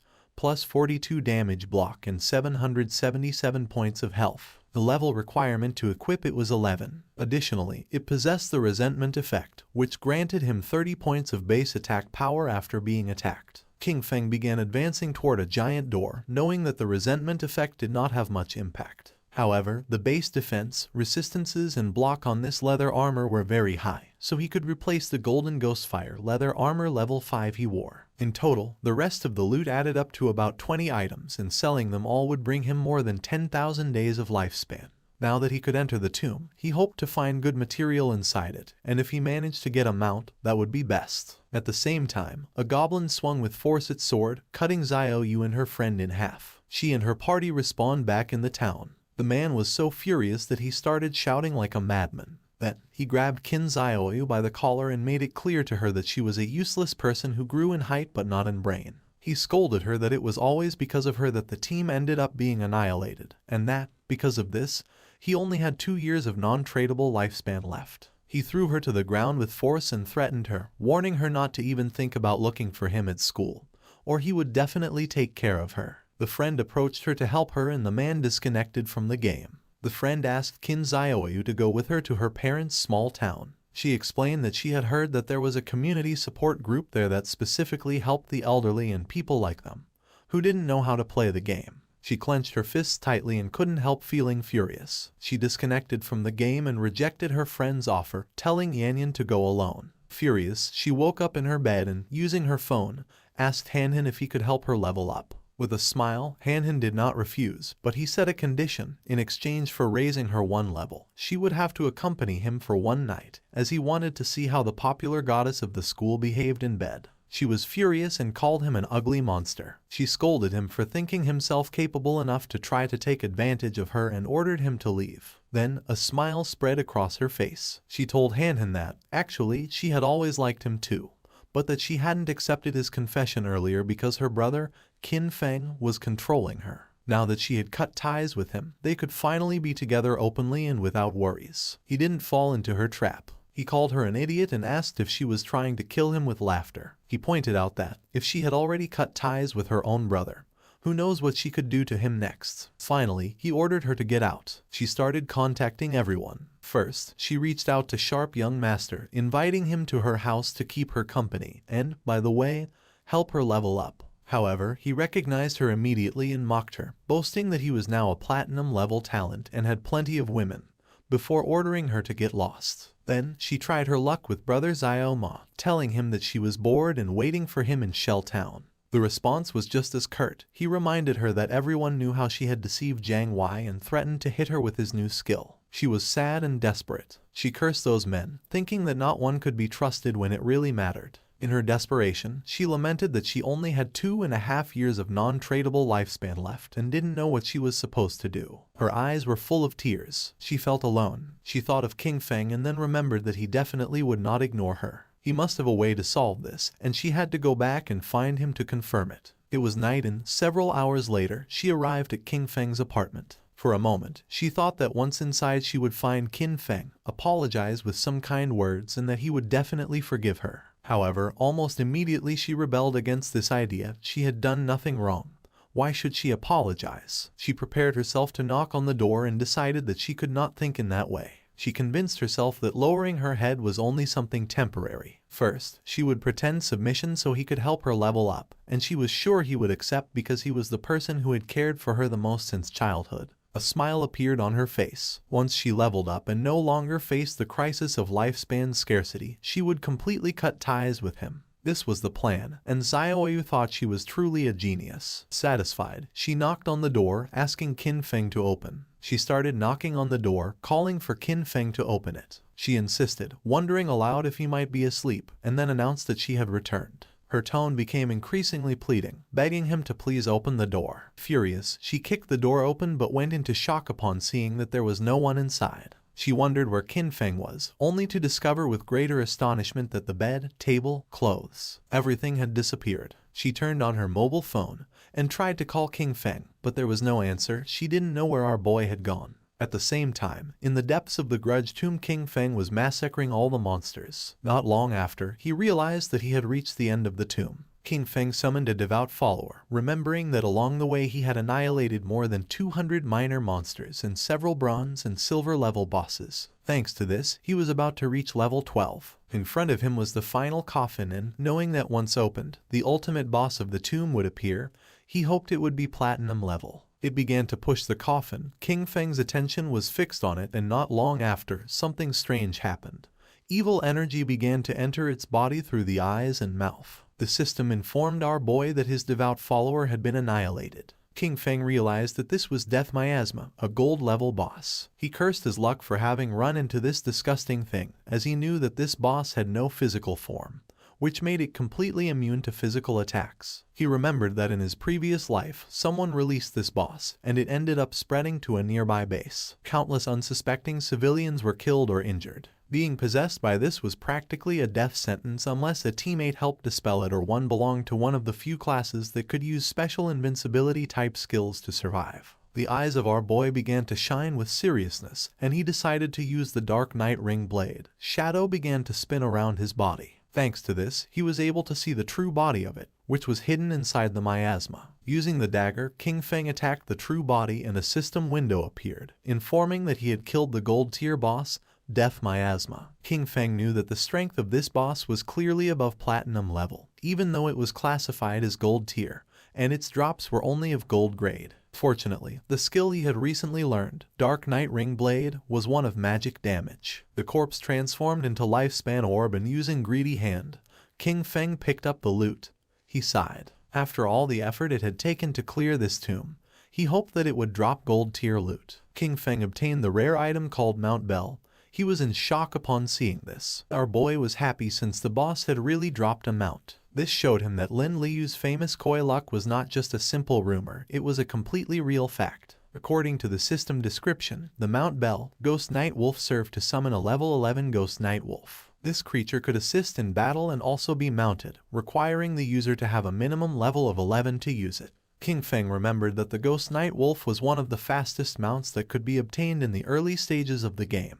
The Ghost Night Wolf was level 11, and its grade was gold. It possessed 148 strength, 155 constitution, 135 spirit, and an impressive 191 agility. The mount would gain experience alongside its owner, growing stronger over time. However, if its bell were traded, the creature's level would reset to its initial state. Its abilities were also noteworthy. Dash. When mounted, it increased movement speed by 245%.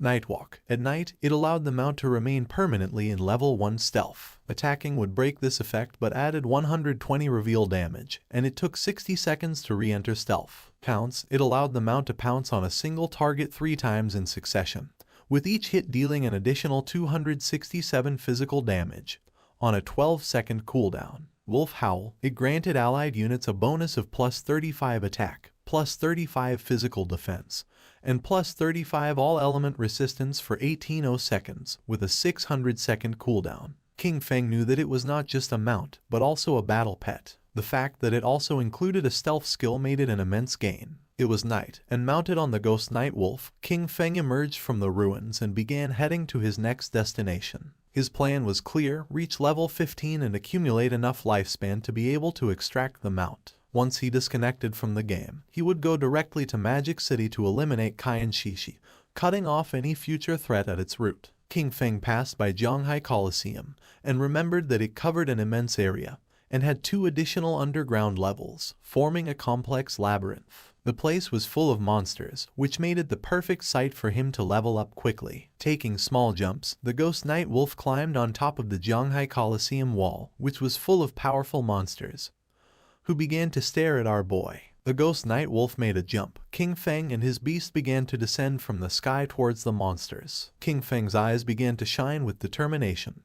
Using Shadow Instant Slash, our boy began to massacre the monsters. At the same time, somewhere else in the ruins, there was an Yu, who using her sword, killed one of the monsters that was in the area. The monster's corpse transformed into Lifespan, and she felt relieved. Her teammate, Manhwa Liang, son of a department head in Zhanghai City, began to applaud while mentioning that, as expected from Captain N, her damage was insane. He remarked how powerful the hidden class dragon swordsman was and stated that Yu was undoubtedly the woman he had set his sights on. She mentioned that this golden boss was only level 8, and even so, they had been fighting it for more than 10 minutes. Because of this, she really didn't understand how Shadow had managed to solo kill a platinum boss. Manhwa Liang praised her but dismissed Shadow's achievement, stating that he was simply a stealthy assassin who relied on stealth to slowly wear down the boss. According to him, someone with this playstyle would never truly become great. He felt happy, since he knew that, luckily, Yu didn't have any influential backing. With his status as the son of an official, subduing her would be a piece of cake. And Yu asked if a mediocre archer like him wouldn't be even more suitable for the task of slowly wearing down a boss. Manhwa Liang fell on his butt to the ground and explained that he was an upright person and wouldn't stoop to doing something like this. With a serious expression, he revealed that he had heard that Shadow had a terrible character and was a ruthless killer in the real world. He also mentioned that he knew a hunter from the Metropolitan Police who already possessed level 3 anti-stealth skills. He suggested finding a way to set him up, discover Shadow's identity in the real world, and afterwards, take control over him. He argued that someone like Shadow could only be trusted if he worked for his organization. Otherwise, incidents like those of Song Fei and Zhang Lai would keep happening. He was tired of cleaning up Shadow's messes. And Yu and Wang Meng looked at each other and started laughing at Manhwa Liang. They asked him if he really hadn't understood it. They explained that the situation wasn't that Shadow begged them to clean up his messes, but quite the opposite. It was they who had to clean up what he left behind. Only in this way could they ensure their interests were aligned with his, thus allowing cooperation. They reminded him of Shadow's achievements, the first global kill of a golden boss and the first kill of a platinum boss, both solo. With a furious expression, Manhwa made it clear that, to him, Shadow was nothing more than a fragile assassin. He rhetorically asked how they couldn't control him, as long as their anti-stealth level remained on par. Calling them a bunch of nobodies, he scolded them for daring to reprimand him. He then turned to Anu, declaring that she should watch closely because he would ruin Shadow's reputation and capture him. He stated that when this happened, she would be on her knees before him, apologizing and begging for his forgiveness. Wang Meng asked Anu what loot the boss had dropped. She replied that it had dropped a piece of gold tier equipment for a priest, a silver tier equipment, and a silver tier skill book. She started touching her chin and remembered that Shadow usually sold them several pieces of gold and even platinum equipment. This made her wonder how many bosses he had actually killed, or if his talent was treasure hunting and all these items came from opening chests. With a serious look, Wang Meng revealed that he was a little worried, and you couldn't help but feel somewhat confused. Wang revealed his concern, bringing up the case of the Jiangnan restaurant, the incident in which the entire Dongfang family was murdered during a gathering. Then, he raised an unsettling hypothesis. If Shadow had been responsible for this, were they still supposed to clean up his messes? Wang admitted that he still didn't understand Shadow's personality, and expressed his fear that he might actually be a ruthless serial killer in real life. She knew about this case. The superiors were taking it very seriously, and everyone was speculating whether it was related to Shadow. With a confident smile, she explained that, even if this case had really been the work of Shadow, she would still choose to cooperate with him. She stated that, although the superiors refused to clean up his messes, she would personally support him. Wang Meng was somewhat confused, and when he asked the reason, she simply replied that the real question was who wouldn't want to support Shadow. Their subordinate appeared and reported that in the area ahead they had found a place similar to an arena, but all the monsters inside were already dead. With a serious gaze, he revealed that there were bodies everywhere. He didn't know which party had been strong enough to clear all the monsters from the arena. Then Yu felt happy and decided to go to the arena. Upon seeing her behavior, Wang Meng felt even more confused. They arrived at the Zhanghai Coliseum and saw a lot of lifespan lying on the ground. They were in shock as they realized the incredible amount of loot. There must have been hundreds of minor creatures there, and this led them to wonder which party was so strong to have achieved such a feat. Captain Anu was confident that Shadow had been here. With this in mind, she suggested they search the surroundings, as they might run into him. Manhwa questioned why she was so sure it had been Shadow. Captain Anu responded that the reason was simple. He was number 1 on the leaderboard. Their party was right behind on the leaderboard, and since they couldn't achieve something like this, it had to have been Shadow. Manhwa was furious and revealed that he also had invisibility, and could do the same. It would just take him more time. That's all. With a smile, Captain Anu communicated with Shadow, and upon noticing that he had cleared so many monsters, she thought that he surely had a lot of gear and skill books that he didn't need, so she proposed that he sell them to them. At that moment, Manhwa's eyes widened in surprise. King Feng mounted on the wolf appeared behind him. He fell on his butt to the ground upon seeing the wolf, while on the other side, Captain Anu felt excited and asked where King Feng had gotten a mount. King Feng revealed that thanks to the coordinates Little Black had given him, he had obtained the mount. Upon hearing this, Little Black couldn't help but blush and she said there was no need to mention it. King Feng decided to make a deal with Captain Anu. He proposed that she take all these items from the ground as part of a package, clarifying that the conditions would be the same as always. She mentioned that she understood if she wasn't satisfied, she didn't have to buy. She already knew it. Shadow's prices were always fair. While they were talking, Manhwa couldn't help but feel furious. His eyes widened with rage. He felt humiliated by Shadow, and swore internally that he would make them pay. Mounted on the wolf, King Feng began to advance through the ruins. According to the system chart, he had already reached level 13. Below him, at level 10, were Justice Enforcement and Wang Meng. Black Goblin Big Lie's Eye also appeared at level 10. Our boy had 245 years of tradable lifespan and 255 evolution points. King Feng was happy because this time, after clearing the arena ruins, he had obtained a pretty good grade gold skill book. The skill book was called Silent Concealment. It was grade gold and allowed the user to enter stealth without moving. As long as they did not attack or move, they would remain permanently invisible. Attacking from this state added 300 detection penetration damage points. It had a cooldown of 120 seconds and required level 13 to be used. King Feng realized that this skill not only strengthened his stealth, its true power lay in the fact that, if he used it in reality and combined it with the invincible state from the game, he could make himself disappear completely in the real world. He decided to evolve this skill book to Epic, for which he consumed 11 evolution points. The skill was improved, going from gold to platinum, then to emerald, diamond, and finally to epic. With this, the additional damage per stealth penetration attack increased from 300 to 800 points. In turn, the cooldown was reduced from 120 to 60 seconds. He decided to evolve other skills as well. First, he consumed 34 evolution points to bring Venomous Dart to the epic level. The skill progressed from emerald to diamond and finally to epic, improving its attributes. Its maximum range grew to 20 meters, its on-hit attack damage increased to 400, and it applied the venom status. This status now dealt 100% damage per second for 5 seconds, with no weakness bonus, and did not stack. Next, he invested an impressive 200 evolution points to elevate Graceful Release to the mythic level. Evolving from legendary to mythic, its weakness attack bonus soared to plus 300%, and its weakness attack multiplier was doubled, while its level remained at 5. Its active use now applied the throat slash effect, dealing 200% of the attack's damage per second for 3 seconds, and its cooldown was slashed to just 15 seconds. Or 9.7 with his bonuses. King Feng was happy since the mythic level skills were truly powerful. Now, except for some special monsters, each of his attacks was a hit to a weak point. He took out the necklace and began to observe it carefully and decided that it was time to evolve it. It was the Deceiver's Pendant of Platinum Grade, an accessory for assassins that granted 45 points of physical attack, 20 of strength, and 20 of constitution. Its equipment requirement was to be level 13 and also had a unique effect that added 1 point to stealth level. By combining his skills and equipment, he realized that he now possessed a stealth level 4. He was convinced that, at this stage, no one could detect him. In addition, there was the item Shadow Veil. Thanks to it, his evasion rate had directly reached an impressive 83%. It was the gold tier Shadow Veil, an assassin-type equipment. It granted 5 points of constitution, 5 of spirit, and a 32% evasion rate. At that moment, a small explosion occurred. King Feng decided to stop to find out what was happening.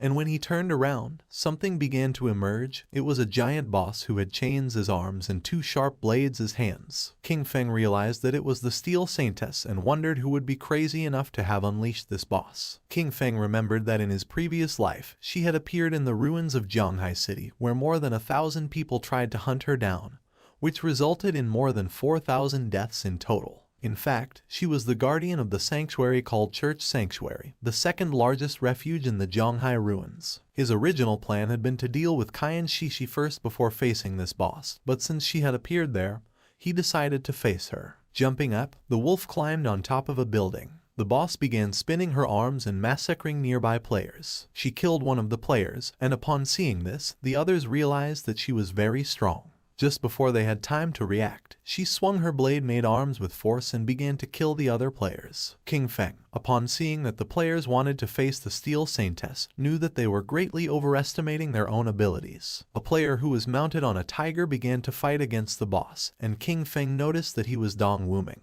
also known as Chen Wuming, possessor of the hidden class Paladin. It was about an old friend of King Feng, with whom he had fought for 9 years in his previous life without a clear winner. This man was cunning and deceitful. Whenever he was about to lose, he managed to escape with some dirty trick. King Feng remembered that in the past life, the Steel Saintess was defeated by Chen Wuming's guild, the Knight's Sanctuary. This gave rise to the saying, West/God, East Sanctuary, since each one controlled respectively the western and eastern regions of Zhanghai City ruins. The Guild Knight's Sanctuary, when recruiting its first members, made them sign a very harsh contract that guaranteed their safety but with a tax rate on their lifespan of up to 50%. Most of the members became black slaves, basically forced to work for the higher tier players of the guild. King Feng's eyes widened with joy. For him, this was simply perfect. He made the firm promise that, this time, Chen Wuming would not escape. The boss began to spin her arms forcefully in circles, and while she was distracted, King Feng, using invisibility, landed near her. His eyes began to shine with evil intent, and without wasting time, he used the Dark Knight Ring Blade and in the blink of an eye killed the players who were nearby. Wrapped in red aura, our boy began to spin quickly, killing all the players. Upon seeing this, Chen Wuming was in shock. Upon realizing it was Shadow, he asked why he was killing his people, stating that they had no grudge against him. King Feng appeared behind him and, with a murderous gaze, replied that it was because he didn't eat beef. Upon hearing this, Chen Wuming's eyes widened in fear. With a cold and arrogant expression, using instant shadow slash, King Feng killed Chen Wuming. Then, he extended his hand and used the skill Blooming Curse. Not long after, the players respawned back in their town. Chen Wuming was furious since he didn't know what Shadow not eating beef had to do with them. His subordinate panicked since his lifespan had reached 0. Chen Wuming knew this must be the work of a skill from Shadow. He decided they would gather their people to counterattack. But first they would move to another place to level up and thus recover the lost lifespan. Among them was also Xiao Yu. She couldn't help but cry while wondering why Shadow was attacking her directly. Her lifespan was about to run out completely. The system informed King Feng that his skill, the Flower Bloom Curse, had absorbed from Xiao Yaoya 4 days of tradable lifespan and 1 year of non-tradable lifespan. King Feng couldn't help but feel happy upon realizing that she was also in Chen Wuming's party. His eyes widened with excitement. She had just absorbed this small amount of lifespan, a clear sign that she was already desperate. Because of this, she had chosen to join the Knight's Sanctuary Guild as a black slave. For him, this was something she well deserved. At that moment, the boss tried to attack Shadow, creating a smoke screen. Once the smoke cleared, it could be seen that he had dodged the attack using ghostly blur. He knew that in the first phase this boss wasn't very difficult to deal with. The boss was somewhat confused. The chains that formed her arms began to tense. Not long after, her arms began to spin. She didn't know what was happening. King Feng's eyes began to shine with seriousness. He knew that she only limited herself to swinging her chain swords repeatedly, performing some directed or area physical attacks. King Feng appeared above her and decided to use a combination of Blessed Release and Plague Blade. After an attack, Blessed Release applied the effect Throat Slash, which triggered a burst that caused massive damage. Plague Blade, in turn, would cause an explosion of toxin damage 3 seconds after impact. King Feng attacked quickly, causing several thousand points of damage to the boss. Then, he used Throat Slash, causing a deep cut in her throat. In the blink of an eye, her HP bar had dropped to less than half. Her eyes began to shine with rage. King Feng remained calm, knowing that the reason she had become the Guardian lay in her terrifying second phase. After losing half of her health, the demon sealed within her would awaken. All damage received was then equally reflected back at the attacker. There was also a legend that claimed there was a portal inside the demon's belly. Anyone swallowed by it would be transported to an unknown place, rumored to be the bottom of a volcano. However, in his previous life, no one had achieved this. He suspected that some fools had simply confused this with mechanics from other games. A group of players was watching the battle. According to them, Shadow was ruthless. The Platinum tier boss had been summoned by the Knights Sanctum Guild, but Shadow suddenly appeared and annihilated them all. Right after that, he used a single skill that took away half of the boss's health in an instant, pushing it directly into its second phase. While they were talking, King Feng's attention, who was using invisibility, focused on them.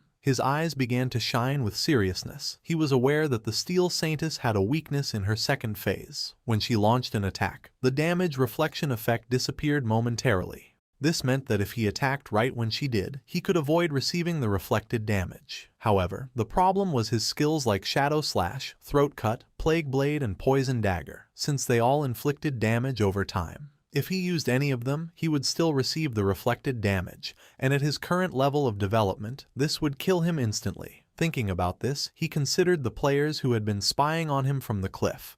He decided to use them. One of the players asked the others to step aside because he wanted to see what was happening. This man was known as Anquan. Upon seeing him, the others couldn't help but feel happy. Anquan's subordinate explained that they had been watching for a long time and had already memorized all of the boss's skills. She only had a few. With a smile, the girl extended her hands and revealed that after the boss's life dropped below half, she suddenly stopped. Her body had changed a bit, giving hints that she was gaining new skills, and just when the boss entered her second phase, Shadow also disappeared. Anquan couldn't believe that Shadow had been fighting this boss alone. His eyes began to shine with rage. He gave the order to his subordinate, Xiao Tu, to activate Red Eye and check if Shadow was still there. She nodded her head and began to use her powers. A small rabbit manifested and ran near the boss without attracting her attention. Then, she revealed that she couldn't find Shadow's location and thought he had probably left. Upon seeing that her level 3 anti-stealth could not find Shadow, Anquan realized that this meant he had definitely left, as he considered it impossible for him to have a level 4 invisibility. Anquan jumped and got down from the building, making Xiao Tu feel somewhat confused. Anquan asked her to keep a close watch and alert him immediately if Shadow returned. She nodded her head. Anquan descended to the ground and drew his swords. His eyes began to shine with joy and a confident smile spread across his face. According to the other players, he was looking for death by trying to fight a platinum tier boss alone. However, one of them recognized him. He had seen him in the starting town defeat a gold tier boss without receiving a single scratch. It was revealed that his class was Soul Warrior, which granted him 100% dodge when rolling, and he was the famous player known as Safety First. It was also rumored that he had been a top-level global streamer in Souls-type games, with ultra-fast reflexes. The boss's attention focused on him. She attacked using her sharp blade-like arms. Luckily, Anquan reacted in time and slid across the ground, narrowly dodging the attack. The boss grew arms made of energy, and when she tried to crush Anquan, he rolled again, dodging the attack once more. When the boss tried to catch Anquan, he rolled again and moved away from her. His subordinates began to praise him, amazed by his incredible skill and the calmness with which he dodged. They highlighted his discipline in not letting himself be carried away by the greed of an extra hit, considering his performance simply brilliant. With a smile, one of them mentioned that he was truly amazing, perfectly dodging each attack from the boss. This seemed incredible. He even saw multiple slash effects flashing over the boss's body, which led him to wonder if the Soul Warrior class was really that powerful. With a curious expression, the black-haired woman explained that Anquan, by rolling, activated the special passive or counter-attack mechanic of the Soul Warrior. Each dodge or roll counter-attacked, dealing damage to the boss. Because of this, every time he dodged perfectly, he was actually hitting the boss simultaneously, draining her life. This was why the boss's HP decreased every time he rolled. With a smile, Xiao Tu made it clear that the perfect dodge was only the foundation. What truly set Anquan apart was his devastating offense. His attacks struck with force and precision, turning defense into an unrelenting assault. His skill combo and timing made him not only untouchable but also lethal. Defense kept him alive, but it was his offense that ended fights quickly. The boss was desperately trying to catch Anquan.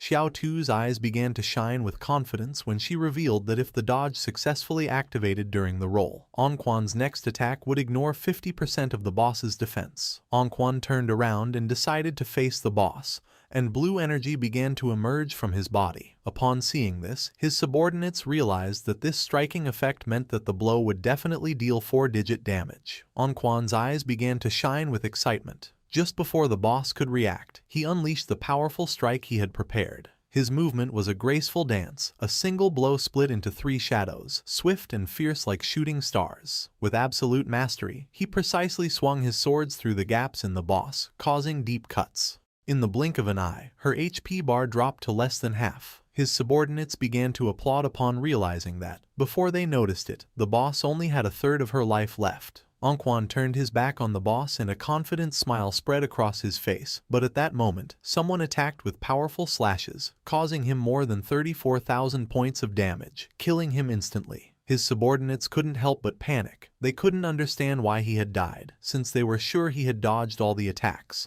They were even more puzzled because, although their skills hit the boss, her health did not decrease with the blow, despite having seen it drop drastically moments before. Not far away stood our boy. He began to silently observe Anquan's lifespan orbs and thanked him. Anquan's constant showboating had caused the boss to use many of her moves. King Feng's eyes began to shine with joy, as during this time, he had been constantly attacking, finally reducing the boss's life to a third. The flashy moves of the Soul Warrior had inflicted decent damage, but in the end, he had caused his own death. Due to the traits of his class, it was simply impossible for him to defeat the Steel Maiden. When he rolled, he couldn't attack, and when he attacked, he suffered reflected damage.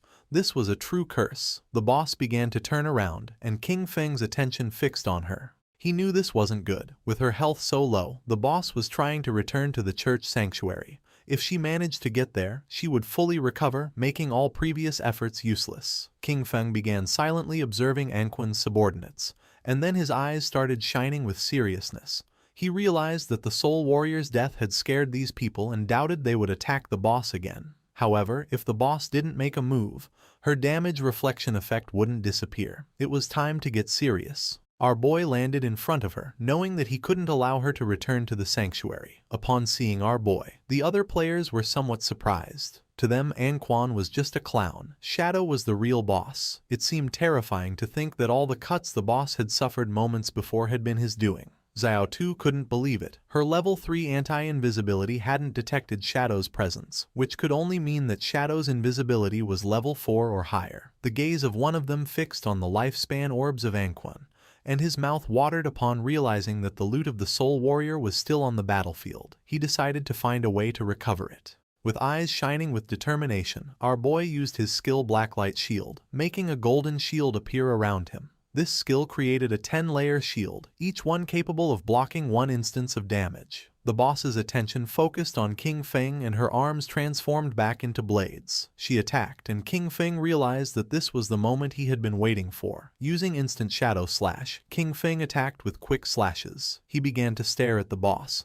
Now his black light shield had 7 layers left. He remembered that, out of the 9 strikes of instant shadow slash, the last 3 had hit the boss during her damage counterattack phase, right after her attack ended. If it hadn't been for the black light shield blocking those 3 hits, he would already be dead. The boss began to concentrate energy in her abdomen, and then she jumped and started to release purple flames. Our guy stepped back. Now he had no layers left of his black light shield. The boss began to stare at him with eyes shining with evil. King Feng realized that the damage from the flamethrower was coming too frequently. Despite having a dodge rate over 80%, this had instantly destroyed all 7 layers of the shield. If he had been just half a second slower, they would have killed him instantly. While he was distracted, one of the players tried to take Anquan's loot, but our guy noticed and threw a poison dart which stuck in his forehead. The player was eliminated. King Feng made it clear that he wasn't going to let anyone steal the loot from him. The system informed our boy that he had obtained 612 days of tradable lifespan, and 67 years of non-tradable lifespan from Safety First. Additionally, Blossom Curse had absorbed 355 days of tradable lifespan, and 20 years of non-tradable lifespan from Clean Hands and Feet. King Feng was somewhat surprised, since Safety First had a really large amount of lifespan, which probably meant that he had never died. This seemed interesting to him, so he decided not to use Blossom Curse on him. The boss started roaring, but King Feng remained calm. He knew that he would have to rely on the black light shield and the normal shadow slash to slowly wear her down. She attacked with force, but King Feng moved out of the range of the attack, causing her hand to hit the ground. Although the efficiency was low, it was relatively safe. While King Feng and the boss were fighting, Xiao Tu was watching the battle. She was somewhat surprised by Shadow's incredible ferocity. She wondered what kind of skills he possessed. Before, she hadn't understood how he had gotten the first kills, but now, seeing him in action, she was completely convinced of his power. Our boy's eyes began to shine with determination and he decided to give the final strike. King Feng moved quickly, cutting the boss's body into pieces as if it were nothing. The system confirmed that he had killed the Steel Maiden, granting him 48,000 experience points, 120 evolution points and the Church Sanctuary key. The other players were in shock. They couldn't believe that Shadow had really soloed the boss. For them, this was precisely the reason why he was number 1 on the leaderboard. King Feng picked up the loot using Greedy Hand. He obtained a piece of assassin-type leather armor of emerald level, the Black Flames gift-piercing leather armor. It granted 95 points of physical defense, 120 points to all elemental resistances, 77 points of damage reduction, and 77 points of constitution. Its special effect, Black Flame's Gift, applied a stack of the Black Flame status when attacking or being attacked, up to a maximum of 5. Each stack reduced the target's defense and elemental resistance by 7%, although a note clarified that the weakening effect was lower against bosses of emerald level or higher. Our boy felt happy since this single piece of emerald tier equipment provided better defense than what others got with a full set of armor. Additionally, it came with the Black Flame's Gift effect, which weakened the target's defense and elemental resistance. This made it much more useful than what had been dropped by the Soul Purifier earlier. He also obtained the skill Assassin's Instinct of Emerald tier. It granted him the ability to partially perceive the silhouette of invisible units and gave him 2 points to the anti-invisibility level. King Feng decided to upgrade the skill. The process consumed a total of 33 evolution points, leaving him with 97 remaining. As a result, his skill assassin's instinct evolved through the Emerald, Diamond, and Epic tiers until reaching Legendary tier. With this, his anti-invisibility level bonus progressively increased from 2 points to 5. Additionally, the legendary effect added the ability to more sensitively detect weak points of the target, granting him a 50% modifier to critical hit damage. It was an anti-invisibility skill, upgraded to legendary tier, with a level 5 anti-invisibility and a 50% increase in critical hit damage, combined with the passive of Graceful Deliverance. This added up to a total of 350%.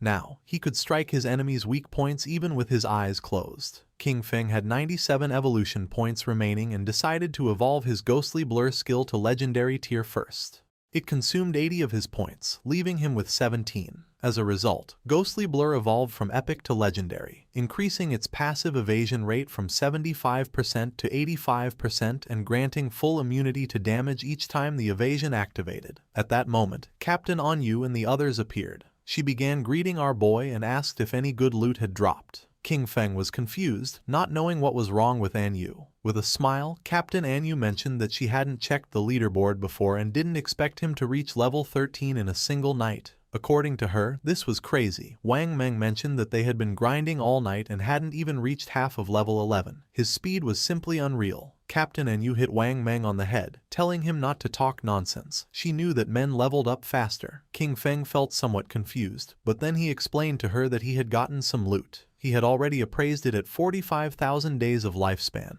all together in a single package. She decided to give him the lifespan, and the system confirmed that the transaction was completed. With a serious look, King Feng revealed that he also had another good item for sale and asked if she knew about the hideout. Captain Anyu began to show a smile and mentioned that they had already heard about the hideouts. She explained that in the ruins of Zhonghai City there were no safe zones, but player groups could occupy hideouts as bases. In them, they could store supplies and activate magical defensive barriers at critical moments to block external water invasions. King Feng knew that what she had probably heard about was the small hideout dropped by the Golden Boss. She nodded her head and explained that Zhonghai City's officials still hadn't found any hideout. She added that in Modu, officials had already taken control of a medium-sized hideout, and that's how they knew of its existence. King Feng took a golden key out of his inventory. Now that she understood the value of a hideout, he revealed that it was the Sanctuary hideout key, which had been dropped by the boss he had just defeated.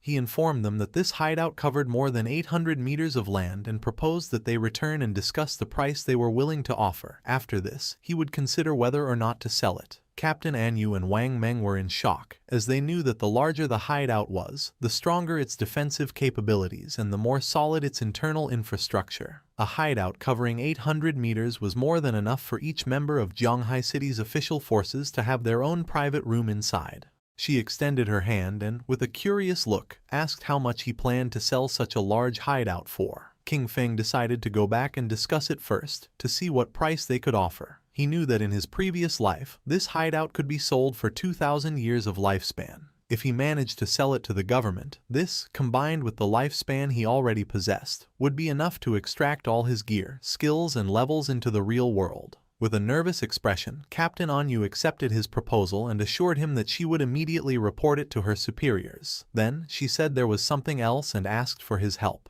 They had just received news that 7 gold-tier bosses had appeared together in Dark Moon Town, where many people had already died. Because of this, they were willing to offer 10 years of lifespan if Shadow intervened to eliminate them. Upon hearing this, our guy mentioned that 7 gold-tier bosses didn't seem like a big problem. He considered that even if they were grouped together, the official forces should be able to eliminate them with some time. Therefore, he deduced that if they had come asking for his help, there must be something particularly problematic about them. She began giving a thumbs-up gesture, impressed by his insight. She confirmed that he was right. She explained that they had managed to isolate and kill one of the 7 bosses, but it came back to life. And not only that, suddenly the stats of all 7 bosses skyrocketed, instantly annihilating her entire team. King Feng's eyes widened in surprise. He remembered the existence of group-type bosses that could resurrect.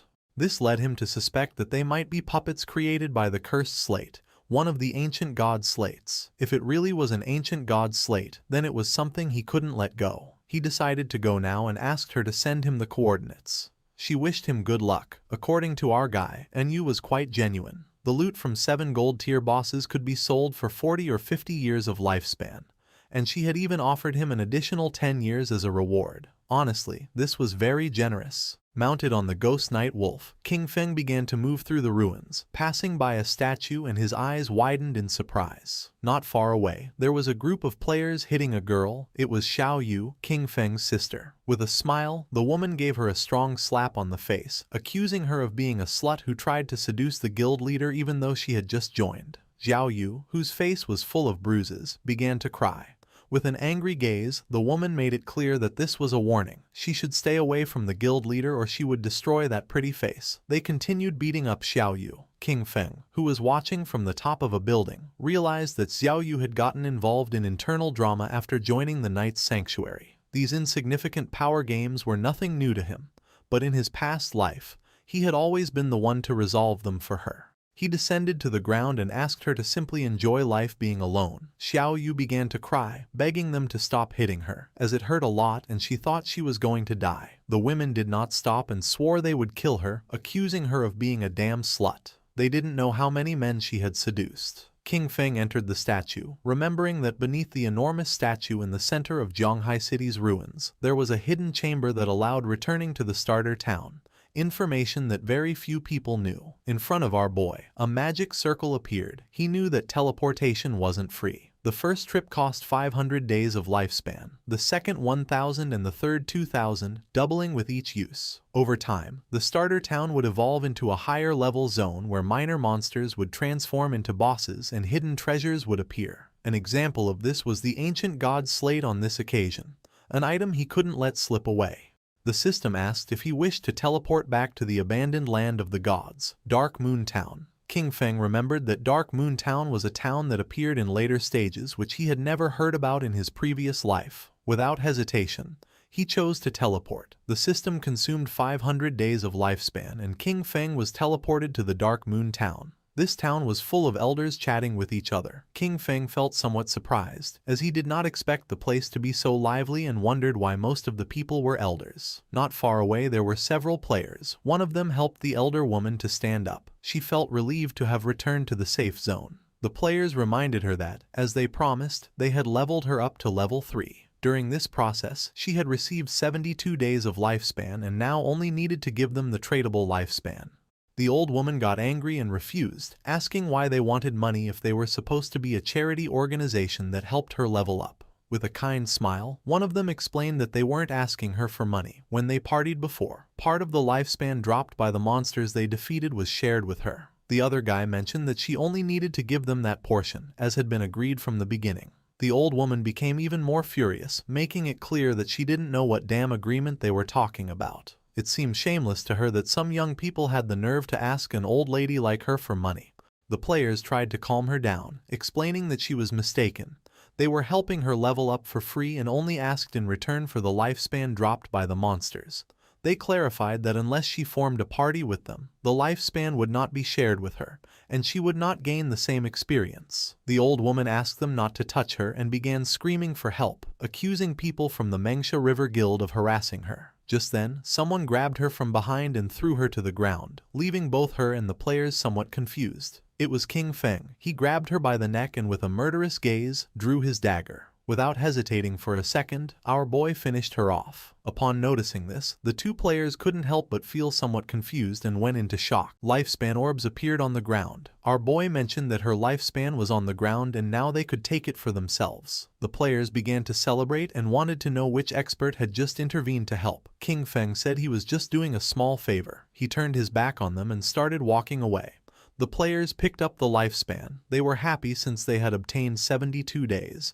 And thanked our boy. For King Feng it was really inconvenient that fights were not allowed inside the town. He began thinking about the Mengsha River Guild, realizing that their origin was Dark Moon Town. He remembered that this guild was founded with a focus on charity work, helping the elderly survive in the abandoned land of the gods for free. Later, it gained official recognition and strong support. In terms of numbers alone, Mengsha River was considered the largest guild in Huaxia. King Feng's eyes began to shine. According to him, in this chaotic apocalypse it was precisely when more people like these were needed. It was night, and somewhere in the forest, someone was fighting against a monster made of mud.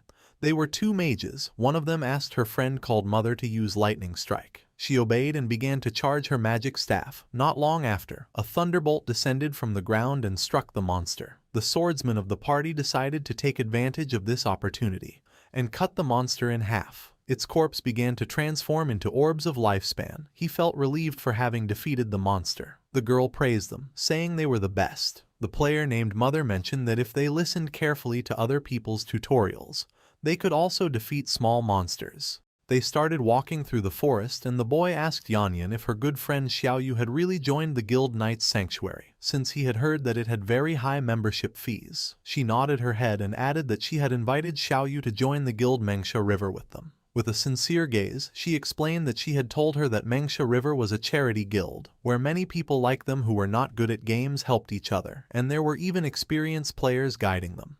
But she didn't want to join. The other player remembered that Xiaoyu was already level 10, since she had been leveled up by people from Knight's Sanctuary. She added that she had heard that this guild's membership contract bound its members for 3 years. Once signed, they became their slaves during all that time.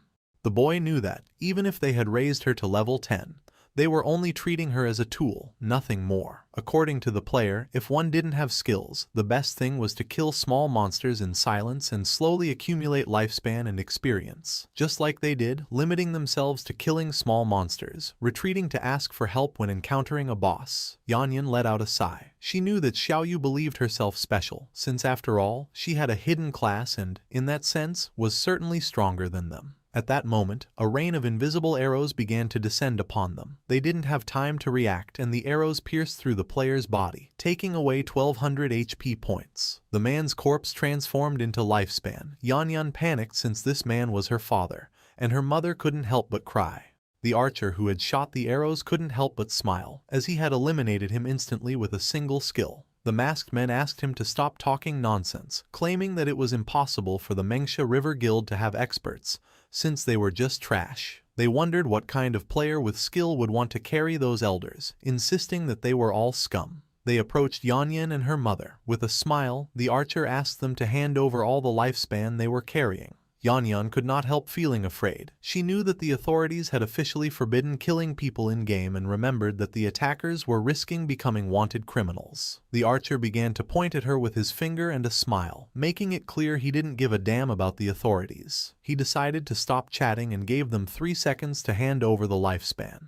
The player named Mother obeyed. Yanyan, however, stood firm, telling her mother not to even think about it. She asked her to quickly ask for help on the guild channel while she held them off. Upon seeing this, the archer gave the order to his men to attack. They had to kill the older one and keep the young one alive for fun. The masked men rushed at her, but just at that moment, a wolf appeared and bit them. Yanyan felt somewhat confused as she didn't know what was happening. The archer's eyes filled with confusion. Just before he could take another breath, someone attacked quickly, cutting off his head. It was none other than King Feng. While the wolf was devouring his subordinates, our boy began to observe the archer's head in silence. He soon realized that he was Shadow. The archer and his subordinates respawned back in the town. He was furious, and his men too. They wondered if the cause was the killer status, but even with it, there was no way that their lifespan could be completely drained. They were in shock, not understanding how all their lifespan had disappeared and why such a large amount had dropped, ready to be traded. They started running toward the forest, knowing that if this continued, they were going to die. They had to kill monsters quickly to get some lifespan. At that moment, a strange energy appeared, and not long after, a sword made of energy descended upon them. The energy made them unable to move. Someone approached them. They knew they had finally been caught for having been wandering around and attacking other players. They were 2 priests. The man who was holding the skill book revealed that they were official bounty hunters and that, according to the law, they were going to arrest them, for which he asked them to provide their real-world information. The other man began staring at them with a serious gaze and made it clear that if they resisted, they would immediately end their lifespan. Back in the forest, flowers began to emerge from the archer's corpse. Yanyan felt happy and thanked our boy, knowing that without his help, she and her mother would have been doomed. King Feng started looking down at the ground. He did not expect Chu Yan to be so good. Kind-hearted and brave, she was completely different from Qin Xiaoyu. He didn't know how they had become best friends, but fortunately, they had taken separate paths. King Feng disappeared without a trace, and upon noticing it, Yanyan and her mother felt somewhat confused. Yanyan picked up the lifespan orb and her eyes filled with confusion since she didn't know if it was her father's lifespan. The mother was somewhat confused since she didn't know where the others were. She asked her daughter how Shadow had suddenly disappeared. Yanyan said that she didn't know. The only thing she knew was that he was the #1 shadow boss in the world. Somewhere else in the forest, there was another group of players. They remembered that Captain and Yu had said that Shadow would arrive in a few minutes, but almost half an hour had already passed and they wondered what he was doing. With a curious expression, one of them asked the other if Shadow could defeat the bosses that were inside. The other player said he doubted it, since, after all, these bosses could revive. He found it incredible that he had dared to accept the mission, considering they were bosses that revived infinitely. Our boy, who was invisible, passed between them. King Feng began to move away from them. He was aware that the ancient god slate added 1 positive and 1 negative affix to equipment. With luck, these affixes could even alter class traits. Some had even seen the 7th player in the world ranking summon the ghost of an ancient god using 7 of these slates to destroy a legendary level boss. Sometimes, these bosses were invisible with extremely high stealth levels, so players passing nearby were eliminated without even knowing what had hit them. The group-type bosses created by the ancient god slate contained unique mechanics, and each possessed different skills. King Feng saw several monsters with eyes shining with malice standing. Sometimes, these bosses were invisible, with extremely high stealth levels, and players were eliminated without even realizing what had happened. Other times, the real boss was actually a summoner-type sorcerer, hidden somewhere nearby. In these cases, the boss that players faced simply respawned endlessly. According to current information, once killed, the bosses would revive. And each time, all of them would gain a stackable berserk attribute. Official sources said that killing even just one triggered resurrection and berserk state. But what if they were all killed at the same time? Would they still revive? It was something worth trying. King Feng decided first to equip the follower's pendant and use a devout follower to make a test. Our boy summoned a devout follower. It started to charge towards the bosses and attacked, taking more than 1400 points of HP from them. The eyes of one of the bosses began to shine with rage. It turned around and not long after, the body of the devout follower exploded. The bosses didn't even pay attention to the poor devout follower. King Feng's eyes widened with seriousness, realizing that all of them were level 10. They had no damage reflection and their stats were only about twice as strong as those of regular golden tier bosses. He used Shadow Ring Blade. A strange red energy began to spread throughout the area. Then, King Feng used the poison darts, which embedded themselves in the throats of the bosses. The corpses of the bosses began to disappear. Our boy felt somewhat confused upon seeing that they hadn't dropped loot. At that moment, the bosses began to merge into a much more powerful monster. It was gigantic. The boss began to charge toward King Feng. He went on alert, knowing that eliminating them simultaneously had been the right move and that now they had entered the next phase. Then, he noticed the symbols covering this giant boss's body. The boss attacked, but our guy dodged the attack. He immediately recognized the symbols on its body as ancient god script. By deciphering the individual words, disaster, sky, ancient, tuo, wu, god, sea, and reorganizing them, he translated them to reveal the true name of the boss, Uthos, the calamity ancient god. As little by little the boss was getting closer, King Feng became confused because he didn't know how to proceed. Then he wondered if he should attack different parts of the boss in order of the characters. After all, it wasn't for nothing that he had invested a great amount of personnel and resources studying ancient god script to overcome the ancient god ruins. King Feng slipped and attacked the symbol that the boss had on its leg, then attacked the symbol on the arm and then the one on the chest. Poison began to emerge from the body of the boss. It opened its mouth and began to roar in agony. Its body began to fall apart and fell into the water. Our boy became alert, not knowing what was happening. Then, coffins emerged from the water and the boss began to float and change shape. Its body began to mutate, and not long after, several monsters began to emerge from its body and roar. King Feng noticed that the embossed inscriptions on the coffins matched one by one with the monsters. Apparently, at this stage, he needed to kill them near their respective coffins. He could already see the ancient god slate. This seemed like its final phase. The monsters began to charge toward our boy. He stood firm and his eyes began to shine with determination. Crows began to fly over the area where our boy was fighting against the ancient god slate. The attention of all nearby players focused on them. They felt somewhat confused and curious, as they didn't know if what they were sensing was an earthquake or if the movement in the valley meant that the boss was going berserk. Because of this, they decided to go take a look. With a curious look, the mage of the team asked where the hell Shadow was. According to her friend, there was no way he could defeat this boss, so he probably wouldn't come at all. The eyes of the swordsman of the party widened in surprise, asking his friends to come take a look. The place was empty. There was no trace of either King Feng or the boss, leaving the players in shock. They began to walk around the place and noticed that the ground was cracking, wondering if the earthquake had just killed the boss or what was happening. Captain Anyu communicated with them and asked them to retreat, since Shadow had already taken care of the boss. The eyes of the players filled with surprise and confusion. They could not believe that Shadow had defeated the boss alone.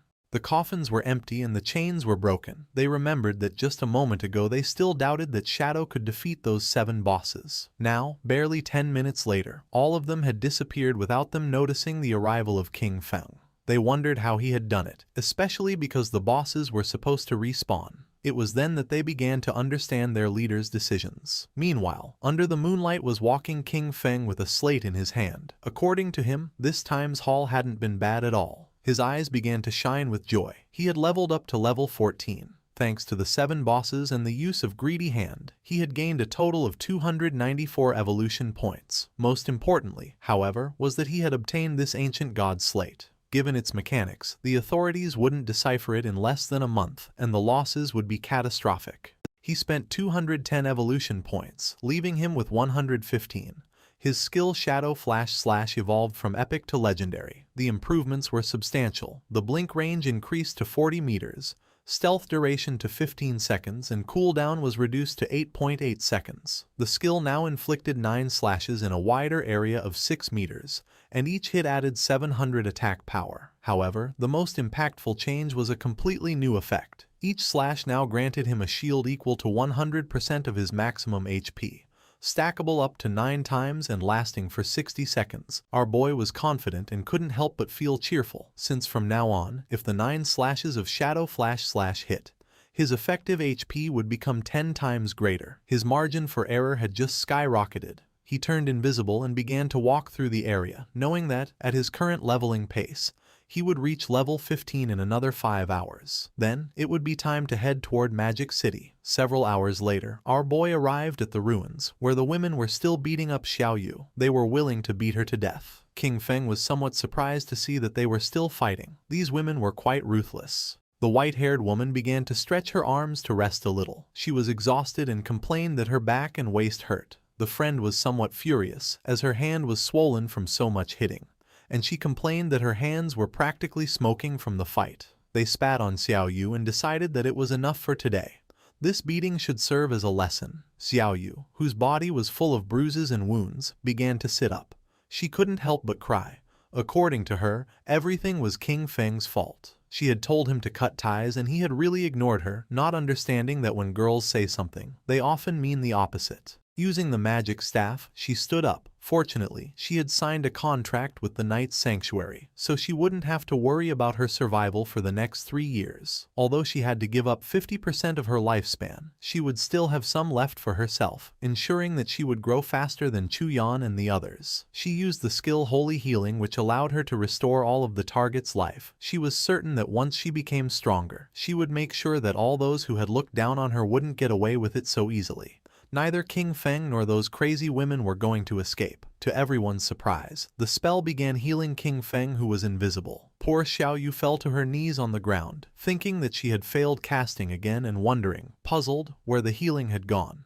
At the same time, in the Magic City ruins, several players were facing a boss made of rock. The boss attacked, but the party's tank blocked the attack using his shield. Not far away there were 3 players hiding and watching the fight. Among them was also Qiang Shishi. According to her, Daxia's men were really weak since they had sent 18 people for a single boss and were too afraid to fight. Her friend winked at her and asked her not to say that, since they were working hard for their benefit, so they should be grateful to them. She blew him a kiss and, laughingly, mentioned that he was very polite, but those pigs from Daxia had such low damage that it took them too long to defeat a miserable gold-tier boss. The players continued attacking and the boss's HP bar had already dropped to less than half. With an excited smile, the team's mage encouraged everyone to give it their all, as it only had a little life left, and they needed to keep going for the final blow. At that moment, a spear pierced through his chest, killing him instantly and turning his body into lifespan. The one who killed him was King Shishi's subordinate. With a smile, he thanked him for his hard work and for the offerings of weaklings. Noticing this, the players panicked upon realizing they were facing the Spade Gang,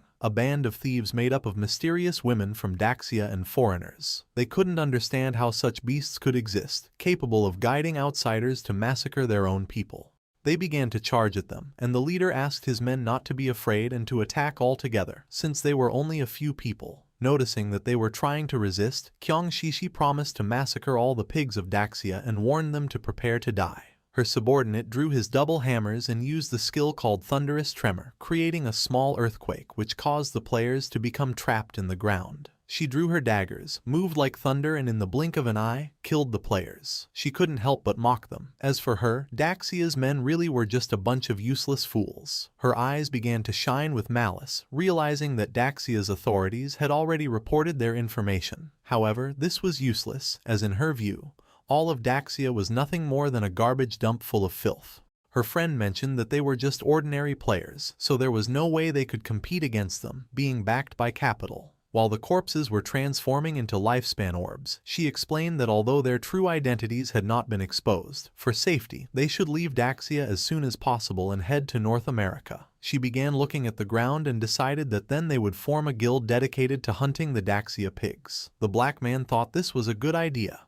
but the other man questioned what name they would give to the guild. She began to show her dagger and decided to call their guild Alice. She fell to the ground and began imagining herself surrounded by black men. She decided that it was enough for today. It was time to disconnect and celebrate the founding of Guild Alice with a big party. With a smile, Captain Enyu began to wave at our boy and proposed to discuss together the prices of the hideout, informing him that they had already arrived. King Feng asked how much, and she mentioned that 1,500. According to our boy, this was too low. Captain Enyu admitted that she knew that 1,500 was too low, so she had fiercely debated and managed to get the big boss to raise the price to 2,000. King Feng agreed to make the deal for the statue in the center of the ruins. He knew that Enyu was smart, even so she tried to offer him a low price. A while later, our boy arrived at the statue and saw Captain Enyu along with several knights. She blushed and with a smile mentioned that she had too much lifespan on her, so the high command didn't feel safe and had organized a military escort for her. King Feng's eyes began to shine seriously. He knew this was nothing, since the authorities still didn't know his true strength and those guys only knew 1 or 2 moves. King Feng handed over the key, and the system informed him that the transaction had been successful. He had lost the church sanctuary hideout key, and in exchange had gained 2,000 years of tradable lifespan. After making the deal, King Feng decided to leave, and Captain Enyu said goodbye to him. The knights were somewhat confused upon noticing that she was willing to pay 2,000 years of lifespan just for this. She clarified to them that they didn't understand. This was a hideout that could house hundreds, even thousands of people, and no one but Shadow would be generous enough to give it up.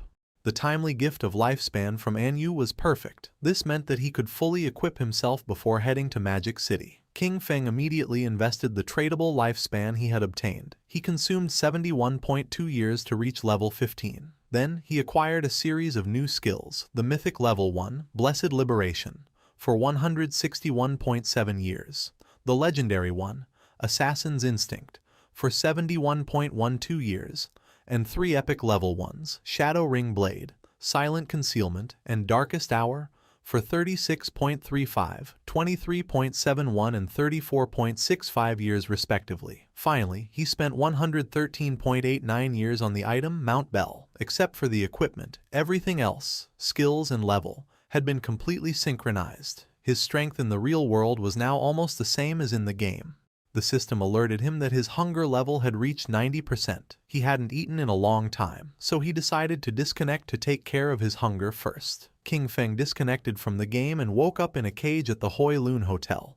The men noticed that our boy was awake. They drew their weapons, asking him to hand over the lifespan he carried or he would end up like the others in this motel. One of them mocked, celebrating that the apocalypse was great because it meant he could kill whoever he wanted. King Feng began to look at them with a penetrating gaze. Seeing this, one of the men furiously demanded that he hurry up and hand over his lifespan. The other man begged his boss to let him tear him apart. The man carrying the bat thought that King Feng was so scared that he had become paralyzed, and decided it was better to simply kill him. Just before they could take another breath, a strange energy began to spread through the air. Our boy used the skill Shadow Ring Blade, and not long after, the whole hotel started collapsing into pieces. King Feng took a pack of instant noodles, realizing that the more power he drew into the real world, the more energy his body needed. At his current strength level, ordinary food simply was no longer enough. Our boy started eating the instant noodles, knowing that once he dealt with Qiang Shishi and her guild called Alice, he would need to find a way to obtain the divine gifted book. Riding on his wolf, King Feng set off. He knew that she was incredibly cunning, much harder to track than Song Fei. However, he could use the mission Kill King Feng that he had previously accepted as bait to lure her. Hungry, he headed toward Magic City, intending to find something to eat along the way. At the same time in Magic City, Qiang Shishi was throwing a big party. According to her, her men were amazing. She hugged the two black men and mentioned that for her, the feeling of falling asleep and entering the game after their epic and exciting battle was simply incredible. The men praised her, declaring that her skills were absolutely unmatched. Amid laughter, they called her a crazy hot chicken. One of her subordinates informed her that Shadow had just sent a message. Qin Feng was already dead. He told her to meet in Magic City in the real world. He would bring her Qin Feng's head and then collect the final payment. She knew that meeting with Shadow in real life was too risky. She mentioned that it wasn't necessary to meet in person and simply asked him to send a photo. Her subordinate explained that Shadow didn't use a phone because he was afraid of being tracked by the authorities. She couldn't help but smile upon noticing that Shadow was also hostile toward the authorities. Lately, their persecution had become more intense, and if they could take advantage of the opportunity to lure Shadow into Alice, the Daxia pigs would no longer be a threat. Because of this, she decided to stage a small play to test the waters and see which side Shadow was really on.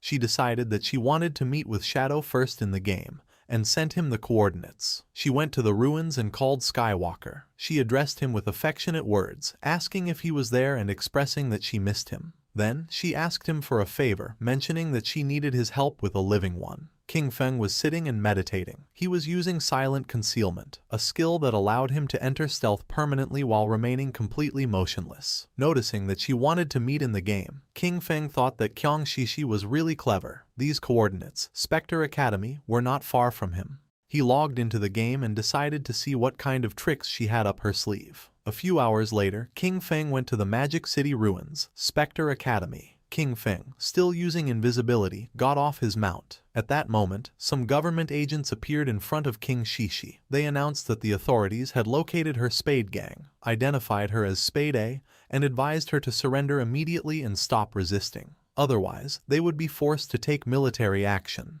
With a smile, she asked Tian Xingjian to go back and tell his men from Daxia to remember this well. They were no longer the Spade Gang, now they were the Alice Guild. Showing off her melons, she made it clear that they, the Alice Guild, specialized in killing Xiaoguo's men. Tian Xingjian and his men couldn't help but blush. Furious, they cursed Spade A, promising that Great Zia's officers would bring her to justice, calling her audacity shameless. With an expression full of excitement, she provoked the Daxia pigs to face her. She hinted that if they performed well in this show, she might become even bolder with them that night. King Feng was watching everything. Tian Xingjian clenched his fist upon noticing that she was as stubborn as ever and swore to arrest her. King Feng remembered that he was Chu Haonan, with the code name Tian Xingjian. He was a well-known informant who had provided intelligence to the Alice Guild, and who had only fallen in the 7th year since the start of the game. He found it interesting that Qiang Shishi and Qiu Haonan were conspiring so early. He understood that both had orchestrated all this to test him. If he intervened to help Qiang Shishi, he would become an enemy of the authorities. If he didn't, Qiang Shishi probably wouldn't meet Shadow in the real world. Our boy jumped and began descending from the sky. He used the skill Shadow Ring Blade and decided that this was the moment to show his sincerity. A strange red aura enveloped Tian Xingjian and his men, slowly taking away their HP. The system confirmed that he had slain Tian Xingjian and his men. Qiang Shishi and the others were somewhat confused. Once the corpses transformed into lifespan, King Feng appeared in front of them and introduced himself as Shadow. King Feng approached her and greeted her, introducing himself as Shadow. Qiang Shishi's eyes widened with love, and she couldn't help but feel excited and blush. To her, he was just too cool. She simply adored this kind of powerful man. She began to cry. According to her, it was a shame that Shadow was a pig from Daxia. She couldn't understand why such a powerful man had to be from Daxia and cursed the nation because she felt they didn't deserve him. Her subordinates were surprised to notice that King Feng had dealt more than 40,000 damage. They acknowledged that this was the power of the number one in the world and quickly greeted him. Our boy moved like thunder, killing the two men in an instant and causing their corpses to transform into orbs of lifespan. With a cold expression, he made up an excuse, saying that he didn't understand what they were saying, but assumed that they were definitely insulting him. Qiang Shishi was in shock. She clarified that they weren't insulting him, but simply greeting him. King Feng played dumb and offered an apology, recommending that to avoid future misunderstandings, it was better to speak the Daxia language in this place. Our boy decided it was time to begin the exchange, but before that, he ordered her to put on clothes. With a smile, she covered her melons and asked about King Feng's head. Deep down, she thought Shadow was a weirdo, but she really liked him. Shadow revealed that he had King Feng's head with him. He explained that he couldn't bring it into the game, but he could show it to her in real life if she was willing. Qiang Shishi opened the system window and with a confident expression decided to believe him. She had already witnessed Shadow's strength and believed he wouldn't lie to her. Shadow obtained 1,500 days of tradable lifespan. Our boy decided it was time to leave, but she asked him to wait. With a smile, she proposed a long-term collaboration, arguing that he had the skills and she had the money. She informed him that she had a new assassination target and, if he was interested, invited him to her house that very night. Sticking out her tongue and blushing like a tomato, she promised that she would fulfill anything he needed. Our boy became somewhat curious and asked who the assassination target was and what the payment would be. As she was logging off from the game, she suggested they meet in person to talk. She assured him that the payment would be several times more generous than this time and that she would wait for him that night at Magic City's port. King Feng became serious, wondering if her place at the port could be her yacht. At the same time, not far from the statue, Tian Xingjian and his men respond. He was furious, cursing Shadow, as he knew that he would definitely betray the authorities. However, for him this was a success. Qiang Shishi had managed to ally with Shadow. He realized that the idiots in Zhonghai City should be held responsible for their constant conflict with Shadow. Next, he ordered Lin Qingyu to guide everyone to collect their lifespan first, as there might be action soon. Lin Qingyao, a woman with white hair, nodded her head. Her nickname in the game was Late Night Drizzle. She considered the possibility that Shadow really had allied with Spade. If this were true, they needed to find a way to eliminate Shadow, even if it meant death. She began to gaze at her hand and sank into her thoughts. She was aware that the gap between Shadow and herself was really big. She hadn't even managed to see his silhouette before everything ended. A few hours later, in the middle of the night, a hooded man arrived at Qiang Shishi's yacht. He introduced himself as Shadow and mentioned that he had come to find Spade. Upon noticing that Shadow had arrived, the guards recognized him. They informed him that they had been waiting for him and were ready to set sail, inviting him to come aboard. Shadow remained silent. It was nighttime and the yacht was sailing in the middle of the sea, far from the cities. While Shadow was distracted, Qiang Shishi appeared with a glass of wine. She wore an elegant red dress and offered him a glass, commenting that they were finally meeting. She didn't expect him to be so mysterious even in real life. Shadow got straight to the point and asked her who she wanted to kill. She approached Shadow and with a mischievous smile told him there was no fun in getting straight to the point. She suggested that with such a beautiful night and such pleasant company, they should leave boring matters for later. Instead, she invited him to have a drink and toast to the lovely evening they were spending together. Shadow took the glass of wine and without hesitating for even a second, took a sip. Qiang Shishi couldn't help but feel cheerful, and not long after, Shadow sat on the sofa. Qiang Shishi sat next to him and grabbed his arm, smiling as she questioned whether he was already feeling the effects, revealing that the drink contained her special secret recipe. She began to get aroused and revealed that anyone who drank would obediently follow her orders. She thought with euphoria that, just as she had imagined, even Shadow was just a man after all. However, her excitement turned into astonishment upon witnessing such a powerful reaction. Drooling, she sat in front of Shadow and asked him not to be nervous, to relax and enjoy. She explained her plan. When they both reached the highest wave, she would lift her hood so she could clearly see his face, as she was sure he must be incredibly handsome. However, for now, she wanted to keep the mystery. She began having fun with Shadow, completely amazed that Daxia had such a magnificent man. This made her understand why he was Shadow. A burning heat overwhelmed her as she marveled at the incredible experience. Feeling how a scorching heat consumed her, she urged him to continue, shouting that she was ready and for him to come out until finally reaching climax. At that moment, something strange happened and green flames emerged from Shadow's body, burning Kyung Shishi. She went into shock, feeling a scorching heat as she wondered if this was fire. Someone appeared next to her and grabbed the protective crystal pendant that she wore around her neck. They did not expect her to have such a good item that had saved her life. It was the protective crystal pendant of gold tier, universal accessory, whose unique effect granted the wearer a shield layer of damage immunity every 300 seconds. It was none other than Qin Feng, with his body emitting a suffocating aura and a penetrating gaze.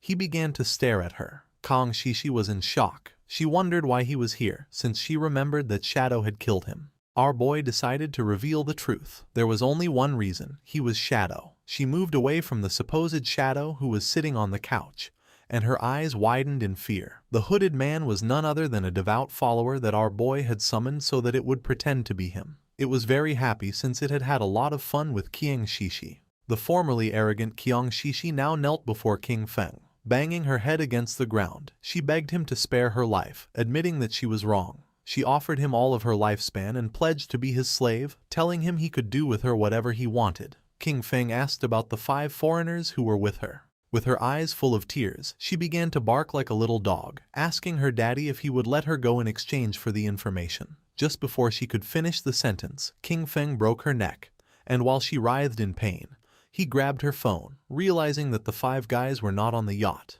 King Feng obtained 659 years of tradable lifespan. He wanted to catch them all at once, which was a shame. He decided that the first thing would be to use Kyung Shishi's phone to call the authorities. Not far from Kyung Shishi's luxurious yacht, police boats began speeding toward it. A large-scale murder case had been reported on the yacht, where one of the victims was the heiress of the president of Chien Group. According to the informant, the skills used by the killer closely matched those of Shadow from the game, making their identity almost certain. The investigation team was immediately dispatched to the crime scene. On the boats was also Tian Xingjian. He knew that Shadow lacked all law. He considered that such a gratuitous murder was a direct provocation against the laws of his country. Once on the boat, he would use search skills on the corpses, and as soon as Shadow's location was confirmed, they would open fire with full force to ensure that the target was eliminated. He would definitely avenge his Shishi. The police boats surrounded the yacht in a matter of seconds. They began to investigate Kyung Shishi's corpse. The preliminary autopsy showed that the cause of death was a fracture of the cervical spine. Unidentified DNA samples were found in her mouth, along with burn marks. Tian Xingjin cursed Shadow, for he not only killed, but also insulted the dead. He touched her corpse and used the skill called Last Words of the Deceased. By touching the body, the skill allowed him to obtain the location of the killer for 5 minutes. He, Tian Xingjian Qiu Haonan, swore that he would make sure that the culprit was brought to justice. His eyes widened in surprise. He went on alert, drew his pistol, and warned his men to be careful, since Shadow was right there. He began to order an all-out attack towards 6 o'clock. Just before he could turn around, a powerful venom dart pierced his head, leaving the others in shock. His corpse fell next to Kyung Shishi's. Lin Qingyu did not lose her composure. With an expression full of determination, she summoned a group shield and began shooting, accusing Shadow of having killed the investigator, and asking him if with that he was trying to become an enemy of the authorities. King Feng asked them not to be nervous. He explained that the reason he had killed Ku Haonan was because he was a traitor who leaked official information to Kyung Shishi in exchange for benefits. As for the evidence, he indicated that it should be on his phone. They were free to investigate thoroughly. One of the police officers turned on Ku Haonan's phone and informed Captain Lin that, indeed, they had found communication records between Captain Q and Kyung Shishi on their phones. It was then revealed that Qian Shishi was the player known in the game as Black Ace. Captain Lin Qingyu did not believe it and decided to see it for herself. She grabbed the phone, but the officer panicked, asking her to wait a moment. She felt confused and wondered what this was that she wasn't allowed to see. Her eyes widened in surprise when she saw a photograph of Ku Haonan and Kyung Shishi kissing. She couldn't help but blush like a tomato when she opened the photo gallery and saw all the private photographs of Ku Haonan and Kyung Shishi. The police officer got nervous, saying that he had already warned her. She realized that Shadow's words were all true. She finally understood. The last time Shadow had killed them in the game, it had only been a show for Kyung Shishi to see. Shadow had gained Kyung Shishi's trust in order to later find her and take care of her in real life. Afterwards, he informed the authorities, luring and killing Ku Haonan. With one move, he had helped the officers solve 2 big problems. The police officer asked her why she kept staring at the photos so intently. She realized how terrifying Shadow was. She understood that, if he were hostile to the authorities, the consequences would be unimaginable. She remembered that just a few moments ago she had shot him. Although he probably wouldn't care or hold a grudge, she was worried that this could cause problems between him and the authorities. With a grateful expression, she thanked him for his help and apologized for having shot him earlier. Without hesitating for even a second, she shot herself in her own leg, causing the police officers to panic, but she asked them not to worry. With eyes full of tears, she told Shadow that she had returned the favor and asked him to please continue cooperating with the authorities. One of the police officers decided to help her stand up and told her there was no need to be so cautious. She mentioned that they didn't know Shadow's personality, and that, in any case, it was better to be safe than sorry. King Feng was using his invisibility skill and observing everything. He recognized late-night Drizzle, whose real name was Lin Qingyu. She had shot herself to avoid becoming his enemy. This was what one would expect from the future leading figure of Magic City's official forces. At the same time, in the game, not far from the ruins, several monsters appeared. The player carrying the shield began fighting them and asked Xiao Yu to heal him. She raised her friendly staff and activated a healing skill, but she was so clumsy that she healed one of the monsters instead of her own ally. The monster bit the player, and he, in shock upon seeing that she had healed the wrong target again, called her as useless as always. Her skill began to heal the monster, while the other devoured her friend. Not long after, both were eliminated. Both respawned again, and with tears in her eyes, Xiao Yu wondered how it had happened since she hadn't seen anyone. She concluded it must have been Shadow and questioned whether the reason he always attacked her was because he had discovered that she wanted to avenge brother Song Fei. He gave her a hard blow to the head, calling her an idiot and asking why Shadow would waste time attacking her. He explained that they had been annihilated by the Platinum Boss, Headless Assassin, Shero, and questioned whether she had even noticed the system notifications. Xiao Yu now had a bump on her head. With a furious expression, the man revealed that the boss had been provoked by her misdirected healing skill. Then he swore that if the guild leader assigned her to his group again, he would kill himself on the spot. At that moment, the boss descended near them, causing the man to panic. While a strange aura was emerging from its body, the man turned his back on Xiao Yu and began to flee from the place, realizing that the boss had followed them. Xiao Yu's eyes widened in fear, realizing this was not good. It was night and somewhere in the city there was a mansion. Someone threw a plate with fruits to the floor. It was a red-haired woman, who was on a call. She was furious. She declared the officers on the other side of the line useless. This was a golden opportunity to kill Shadow and they were simply giving up. She didn't care about their excuses. Shadow had massacred her entire Dongfang clan and their blood could not be spilled in vain. After having been infiltrated in the government for years, they had proven completely useless at the critical moment. She demanded that, no matter what it cost, they make Shadow pay for what he had done. Behind her there was a boy holding a whip. She reminded him that Shadow had killed his father-in-law, asking him why he was hesitating. Behind the boy was a wounded woman, with eyes shining with evil and confidence. The boy revealed to his mother that he had a plan to kill Shadow. The mother felt curious and asked her son Nantian what his plan was, reminding him that the godforsaken game was only accessible to adults over 18 years old, and that he still could not enter. Nantian's eyes began to shine with confidence as he explained to his mother that, although he could not enter the game, he could still use his brain. Since Shadow liked killing people, his plan was to send some people to provoke him and lure him into his father's fireworks factory. They would prepare everything in advance and, when Shadow appeared to kill them, they would detonate the entire factory. In this way, tens of thousands of fireworks would become his funeral pyre, allowing the whole world to witness his death. And even if the plan failed, there would be no way for Shadow to trace it back to them. A smile spread across the mother's face, realizing that they hadn't done a bad job creating him. Then, turning to Chu, she snapped that even her son was more useful than him. Chu did not object and mentioned that the matter should be kept secret. The official stance toward Shadow still focused on winning him over. And besides, his older and second brothers would not support them doing this. Upon hearing this, the mother hung up the call and decided she would take care of it herself. She approached her son, began observing the tied-up woman, and asked her son why he kept refusing to hand over his lifespan. Nantian apologized, started touching his cheek and while blushing admitted that he had lost control for a moment and had accidentally killed her. At the same time in the godforsaken game, more precisely in the ruins of Magic City, the boss that had chased Xiao Yu and her friend attacked quickly, and just before they could escape from the place, it moved like thunder, cutting them into pieces, killing them instantly. Xiao Yu was in shock. She couldn't believe how fast this boss was. Not long after, their bodies transformed into orbs of lifespan.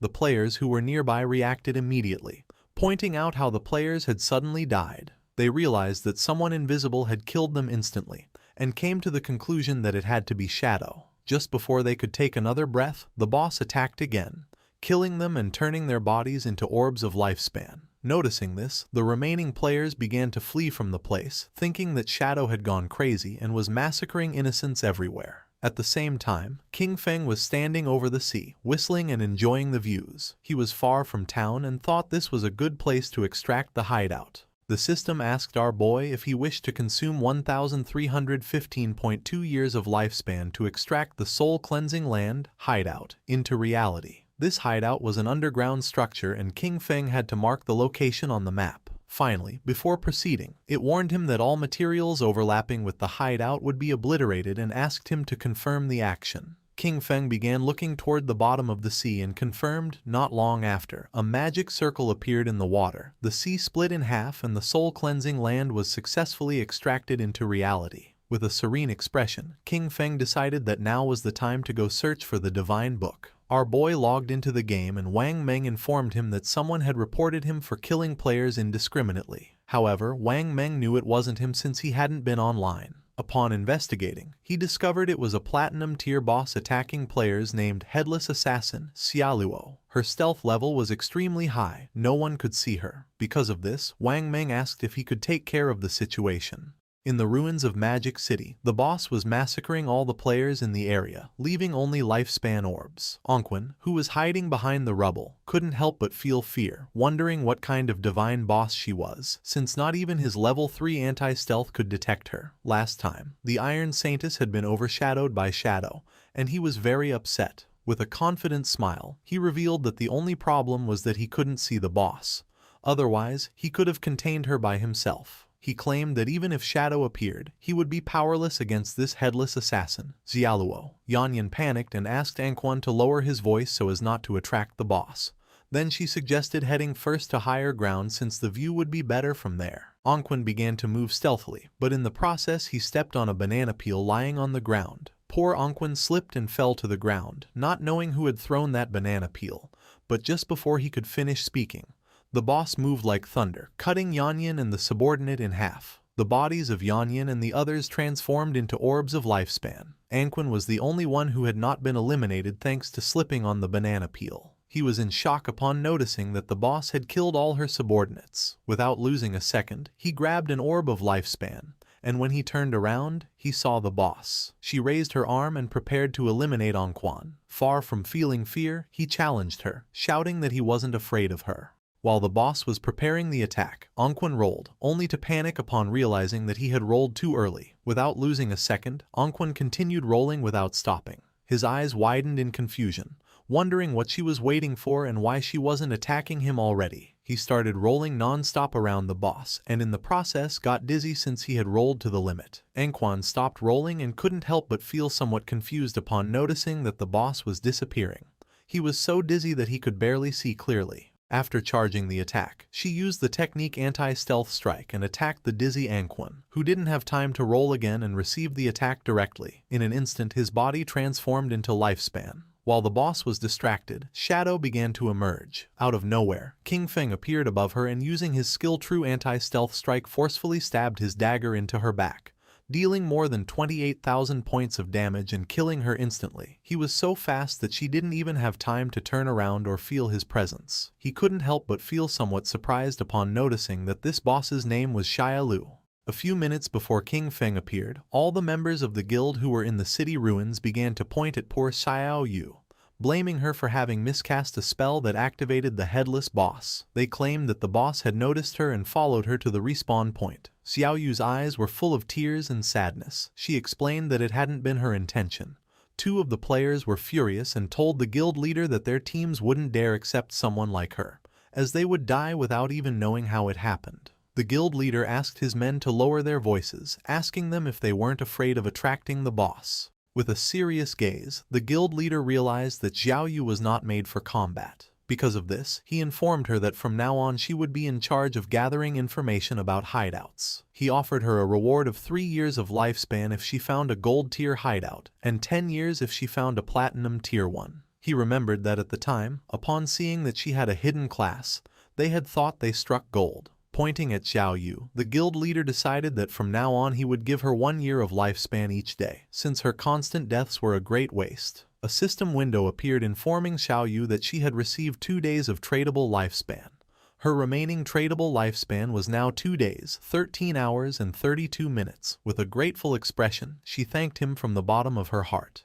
Upon noticing this, the other girls in the guild couldn't help but feel furious. They were convinced that Xiao Yu had been lucky and that all of this had been her plan from the beginning to be able to see the guild leader every day. Cursing little Xiao Yu, they declared that they would do the same. At that moment, lifespan began to emerge from the area, and someone noticed that the boss was named Xiaolu. Upon hearing this, the guild leader and his men couldn't help but feel somewhat curious and confused. Not long after, the corpse of the boss appeared lying on the ground, and then King Feng appeared and began staring silently at the guild leader. The eyes of the leader and his eyes widened in surprise, and their jaws dropped in shock. Without hesitating for a single second, with a furious expression, he gave one of his own men a strong blow to the head. At that moment, a strange energy appeared around Xiao Yu, and the space around her began to distort, leaving her somewhat confused. Her eyes widened in fear and surprise. Neither she nor the players knew what was happening. Without wasting even a single second, the guild leader kicked Xiao Yu in the butt, making her fly away.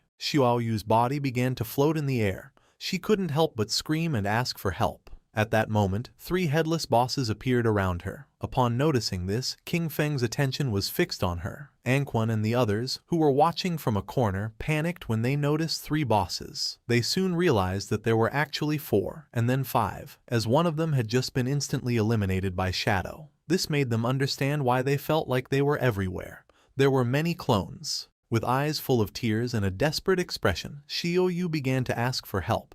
Then she saw Shadow and thought she was saved. She reached out her hand to King Feng and begged him to save her, calling him Brother Shadow. Upon hearing the word brother come from the mouth of the person who had betrayed him, King Feng's eyes began to shine with rage. Just before the bosses could attack, King Feng used his new Shadow Dash, moved quickly and in the blink of an eye, cut the bosses and tore Xiao Yu into pieces. Xiao Yu went into shock, not knowing why Shadow had killed her. The system informed our boy that he had killed headless assassin Xiaolu and Xiao Yu, obtaining 48,000 experience points, 20 evolution points and 1,520 days of tradable lifespan. While the orbs of lifespan were falling from the sky, King Feng turned his back on Xiao Yu and coldly said that she was unlucky. King Feng used greedy hand to pick up the loot. He realized that, in addition to the 1,520 days of lifespan from the boss itself, it had also dropped a bunch of light orbs. They were the non-tradable lifespans that the boss had just absorbed from other players and had not yet digested.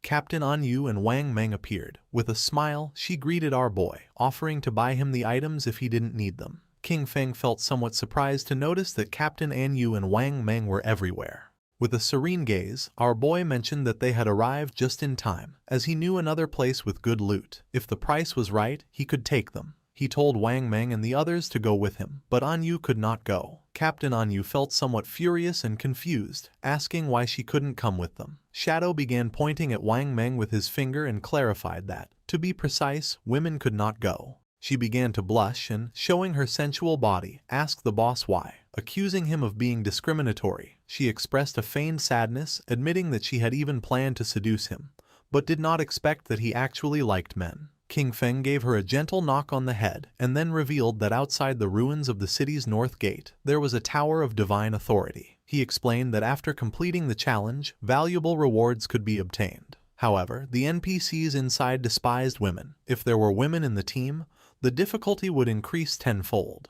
Little Black said goodbye to King Feng with a smile and wished him good luck, while her friend began to show a smile full of admiration. Furious, Captain An Yu turned her back on them, declaring that the NPCs were sexist and trash, and vowing that she would kill them as soon as she leveled up. Then, she told Xiao He that they should go explore the nearby mountain to kill some mobs and vent her frustration. King Feng asked Wang Meng and his men to follow him, and the system informed them that Shadow had sent a party invitation. Wang Meng's subordinate was nervous since it was the first time he teamed up with the great boss. However, Wang Meng scolded him for his nervousness, reminding him that this was an opportunity to learn from the great boss's movements. In an instant, King Feng had moved away from them. Noticing this, they panicked, as they didn't understand what was happening. Shadow seemed to walk slowly, but his speed was greater than theirs while running. They wondered how they were supposed to learn anything this way, concluding that his agility was too high. When examining his system inventory, King Feng noticed that more than 20 items had dropped, and 2 of them were usable by assassins. The first item was the Forest Bone Blade of Tier Emerald, an assassin weapon. It offered an attack power of 388,125 with armor penetration, and increased strength by 39 and agility by 48. The requirement to equip it was to be level 15. Its unique effect doubled movement speed for 5 seconds upon dealing damage, and while this effect was active, it granted a 30% evasion rate. King Feng unsheathed his new Forest Bone Blade, and his eyes widened with joy upon noticing that the attack power was almost 80% higher than the 216 points of the Plague Blade. Additionally, it added armor penetration, strength, and agility. This weapon was not bad at all, definitely worth equipping. The second item was the skill Shadow Blade, of Platinum tier. It launched a Shadow Blade condensed from dark elements, inflicting dark element damage to a single target within a range of 20 meters, with an additional 600 points of dark elemental attack. Upon impact, it dispelled a random buff up to Platinum tier. Its cooldown was 12 seconds, reduced to 6.49, and required level 14. Our boy decided to evolve this skill and raise it to legendary tier. Although the dark element damage to a single target was somewhat low, he considered that the effect of dispelling buffs was quite useful. The evolution consumed 56 evolution points, leaving him with 219 remaining.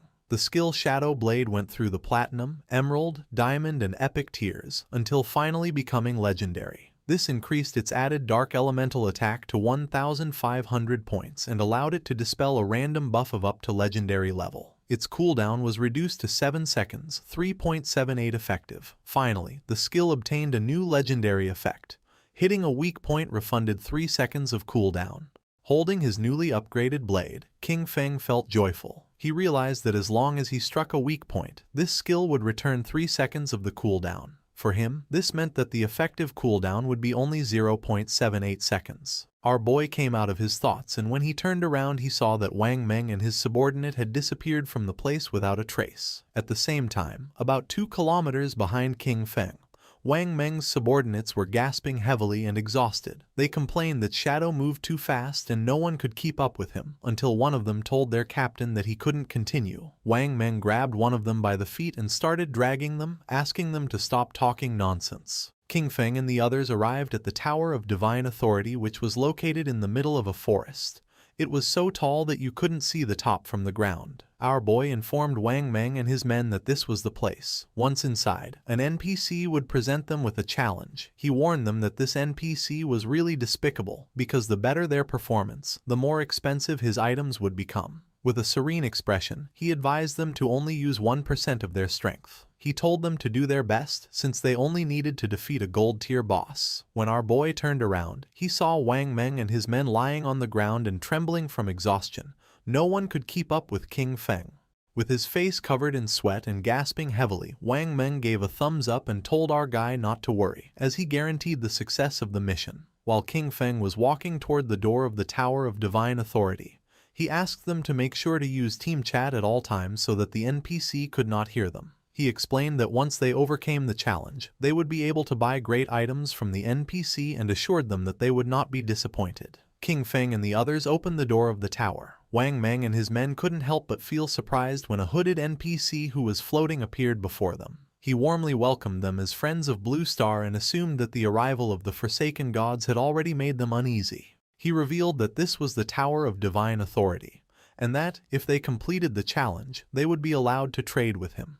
He asked them to let him know when they were ready. Wang Meng's men felt somewhat surprised and confused upon realizing that the game actually had NPCs. One of them asked Shadow what kind of boss they had to face in this challenge. Our guy simply asked them to follow his lead during the fight, assuring it was simple. The swordsman of the party felt even more confused and asked him to be more specific. He wanted to know the duration of the battle, how many phases the boss had, what skills it used, and whether the combat focused more on mechanics or pure stats. He didn't stop asking questions. He wanted to know if the boss had any movement skill, if there were instant death attacks, if it targeted specific players with its skills, where its weak points were, and how long the fight would last. Wang Meng asked King Feng not to pay attention to this guy. He explained that the boy was nicknamed Steady as an Old Dog, and that, after an accident during a mission in which 2 party members died, he was now super cautious no matter what he did. Without wasting more time, King Feng informed the NPC that they were ready to start. The swordsman panicked, informing that he still wasn't ready. The NPC lowered his head before them, announcing that it was time to start enjoying it. Not long after, a portal appeared and from it emerged a powerful boss, the gold-tier obsidian skull-splitting puppet of level 20. The swordsman's eyes widened in surprise and fear, realizing that this boss was level 20, while the highest level among them was only 11. Calm as always, King Feng assured that there was no problem and indicated to Wang Meng to go first. Following Shadow's order, Wang Meng unsheathed his shield and took his sword out of the inventory. Using his skill Shield Charge, Wang Meng launched himself headfirst at the boss, giving him a strong shield blow to the teeth. The boss became enraged and struck Wang Meng. Luckily he was fast and was able to block part of the attack thanks to his shield, but in the process his body was sent flying.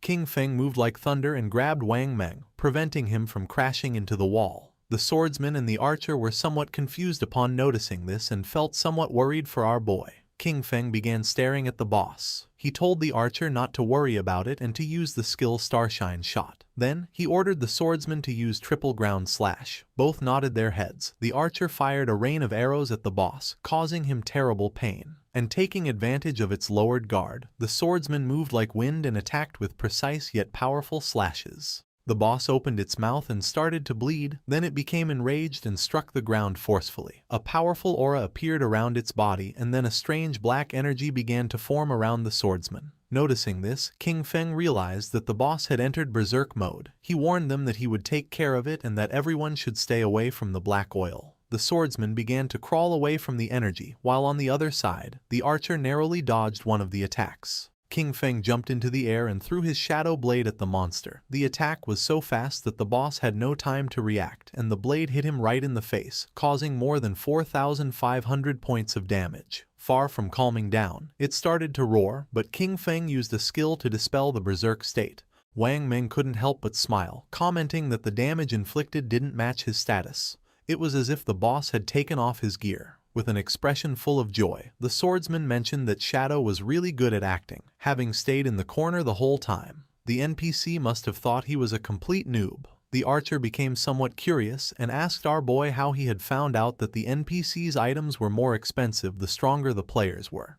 He was even more curious to know how King Feng had discovered this. King Feng began to ponder and then explained that the game held many secrets, with much information buried in the depths of the ruins. He told them they should often ask themselves if they had made an effort to explore and if their knowledge base had grown. The archer and the swordsman remained silent, not knowing what to say. While they were distracted, the boss opened its mouth and began to charge a fireball. As little by little the fireball summoned by the boss became more powerful and large. King Feng warned them that the boss was about to spin clockwise and spit fire. He ordered them to make sure to dodge it, explaining that the black oil on the ground, combined with flames, could burn them to death in just 3 seconds. Wang Meng and the others began to disperse and then Wang Meng warned Old Dog that he was running in the wrong direction. King Feng did not take long to realize that it was too late to dodge, so he ordered Wang Meng to activate invincibility and block the attack for him. Wang Meng obeyed and blocked the attack using his shield. King Feng congratulated him and ordered them that, once the flames subsided, they should use their highest damage skills and attack with everything.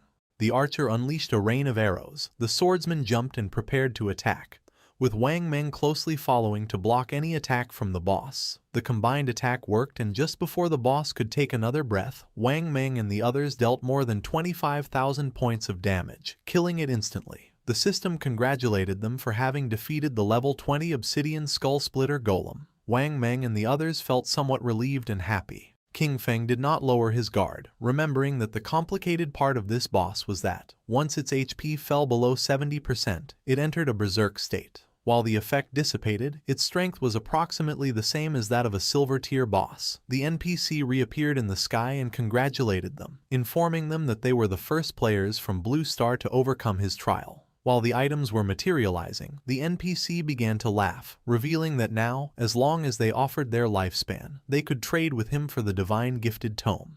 The NPC used his powers and his name appeared above his head. He was called Vickley. Upon noticing this, the swordsman couldn't help but feel somewhat surprised, as the man actually had 6 fingers. The eyes of the NPC began to shine and his gaze fixed on the swordsman.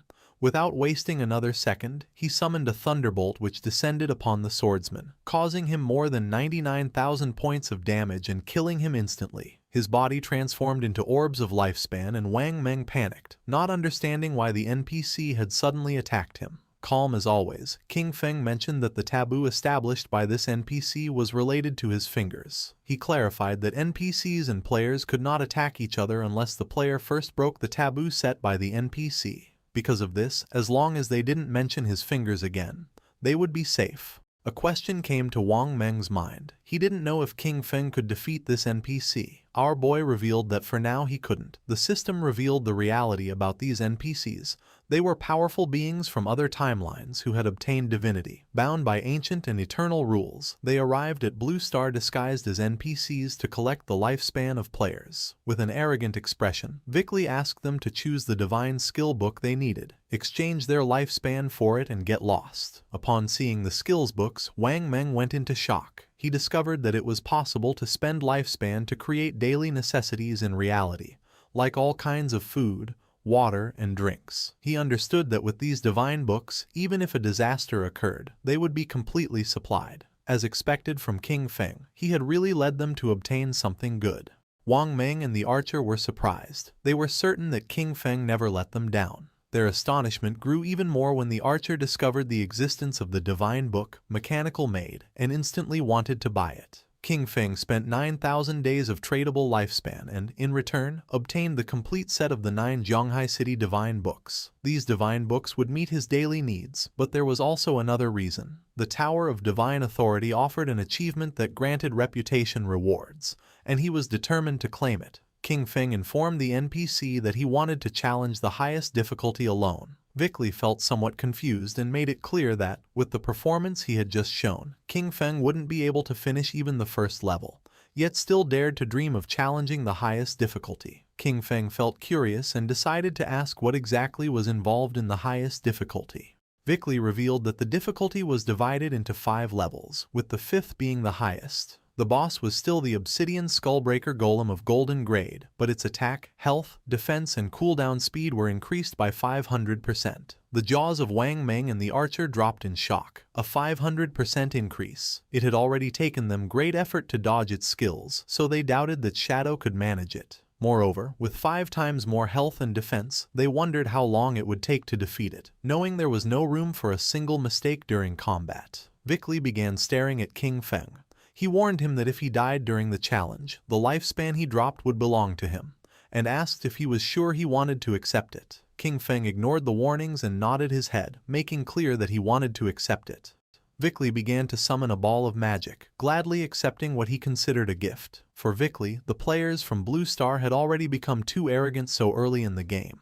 Really, they were asking for death. The previously defeated boss was resurrected. Now it was the Golden Obsidian Skull-Splitting Golem, with its strength increased by 500%. King Feng drew his dagger. He knew that Vickley could empower his summoned creatures and that 500% was not the limit. In fact, he remembered that when he defeated him in the past, Vickley had increased his summons up to 2,000%. This represented the perfect opportunity to test his new weapon.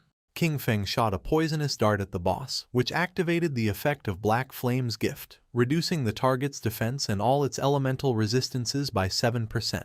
Then, the special effect of the Emerald Bone Blade was activated, increasing our boy's speed by 100% for 5 seconds. The boss launched flames and just before they could get close, King Feng disappeared without a trace. While it was distracted trying to understand what had just happened, King Feng appeared behind it, landed on its head and stabbed his dagger into its skull, activating the special effect of Emerald Bone Feather. The powerful monster began to roar in agony. King Feng disappeared again, and his speed increased by 100% for 5 seconds. Upon witnessing King Feng's incredible speed, Wang Meng and the archer were in shock. At first they believed he had become invisible again, thinking that the cooldown of his skill was too short. Soon they understood that it was not any skill. Shadow's speed was so extreme that it created the illusion of simply vanishing. King Feng decided to use Blessed Liberation, which would make his next attack cause the throat slash effect. Using Shadow Dash, our boy moved like thunder, causing more than 100,000 points of damage to the boss. The attack activated Black Flame's gift, which reduced its defense and all its elemental resistances by 64%.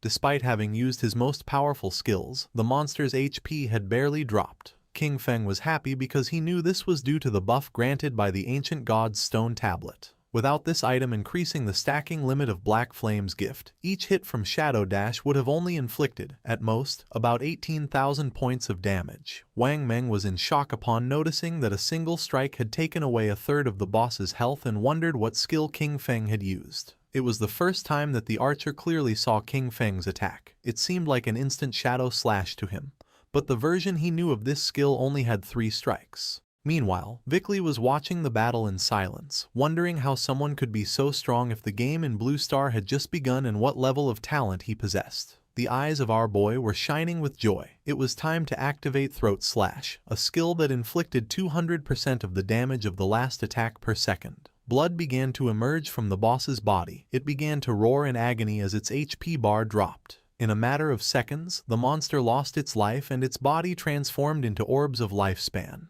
The system congratulated our boy for completing the achievement, Challenge of the 5th level difficulty of the Divine Authority Tower, granting him a total of 15 reputation points for surpassing all levels. Additionally, for being the first time in the world that someone cleared the tower solo, he received an extra 75 reputation points. Finally, an official global announcement echoed. Player Qin Feng had cleared the maximum difficulty challenge of the Divine Authority Tower for the first time in history. Far from being surprised, the players were confused. They didn't know what the Divine Authority Tower was, since in the ruins of the cities where they were, they had never seen a building resembling a tower. Once again, they realized that Shadow was ahead of everyone. Vickley was upset. For him, this was a scam. He cursed the cunning of the people from Blue Star, regretting not having charged 10,000 or even 100,000 days of lifespan for each Divine Authority book. Vickley summoned a powerful and bright ball of magic and shouted at them to get out. He never wanted to see them again. Wang Meng and the archer covered their eyes to avoid going blind, as they believed they were lost and that the NPC was about to unleash a powerful attack. Vickley's attack descended upon them. While Wang Meng and the archer were covering their heads, our boy stood still, calm as always. King Feng and the others were teleported outside of the tower. Both felt somewhat confused since they didn't know what had happened. They immediately panicked, only to realize that they hadn't died. They had simply been teleported out of the Tower of Divine Authority. King Feng reminded them that they had no reason to worry, since, as he had told them, the NPCs could not attack them. Now that he had gotten what they wanted, King Feng decided it was time to finish and mentioned that he was going to log off to eat. Wang Meng thanked King Feng for having guided them and asked him to take them with him if another opportunity like this came up. Our boy nodded and the archer said goodbye to him. King Feng woke up in reality, in his hideout. The system extracted the 9 divine gift books, a process that consumed 90 days of his tradable lifespan. Our boy decided to consume 106 years of lifespan to buy luxury furniture, daily necessities, cooking ingredients, and a multi-purpose mechanical maid. A maid with dog ears appeared in front of him. After introducing herself, she informed him that she could help take care of everything in the house and that she was there to serve him in anything he needed. Lying down on the luxury sofa, our boy gave the order to immediately begin a complete cleaning of the hideout. The maid began to clean the floor and decided that afterwards she would prepare a sumptuous feast. At the same time, in the real world, more precisely in Jianghai City, the authorities were investigating several murder cases. The officer who was investigating the case informed his superior that this was the 3rd female corpse discovered in the week. Just like the 2 previous victims, all her limbs had been severed and her eyes extracted, which made it very likely that the killer was the same person. The superior asked if investigators had found any clues. The officer reported that the killer knew well about investigators. The timing of abandoning bodies was just outside of their skill's effective duration. Upon hearing this, the superior gave them the order to ask Yu how much time was left for the researchers' professional advancement. They could not delay any longer. They had to catch this killer. The police officer who was next to him nodded his head. The officer asked them to wait a moment, and the superior asked if he had found anything. His eyes began to shine with seriousness when he realized that Shadow's connection and disconnection times matched exactly with the moments of the girls' deaths. The superior began to ponder, since the simple coincidence of schedules was not enough to prove anything. The officer mentioned that, despite this, he believed they could start the investigation from this angle. He added that there were already rumors pointing at Shadow as the killer, and that authorities were covering it up out of fear of his power. The superior waved his hand. He reminded Xiaoma that, even though Shadow had embarrassed him in front of Yu, he could not allow his personal feelings to interfere with the work. He assured him that the technology department would support him 24/7 to solve the case as soon as possible and bring justice to the victims. That said, the superior began talking with another police officer. Meanwhile, Xiaoma started to gaze at the ground and his eyes filled with rage. King Feng logged into the game and began contemplating the castle in silence, which was located in the ruins of Demon City. He remembered that this place was the Academy of Evil Spirits, a platinum-tier hideout. Although it wasn't very hidden, it was said that its protective barrier was the strongest in all Huaxia. The system informed him that he had consumed 2.74 years of tradable lifespan to create the guild Shadow. His plan was simple: take over this hideout and register it under the name of the guild in order to obtain a sanctuary in the Magic City ruins. King Feng jumped. The sanctuaries could teleport between each other, which would make traveling back and forth between Magic City and Zhanghai much easier from now on. Using invisibility, King Feng entered the hideout and began walking through the place silently. Several minutes later, he realized that, despite having reached the third underground level, the deepest one, he had not encountered a single monster. This indicated to him that someone, or perhaps a group of rather strong people, had already been there. At that moment, someone shouted that she had nowhere left to run. King Feng became curious, and when he peeked around the corner, he saw several men surrounding a woman. With eyes full of fear, she asked them not to come any closer.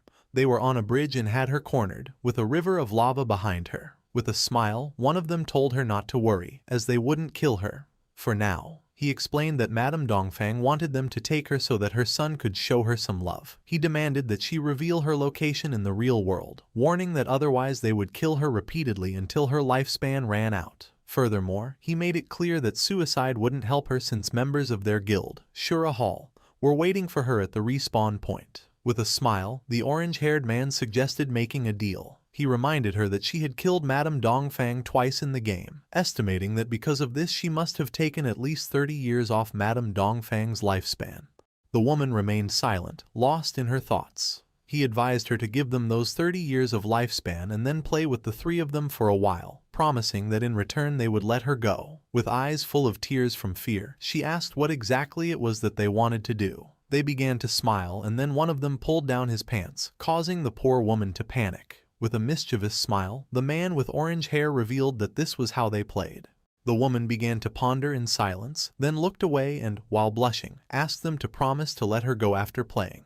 With a cheerful smile, the orange-haired man promised her and invited her to start with him. The bald man said he would go next. With her body trembling, the woman began to approach them, and then her eyes began to shine with determination. Drawing her poisonous dart, she lunged at the man, but at that moment, the man with the blindfolded eyes used the skill Golden Cauldron Earthquake and descended upon her, crushing her body against the ground. He noticed that the little one was not behaving well. The only thing she could do was close her eyes as the orange-haired man approached. Showing his tongue, he warned her it was her last chance and ordered her to open her mouth. Then, a confident smile spread across the woman's face. Using a powerful skill, she cut both the bald man and the orange-haired one in half, causing the man with blindfolded eyes to feel somewhat confused. His eyes widened in confusion. He didn't know what was happening. Just before he could take another breath, the strip of paper summoned by the woman wrapped around his neck. She was so powerful that she made the man's head explode as if it were a watermelon. King Feng, who was watching everything from the corner, recognized the girl's profession instantly. Chain blade. After having killed those bastards, the woman crushed the orange-haired man's eggs. Their bodies turned into orbs of lifespan. With an expression full of hatred, she mocked them, and then our boy realized that she possessed the blade of the underworld. With a gaze full of determination, she swore that she would definitely kill Dongfang Ming. The girl had the class blade of the underworld, with the nickname Ghost Spirit. Our boy came out of his hiding place and started walking toward her. Her class, just like Shadow's, was the only hidden class in the assassin branch. He remembered that in his previous life, she had ranked among the 10 greatest powers in the world. But after becoming an enemy of the Chu family from Demon City, her true identity was exposed and she was besieged by many forces. Even so, she massacred thousands of enemies before finally dying from exhaustion. He remembered the deep sorrow felt by her guild members upon hearing the news. He never expected to meet her here. However, there was something he didn't understand. Who was this Dongfang Ming that she had mentioned? Supposedly, he himself had annihilated the entire Dongfang family. King Feng deactivated his invisibility skill and drew her attention. Her reaction wasn't kind. She prepared to attack, thinking our boy was a friend of those bastards she had just killed. King Feng denied knowing those guys. She got tired and lunged at him, asking him to prepare to die. As always, King Feng remained calm. With a furious expression, Ghost Spirit used her skill Underworld Chain Blade. In the blink of an eye, the strip of paper began wrapping around King Feng's body. But just then, King Feng turned into shadow and disappeared without a trace, leaving Ghost Spirit somewhat confused. Our boy appeared behind her and decided to play along. Upon hearing this, her eyes widened in surprise and fear. Knowing she was in danger, she jumped away from him. She used shadow stealth and her body turned into shadow, disappearing without a trace. King Feng was somewhat surprised to notice that she had become invisible. He also decided to use shadow stealth and also disappeared from the place. Several minutes passed and nothing happened. Noticing this, Ghost Spirit was somewhat confused. She couldn't see him. Even though her class, Blade of the Underworld, had a built-in level 4 anti-stealth, it was impossible for her to detect him.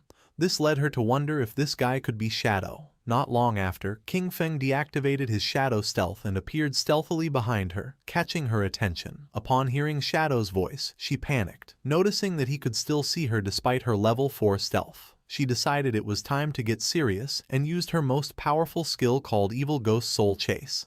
The paper strip began to glow and a small pink flame appeared above King Feng's head, activating shadow stealth again. King Feng did not lower his guard and retreated. But to his surprise, the blade began to follow him, leaving him somewhat confused. Upon observing closely, he realized that this locking blade could pinpoint his location. Ghost Spirit's eyes were shining with determination. Although her eyes could not see, her weapon could. No one who was targeted by the evil Ghost Soul Chase could escape. King Feng tried to flee, but it was in vain since the blade kept following him. He realized that this class could ignore stealth levels. She was truly someone out of the ordinary. King Feng was cunning and began moving in circles around Ghost Spirit, and by the time she noticed his plan, it was already too late. She decided not to give up so easily, and when she tried to catch King Feng, the strip of paper wrapped around her body, leaving her immobilized. Grabbing the strip of paper, King Feng lifted it and clarified to her that he was Shadow, not someone sent by Dongfang Ming, assuring her that if he had wanted to kill her, she would already be dead. With no other option, Ghost Spirit decided to believe our boy, asking him to let her down. King Feng got straight to the point and asked if the Dongfang Yue she mentioned was from the Dongfang family of Zhanghai City. Even while hanging upside down, she nodded, clarifying that however, she had married into the Chu family, so her relationship with the Dongfang family was no longer as close. Our boy understood that a fish had escaped from the net. Apparently, Dongfang Yue was not present when he annihilated the Dongfang family. Ghost Spirit's eyes widened in surprise upon realizing that it was he who had annihilated the Dongfang family. She felt excited and joyful, as this meant that Dongfang Yue and Shadow were also enemies. She asked him to put her down immediately, declaring that the enemy of her enemy is her friend and that they could cooperate. King Feng released the strip of paper, causing her to fall to the ground. He decided that cooperation could wait. First, he asked why she wanted to kill Dongfang Yue. Ghost Spirit clenched her teeth tightly and revealed that she wanted to avenge the murder of her family. She decided to tell the dark and sad story. Before the arrival of the God-forsaken game, Dongfang Yue had killed her mother in a traffic accident while driving drunk. However, she got away with it because the Chu family found someone else to take the blame for her. Her father, unable to accept it, found evidence to convict Dongfang Ming. But the next day his body was pulled from the river. The official conclusion was suicide. When she went to Dongfang Yue's house demanding an explanation, guards from the Chu family beat her nearly to death. Sunk in despair and about to end everything, it was at that moment when the God-forsaken game arrived. The first thing she did upon entering the game was kill Dongfang Yue. However, in order to kill her permanently, it was necessary to completely drain her lifespan. After reviving again, she hired countless people to hunt Ghost Spirit down, leading up to what he had just witnessed. King Feng listened silently as she told him this story without interrupting once. Tears began streaming from Ghost Spirit's eyes as she begged Shadow, "Please help me kill Dongfang Yue." Coldly and without beating around the bush, King Feng refused. Ghost Spirit did not give up, and with tears of sadness in her eyes, she begged him again to help her kill Dongfang Yue. Our boy began to stare at her. She was not a person who gave up so easily. With a sad expression, she assured him that she would not ask for his help for free. She offered everything she had, promising to work for him and give him all the lifespan she earned, her equipment and her skills, all this in exchange for his help to kill Dongfang Yue, declaring that she would even become his slave voluntarily. King Feng began to observe her in silence, and his eyes filled with surprise. With an arrogant gaze, he told her that he would not help her kill her, since that was her revenge and could only be settled by her own hands. King Feng was not a villain and told her that he would help until then. However, how far she could go would depend on her own destiny. Ghost Spirit was in shock and her eyes widened with confusion. She didn't know how he was going to help her. King Feng was honest and with a serene gaze asked her to join his guild, become one of his people, and he would help her complete her revenge. A system window appeared informing her that Shadow had invited her to join the guild. Shadow. She began to ponder silently, and then her eyes started to shine with joy upon realizing that the guild of Shadow consisted only of him, wondering if joining was all she had to do. Without wasting any more time, she agreed to join our boy's guild, and a system window confirmed her decision. King Feng accepted the friend request from Ghost Spirit. He felt happy to know that she had accepted, and told her that now she only needed to do one thing: class advancement. Our boy turned his back on her and told her that she would have to find out for herself what class advancement was and how to do it, and that she should come find him when she had achieved it. The eyes of Ghost Spirit, who was kneeling on the ground, began to shine with determination. King Feng made it clear that if she couldn't even accomplish this, then she should give up on her revenge. Using his skill Shadow Stealth, King Feng left the place. He recognized that the potential of the class blade of the underworld was unlimited and that, with just a little guidance, she could definitely advance much further in the future. He arrived at the depths of the Evil Spirit Academy. In front of him was a level 15 boss, a woman with several spiritual heads, the aberrant witch, Stana, of platinum grade. Upon close observation, it didn't take him long to realize that she was the guardian of the Evil Spirit Academy. In the blink of an eye, King Feng jumped and used his skill, Dark Knight Ringblade, against the boss, causing 26,000 points of damage and activating Weak Point Strike. He descended to the ground, remembering that in the first phase, only one of the 4 heads of the boss would activate and she was immune to physical damage. Because of this, he could only use his elemental skills, which inflicted slightly less damage. He summoned his Shadow Blade and his eyes began to shine with confidence, as he had the Pale White Bone Blade, which increased his movement speed, and his skill, Shadow Blade, also reset its cooldown when hitting a target. King Feng began to summon hundreds of Shadow Blades, and then attacked the boss, causing them to pierce one of her spiritual heads, dealing more than 200,000 points of damage. This turned him into a mobile Gatling gun of fire attacks. Not long after, her golden head exploded into pieces. Shadow did not lose his composure, remembering that in the second phase, 3 heads would activate simultaneously. Her eyes began to shine with rage, and her gaze fixed on our boy. Not long after, the heads started firing bursts of energy from their eyes, while she danced, unleashing indiscriminate attacks around her. But for King Feng it wasn't complicated. Without much effort he dodged the attacks and then stabbed his Shadow Blades into the boss's head, dealing more than 200,000 points of damage. While she writhed in pain, King Feng descended to the ground and turned his back on her, ending the show. He threw his last Shadow Blade, causing the boss's body to explode, creating a great explosion. The system notified that he had killed aberrant witch Dostana, gaining 50,000 EXP and obtaining the Evil Spirit Academy's hideout key of Platinum tier. His eyes widened in surprise when the system revealed that he could now advance his class. King Feng decided to advance his class and a shadow began to surround his body. His class shadow advanced from Tier 1 to Tier 2, and with this, his attribute bonuses increased. Strength from 9 to 27, Constitution from 9 to 27, Agility from 24 to 72, and Spirit from 15 to 45. This class advancement tripled the bonuses of his attributes, resulting in a massive increase in his strength, constitution, agility, and spirit. As a result, all of his combat stats, including attack power, defenses, and resistances, were noticeably improved. His non-tradable lifespan exceeded 4,510 years, while his tradable lifespan was over 566 years. He also obtained his 4th class passive, which allowed him to attack without breaking stealth status and still apply the stealth break attack bonus. Our boy's attention fixed on the golden key and his eyes began to shine. The attribute bonus of the class had tripled and attacking no longer broke stealth. The Tier 2 Shadow was something that completely changed the rules of the game. Several minutes later, outside the Evil Spirit Academy, someone returned and Ghost Spirit panicked upon noticing that they dared to come back. They were the same men she had eliminated before.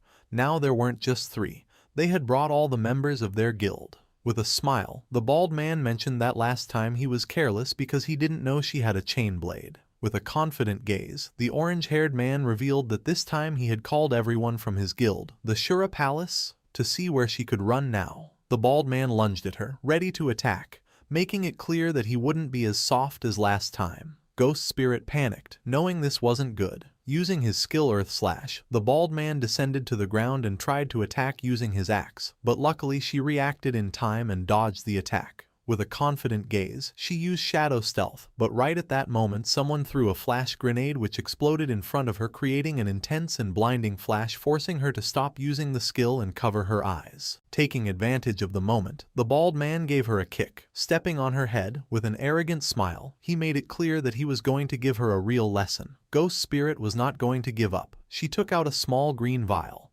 but just before she could use it, the orange-haired man stepped on her hand and caught it. Upon observing closely, he noticed that it was suicide poison. Its effect consisted of losing half of the lifespan and returning to the respawn point. The man was amused that she had such a fierce personality. He began to show his tongue and couldn't help but feel excited, since he liked her personality too much. Ghost Spirit's eyes widened in fear. Then he began to lick her cheek. The man's eyes widened in surprise when a system window appeared, informing him that the Grade Platinum Sanctuary, the Evil Spirit Academy, now belonged to the guild, Shadow. The barrier was active and all personnel who did not belong to this guild would be treated as intruders. The system began eliminating the intruders from the place, causing a powerful thunderbolt to strike the men.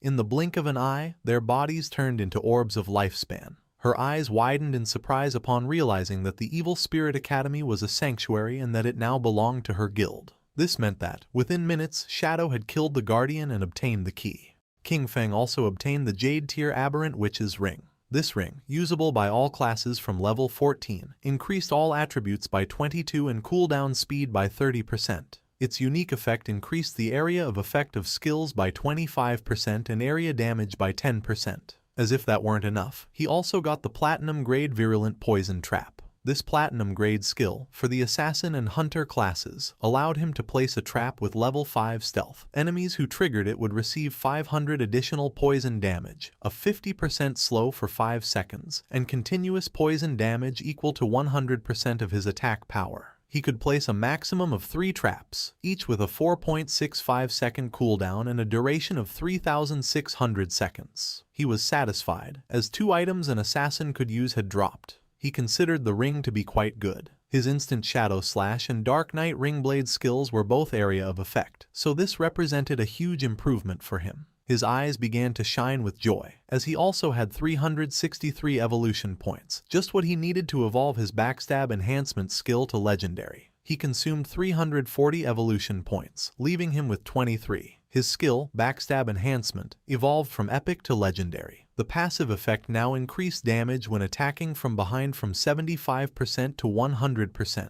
Furthermore, the Legendary effect made it so that while in stealth, all his damage was considered a backstab attack. King Feng was pleased as the combination of the constant backstab damage bonus and the permanent stealth from his advanced class massively improved both his damage output and survivability. Just then, Little Black contacted our boy, informing him that she had found other ruins and asking if he wanted to go take a look. When King Feng asked where she was, she replied that she was in the Zhonghai city ruins. She explained that on the stones around the temple entrance, there were murals very similar to those in the ruins of the beginner's village. Shadow became a bit confused, asking why they hadn't explored it themselves. With the progress they had made, they should already be able to face a platinum-grade boss. She was honest, admitting that they had wanted to, but after clearing all the enemies to the end, a teleportation orb appeared. When they touched it, nothing happened. A system message indicated that only a fated person could enter, so she wondered if her boss might be that person. King Feng decided to go take a look. He told her to wait for him and to prepare her lifespan, as he would bring her the new equipment he had obtained. Besides, teleporting between the two shrines made the journey from the Magic City ruins to the Zhonghai ones much more convenient. Little Black also reported that the officials on the Zhonghai side didn't have enough lifespan, so he could sell it directly to the ones in Magic City. At the same time, she was on the outskirts of the Zhonghai City ruins. She was riding a white llama, which was eating grass. Not long after, King Feng appeared behind her, asking where the ruins were. Suddenly hearing our boy's voice, she and the llama were startled, and Little Black asked him not to scare her like that. He had done it on purpose, but he lied and promised to be more careful next time. Peeking her head over the cliff, she revealed that the entrance to the ruins was at the bottom. When our boy asked how they had discovered it, she replied that it was a long story. Little Black turned to the llama and explained that she had gotten a mount in this place, a little sheep. While playing with it, a silver-grade boss suddenly appeared, scaring them. Panicked, she fell off the cliff, but luckily got caught in a tree at the bottom. And that's how she saw the cave. Very carefully, she made her way down to the bottom of the cliff, warning him to be careful not to slip. She explained that after respawning, she had called Captain An and Uncle Wang Meng to explore it together. Taking a leap, King Feng also descended, commenting that it was just like her to find a place like this. Little Black praised Shadow's good moves, mentioning that Wang Meng had tried to jump the same way but slipped and died from the fall. They entered the cave. Along the way, she mentioned that there was a labyrinth ahead, but they had already cleared it of monsters and explored the entire path. Our boy advised her that, from now on, she should try not to die if she could help it. He warned her not to let her non-tradable lifespan reach 0, as it would be very dangerous. With a confident smile, she promised that she understood. She mentioned that she knew about a skill that drained other people's lifespan, but they had precautions in place, as they could replenish their non-tradable lifespan. King Feng was somewhat surprised, asking if they really had a reliable way to replenish it. Holding up a finger, she revealed that inside the city ruins, they would lure monsters that had absorbed non-tradable lifespan to a secluded location. After eliminating them, they would save all the non-tradable lifespan that dropped, so when they needed it, they would simply go to that place to replenish their own. King Feng grew curious, commenting that it was a good method and asking if Anu had come up with the idea. Little Black was in shock, as King Feng had guessed correctly. Our boy remembered that, in his past life, it was Anu who had devised this method and that, over time, everyone ended up using it. Not long after, they came across a teleportation orb. Little Black brought her hand to the orb, and the system informed her that she was not the fated person, and the mechanism would not activate. She asked Shadow to try, explaining that everyone assumed this temple might be connected to the one in the beginner's town. King Feng grew curious and began to observe the orb in silence. He decided to reach for it, and at that moment, the orb began to glow as an intense energy started to emerge from it. Little Black covered her eyes in confusion, not knowing what was happening. To her surprise, our boy disappeared without a trace. Realizing that both her boss and the orb were gone, she confirmed what she had suspected.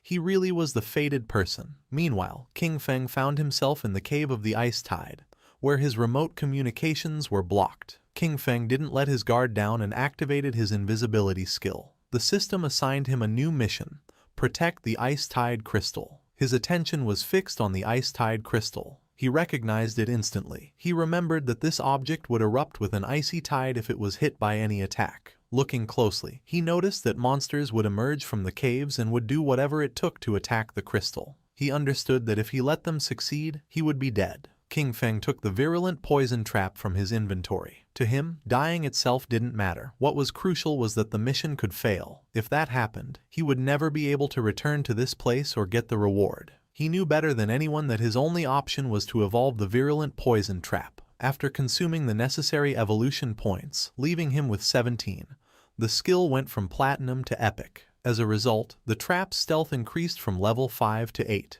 Enemies who triggered it would now receive 1200 additional poison damage and an 8-second slow. The slow's potency remained at 50%, and the damage per second was equivalent to 100% of his attack power. Additionally, the maximum number of traps he could place increased from 3 to 9, while the maximum duration remained 3,600 seconds. King Feng placed 3 traps right at the entrances of the caves, and the system informed him that the effect of the Aberrant Witch's Ring was activated, increasing the skill's area of effect by 25%. King Feng knew the upgraded traps perfectly covered the entire passage. It was guaranteed that any monster passing through would trigger them. Just then, they started to arrive. Monsters with glowing eyes began to stare intently at our boy, as a horde of them emerged from the caves and rushed towards King Feng. But just as they emerged, they triggered the trap. Thorny vines erupted from the traps, coiling around the monsters and dealing them over 100,000 points of damage. Dust rose from the ground, but King Feng remained calm. Just then, an arrow came flying. Noticing this, his eyes widened with seriousness. Just before the arrow could hit, King Feng summoned a shield, blocking the attack in the nick of time. His attention was fixed on a mob carrying a bow, realizing there were ranged ones too. Outside the Magic City ruins, a mage, Dongfang Yue, met with the orange-haired man and asked if his guild was giving up on hunting Ghost Spirit, also known as Guiling, now that she was a member of the Shadow Guild. The man nodded, confirming they couldn't do it and that she would have to find someone else. She gripped her magic staff tightly, questioning why he considered Shadow a greater threat than her. She reminded him, calling him a peasant, not to forget that she possessed all of his personal information and that killing him in the real world would be a piece of cake. His eyes widened with rage. Just before she could utter another word, the man had had enough and landed a heavy punch on her cheek, sending her body flying. Once Dongfang Yue was on the ground, the man drew his dagger and started beating her. He yelled that he was sick of her, and that even if he couldn't beat Shadow, he could still kill her. He furiously berated her for calling him a peasant again and again, yelling, "Die," repeatedly with each blow. In the blink of an eye, she died and her body began to transform into orbs of lifespan. She woke up in the real world at the Chu family residence, her golden-cased phone in hand. She was furious. She couldn't help but clench her fist tightly, indignant that those peasants from the Shura Palace had dared to kill her, Dongfang Yue. Immediately, she demanded her husband send people to catch them all. Her husband was somewhat confused and asked if she meant the Shura Palace, the group she had hired to capture Ghost Spirit. With a furious expression, she explained that Ghost Spirit had now joined Shadow, and that those people didn't dare to continue for fear of his retaliation. Her husband explained that they would deal with those peasants after eliminating Shadow. He informed her that he had already arranged for men from the Black Dragon Hall of Magic City to go after him, assuring her that the plan was already in motion and that she could soon avenge her family. Her eyes widened with rage, a fury directed at both Shadow and those peasants. Her mind filled with excitement, and with a confident expression, she swore she would avenge the Dongfang family and slaughter each and every one of them. In the cave of the Ice Tide, King Feng threw his short blade, which embedded itself in the eye of the bow-wielding monster, killing it instantly. To him, it didn't matter that they were ranged mobs, as his Shadow Blade skill reset its cooldown upon hitting a weak point, making it a simple matter of 1 slash per kill. The Ice Tide crystal was full of cracks and about to shatter when the system announced that the guard mission was complete and that he should claim his reward. This took him by surprise, wondering if it was already over.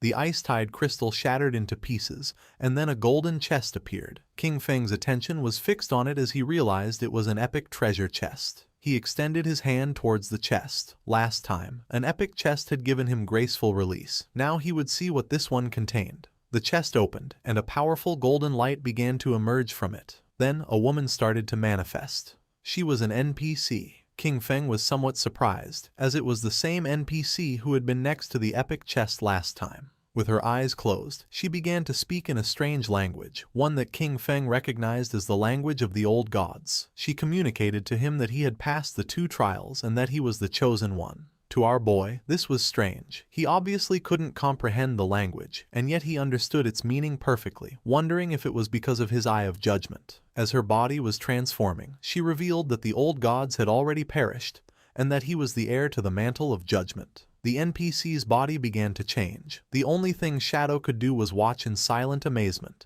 Little by little, the NPC's body began to change. The third eye on her forehead opened as a powerful aura emerged from her body, and she informed King Feng that her name was Asathis, that she would follow him and witness him become the true god of judgment. Then she asked him to accept the gift she had prepared for him. It was the Asathis' summoning bell, a bell created by the Herald of Judgment, Asathis, using the power of order itself. It would allow him to summon her once at level 25, again at 35, and one last time at level 50. Each summon would grant him the opportunity to challenge a special ruin, and if he successfully completed all 3 challenges, Asathis could reside in his hideout and provide a skill upgrade function. Our boy grabbed the summoning bell, his eyes beginning to shine with joy. He understood that the last temple had been level 5 and this one was level 15. He was surprised to think that Da Lisi had stumbled upon both, recognizing that her luck was truly out of this world. Asathis asked King Feng to select a skill, informing him that he had one free opportunity to upgrade it to his current level. His eyes filled with seriousness as he began to ponder. He knew that the power of skills was judged by 2 standards, quality and level requirement. While the quality of each skill was fixed and couldn't be improved, he could use infinite evolution to forcibly increase it. Even an ordinary skill like Shadow Lurk could be turned into a mythic grade if he wanted. On the other hand, the level requirement not only defined when a skill could be used, but also determined its overall power. In terms of stats, a level 5 Shadow Lurk and a level 51 were worlds apart. Obtaining high-quality, high-level skills was extremely difficult, but in the future, none of this would be a problem for him. All he had to do was consume lifespan to increase the level of any skill. With a confident gaze, he chose to upgrade his highest grade skill, Graceful Release. Asathis kissed King Feng's hand, fulfilling his wish. As a result, his mythic skill Graceful Release was upgraded from level 10 to 16. The weak point attack correction increased from plus 300% to plus 410%, and the attack multiplier on these points was doubled. Furthermore, its active use now applied a throat slit effect, inflicting 310% of the initial attack's damage per second for 3 seconds, with a cooldown of 6.97 seconds. Asathis began to disappear, saying she looked forward to seeing him again. Then, a blue portal appeared in front of our boy.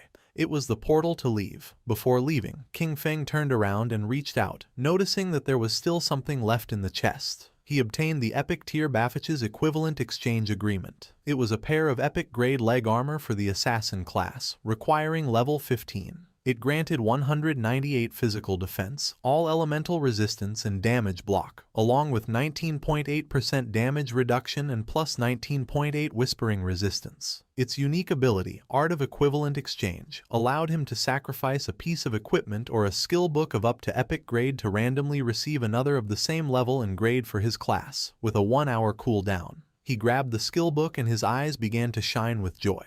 He realized he could use it for the equivalent exchange to get good items. He still had a bunch of Jade-grade equipment and skill books in his inventory, and all of them could now be converted into items for an assassin. He decided it was time to head back, as the loot had been incredible and he really had to thank Little Black for this. While Little Black was waiting at the cave entrance with her llama, King Feng came out. He was a bit surprised to notice that she hadn't used the last hour to level up and had instead stayed there waiting for him. Noticing that King Feng was back, Little Black was glad, as she had been keeping watch at the exit in case someone tried to ambush him. As a reward, King Feng gave her a skill book he had found in the ruins. Little Black was in shock, as this was for the level 13 Platinum Magic Shield skill. She thanked her boss, aware that this would greatly improve her survivability. Riding the small llama, Little Black said goodbye to him and left. King Feng's body began to disappear, as he decided he would also log off to fill his stomach. Meanwhile, in the Zhonghai City ruins, stood the Silver Grade Guild sanctuary of the Knights Templar. A smile spread across the guild leader's face, as he announced that this was a great day, for the Knights Templar Guild finally had a home of its own. Everyone grew excited as the leader mentioned that, although this home wasn't large, it was a wonderful start. With this, they would no longer have to worry about being slaughtered by a suddenly appearing boss and would have a safe haven to rest when they were tired of leveling up. For all of this, there was one person to thank, Xiao Yu. She was the one who found the place first, and the leader asked them to welcome her to the stage with the warmest of applause. Everyone began to praise Xiao Yu, making her feel happy. She stood on the platform and first thanked her master, who had tirelessly taught her. Then, her friends, for extending a helping hand in her times of difficulty. She also thanked the people who hated her, as their mockery and contempt had motivated her to become even stronger. Hearing this, the women couldn't help but feel proud of Xiao Yu. With tears in her eyes, she finally thanked her father and mother. She wished they hadn't died, so they could see the excellent person she had become. She would definitely make them very proud. The leader cut Xiao Yu's speech short, asking her to tell everyone what kind of difficulties and obstacles she overcame to find this hideout. Xiao Yu was honest and revealed that a while ago she'd had a dream. In it, a very powerful warrior guided her, and they captured the hideout. Although the dream was blurry, it felt incredibly real. So she came to the place with a just give it a try attitude, never thinking she would actually find it. The others mocked her. The idea of a dream seemed hilarious to them, and they didn't believe she could be serious. The leader, holding back his laughter, thanked Xiao Yu for her wonderful speech and asked if she'd had any dreams the previous night. Touching her cheek, she mentioned that she did have a dream. In it, there was a huge and magnificent hideout, full of people, and she believed it was a platinum-grade hideout. The guild members once again mocked her with laughter, commenting that she was really dreaming and joking that they would soon be moving into a bigger house. The leader became serious and decided that this was an excellent dream, handing her the reward she had earned, 1 year of tradable lifespan. With a smile, he put his arm around her shoulder and expressed his hope that everyone would learn from Xiao Yu and her dedication to the collective good. He stated that as long as everyone worked together with one heart, the guild could definitely stand firm in these chaotic times and get better and better. The leader dismissed everyone, instructing those who needed to level up to go do so, and those who needed to explore to get moving. He entrusted Xiao Yu with continuing her search for hideouts, encouraging her to keep up the good work as he was counting on her. Xiao Yu's eyes began to shine with joy, and with a smile, she nodded. Several hours later, with her magic staff in hand, Xiao Yu was inside the Zhonghai city ruins. Her eyes were shining with worry, as she was following the feeling from her dream but couldn't find the place that was supposed to be in the area. Meanwhile, members of the guild were secretly following her. They realized she had gone straight to this area after the meeting and wondered if she was really looking for the platinum-grade hideout from her dream. Seeing her enter the building, they decided to follow. Xiao Yu went into a building and began to cross through a tunnel. The place scared her. It was like in her dream, but at the same time, very different. Besides, she had the feeling that someone was following her. Closing her eyes, she let out a sigh and filled herself with determination, reminding herself that she was a life priest, a hidden class, and that nothing could hurt her. But when she opened her eyes, a monster with eyes emerging from its mouth was in front of her. The sight made poor Xiao Yu only able to scream in terror. Instead of attacking Xiao Yu, the monster threw her to the ground and started running in the direction where the women from the guild who were following her were hiding. They panicked, wondering what this monster was. Disgusted, they shouted to catch it and kill it immediately. Just before they could make a plan, the monster wrapped its tentacles around one of them and shoved the tentacles emerging from its mouth into the woman's. In the blink of an eye, the woman began to weaken as the monster had drained all her lifespan. Realizing that this monster could absorb them to death, her companions screamed and, without hesitating for a single second, began to flee the place in terror. The monster was not going to let them escape so easily. Poor Xiao Yu woke up to the screams and with a fear-filled expression, turned around only to see the monster draining the women's lifespan.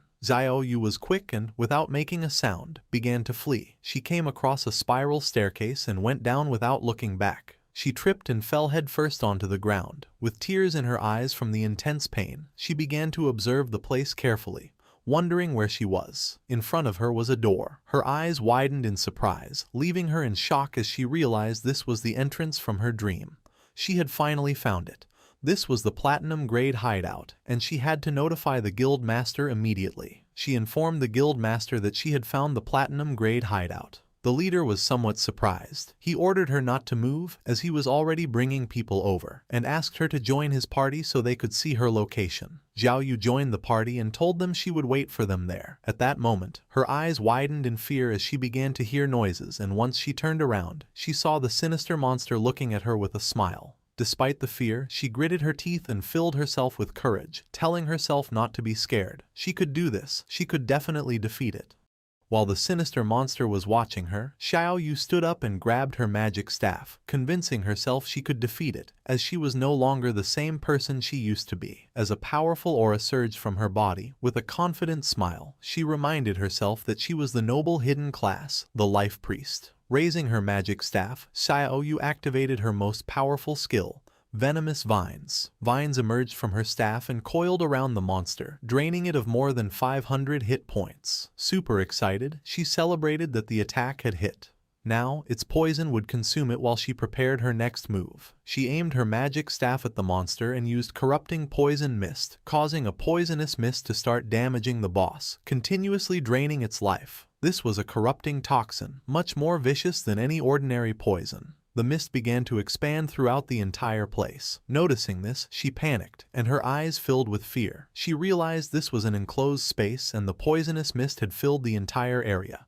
This was very bad. She started to fan the smoke away with her hands, as she couldn't hold her breath any longer. Xiaoyu couldn't hold her breath anymore, but at that moment she remembered that, as a life priest, she had an antidote spell. Raising her magic staff, she used the antidote, causing the poisonous mist to slowly begin to disappear. This also stopped it from affecting the monster. Its attention became fixed on her, and a smile spread across its face. Xiaoyu's eyes were filled with tears and, unintentionally, she inhaled a bit of the mist. The effect was instant, and she died, causing her body to turn into lifespan. The system notified that the player, Xiaoyu Ya, had committed suicide. She respawned in her guild's hideout. Just then, the guild leader contacted her through chat, asking why she had returned. She explained that a monster inside the place had killed her. The leader and his men had already killed the monster. He asked if she meant the soul-sucking hag, the silver-grade monster they had just defeated. However, this didn't make sense to him. The soul-sucking hag was slow and had low attack power, but it completely drained the lifespan of anyone it caught.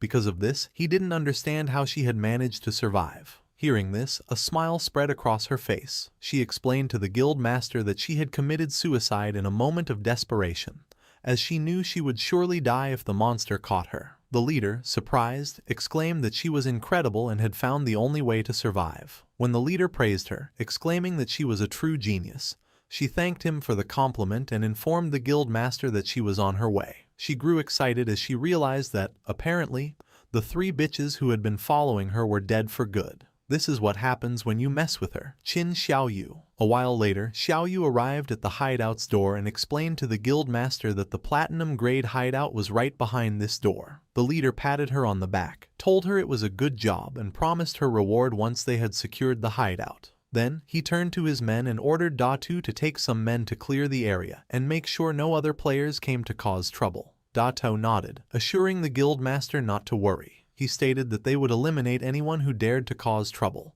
even if it was Shadow himself. Pointing at the hideout's door, the leader ordered his men to charge. They had to kill the guardian inside, and then the hideout would be theirs. Several of his men approached the door and prepared to open it, filling the air with war cries. They urged each other to charge to kill the guardian and proclaimed the imminent victory of the Knights Templar, while hurrying those at the front. One of the men informed the leader that the stone door wouldn't open. With a curious gaze, the leader began to reflect. He remembered that in this game, every hideout had a guardian, and suddenly he understood everything. With a confident expression, the leader pointed towards the hideout's door, revealing that this stone door was the guardian. Using his axe, one of the men struck the stone door. The attack dealt 320 hit points to the door as damage numbers appeared. This confirmed it was true. The stone door really was the guardian. Everyone praised the guild master's brilliance. With a smile, the guild leader told them that this platinum hideout was practically a gift and ordered his men to take it down. They accepted the order in unison. His men began to charge the door and, in the blink of an eye, created a large curtain of dust. At the same time, several system windows informed King Feng that his hideout, the land of purified souls, was under attack. The durability of the entrance's stone door was at 99.3% and taking continuous damage, while the magic defense barrier remained at 100%.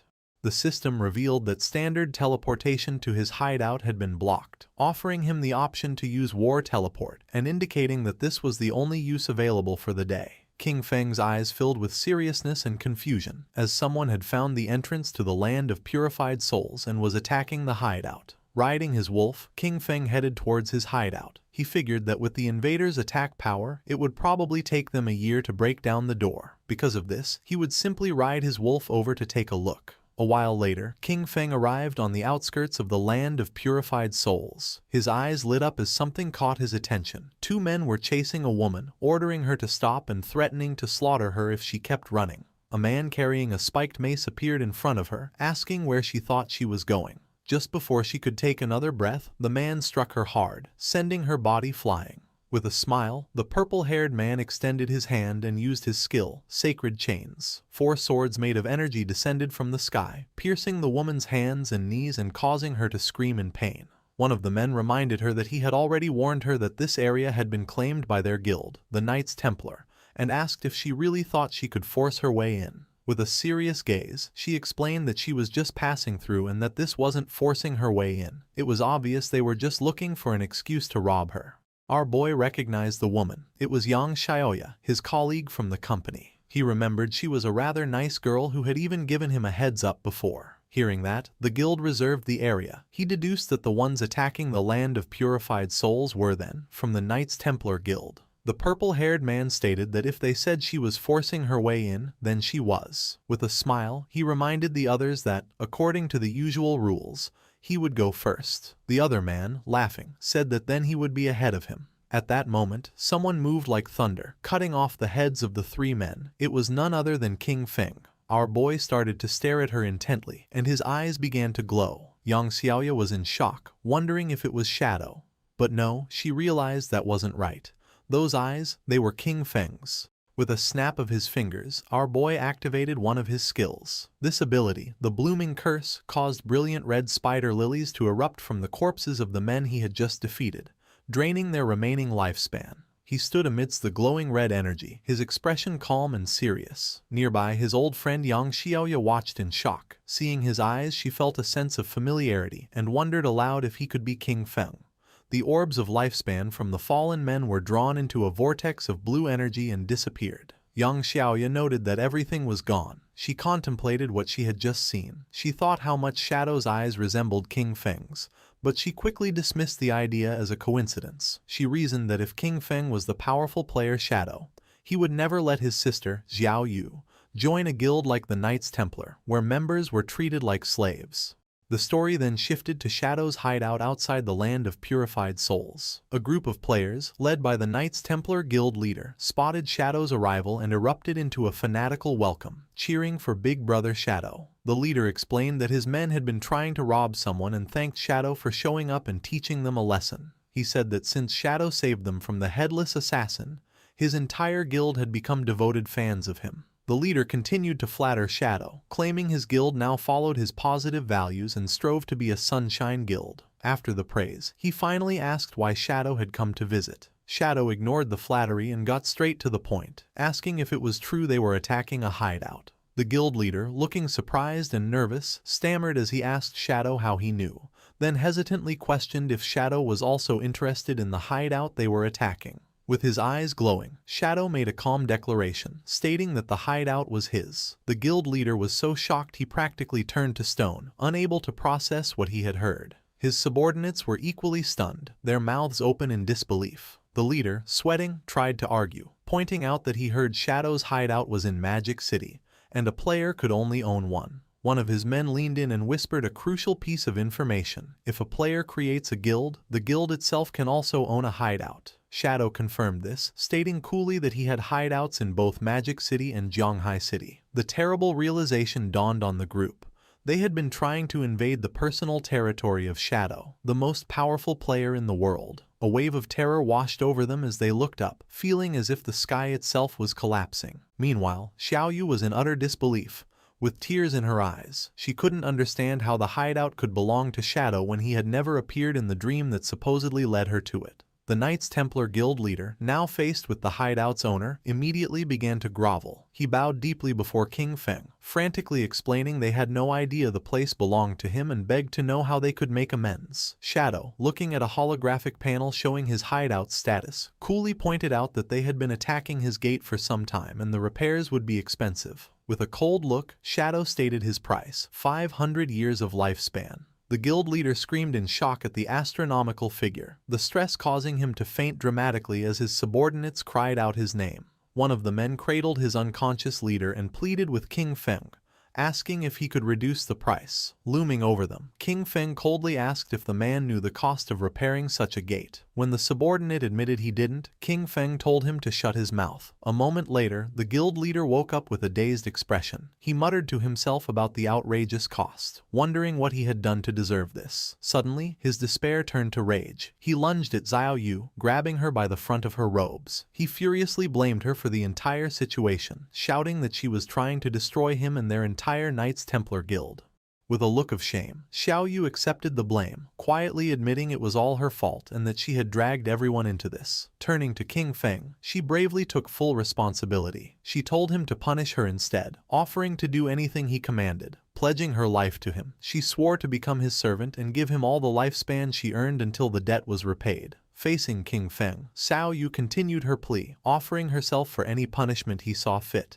Beating, cursing, or abuse, as long as he spared her guild. The Knights Templar Guild leader and his men looked on, moved by her self-sacrifice. Ignoring her completely, King Feng's glowing eyes fixed on the guild leader. He spoke a single name, Chen Wuming. The leader, whose real name is Chen Wuming, was struck with pure terror. He stammered in disbelief, shocked that King Feng somehow knew his true identity. King Feng then posed a cold question to Chen Wuming, asking if he truly believed Xiao Yu was worth the 500 years of lifespan. At this, a twisted manic grin spread across Chen Wuming's face. In a shocking turn, he launched himself at Xiao Yu, unleashing a furious punch and screaming at her to die. As his fist sent her flying, he angrily accused her of causing them to invade King Feng's hideout and then having the nerve to play the hero. He revealed his jealous motive, screaming that she was just trying to get close to King Feng and become his servant, something she didn't deserve.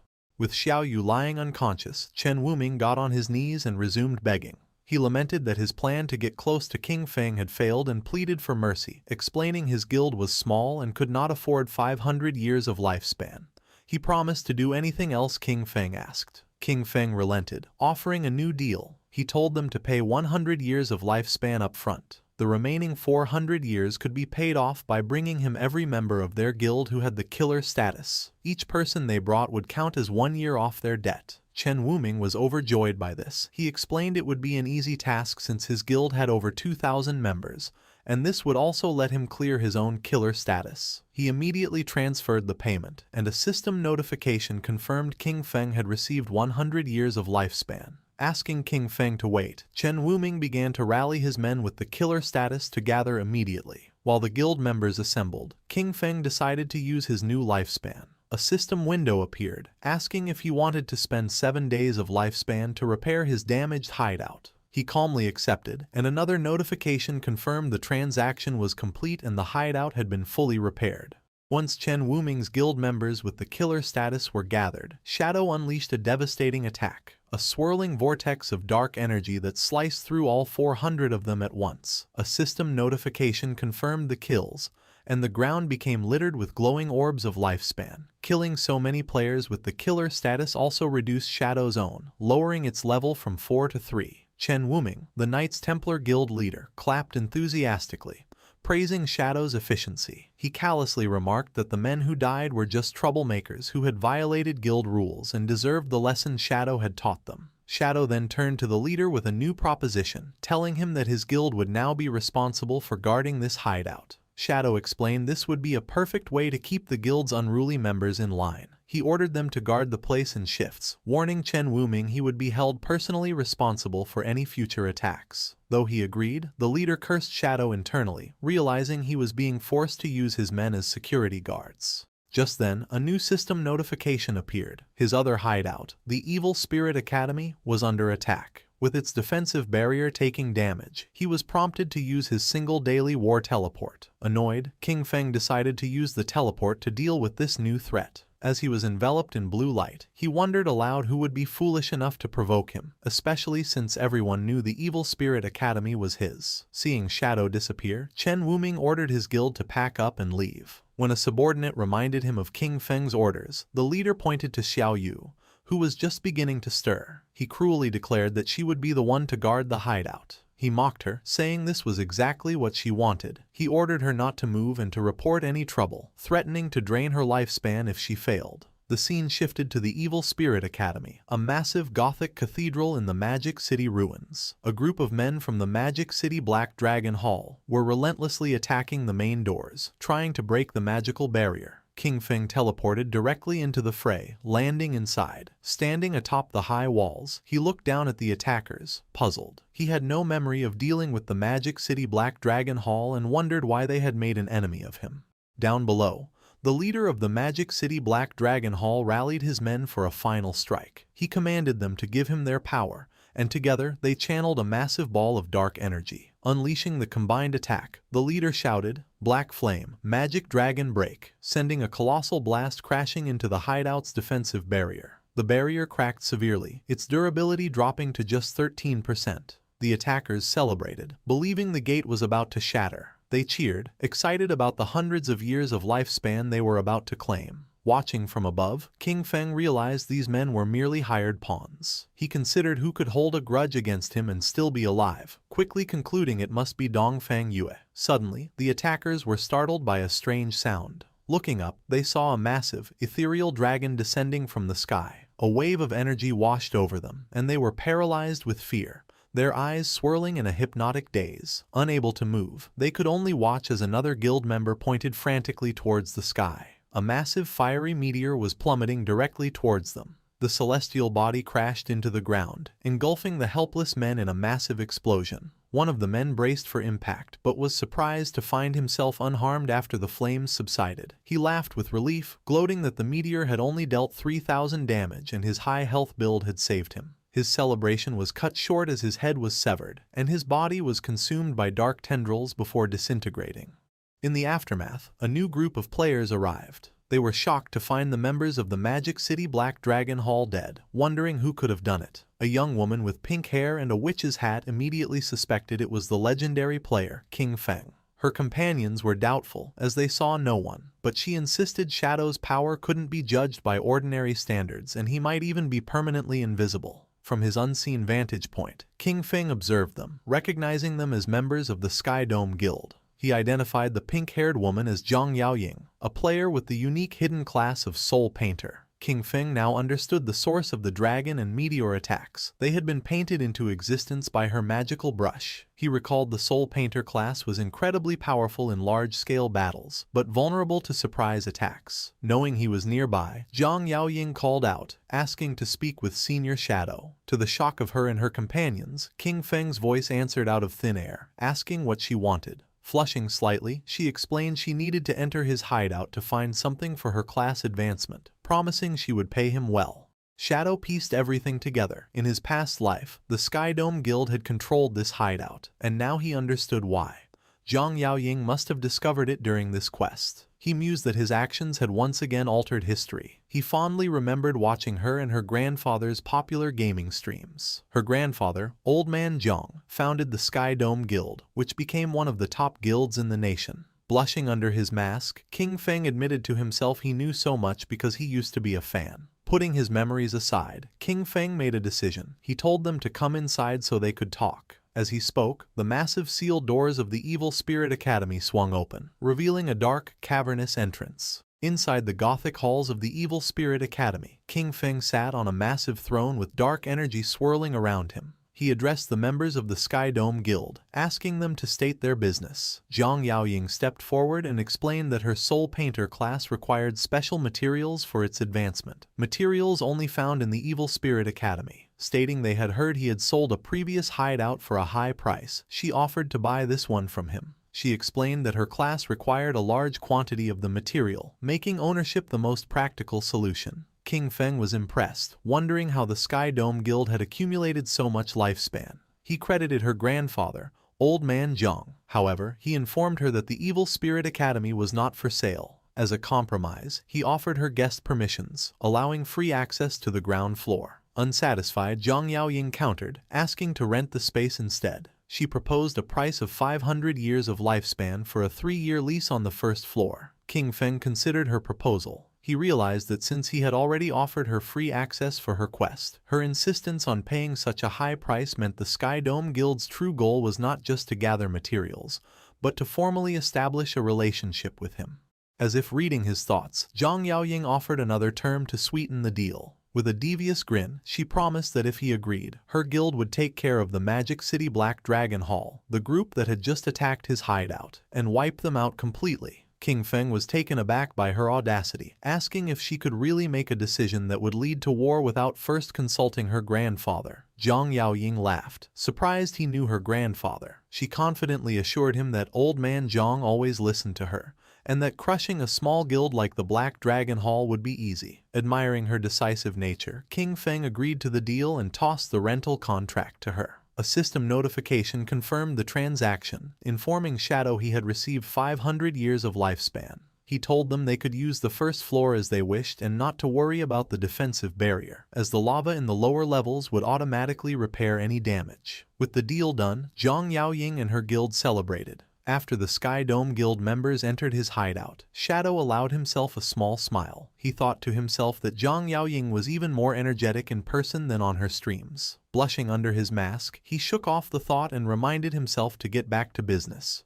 He went to his hideout's warehouse. He had used his equivalent exchange skill several times already with good results. Seeing the skill's cooldown was over, he decided to use it again. Activating Baffich's equivalent exchange, golden energy swirled around his hand as he sacrificed a low-value item. The system announced he had lost a wisdom training scroll but gained the Scarlet Blade, a powerful Jade-tier assassin finisher skill. The blade was a high-damage melee attack that also healed him for a large percentage of the damage dealt. King Feng was pleasantly surprised. Obtaining a limit break finisher skill was a significant power boost. These ultimate abilities were known for being strong enough to turn the tide of a battle. He noted the base damage of the new Jade tier skill was more than double that of his most powerful legendary skill. Seeing its potential, King Feng immediately spent evolution points to upgrade the Scarlet Blade to legendary tier. The skill's damage and healing grew, and he calculated that with his buffs, a single strike could now inflict over 100,000 points of damage. With plenty of evolution points left, he decided to upgrade another core skill. He invested 500 points into his passive stealth ability, evolving it to Mythic. This upgrade not only increased his stealth level but also granted him a new passive effect. While in stealth, the rate his lifespan drained in dangerous areas was reduced by 90%. King Feng's eyes glowed with satisfaction. This would make exploring high-level rage zones much safer. At level 17, Shadow could finally equip the new Jade tier gear he had acquired.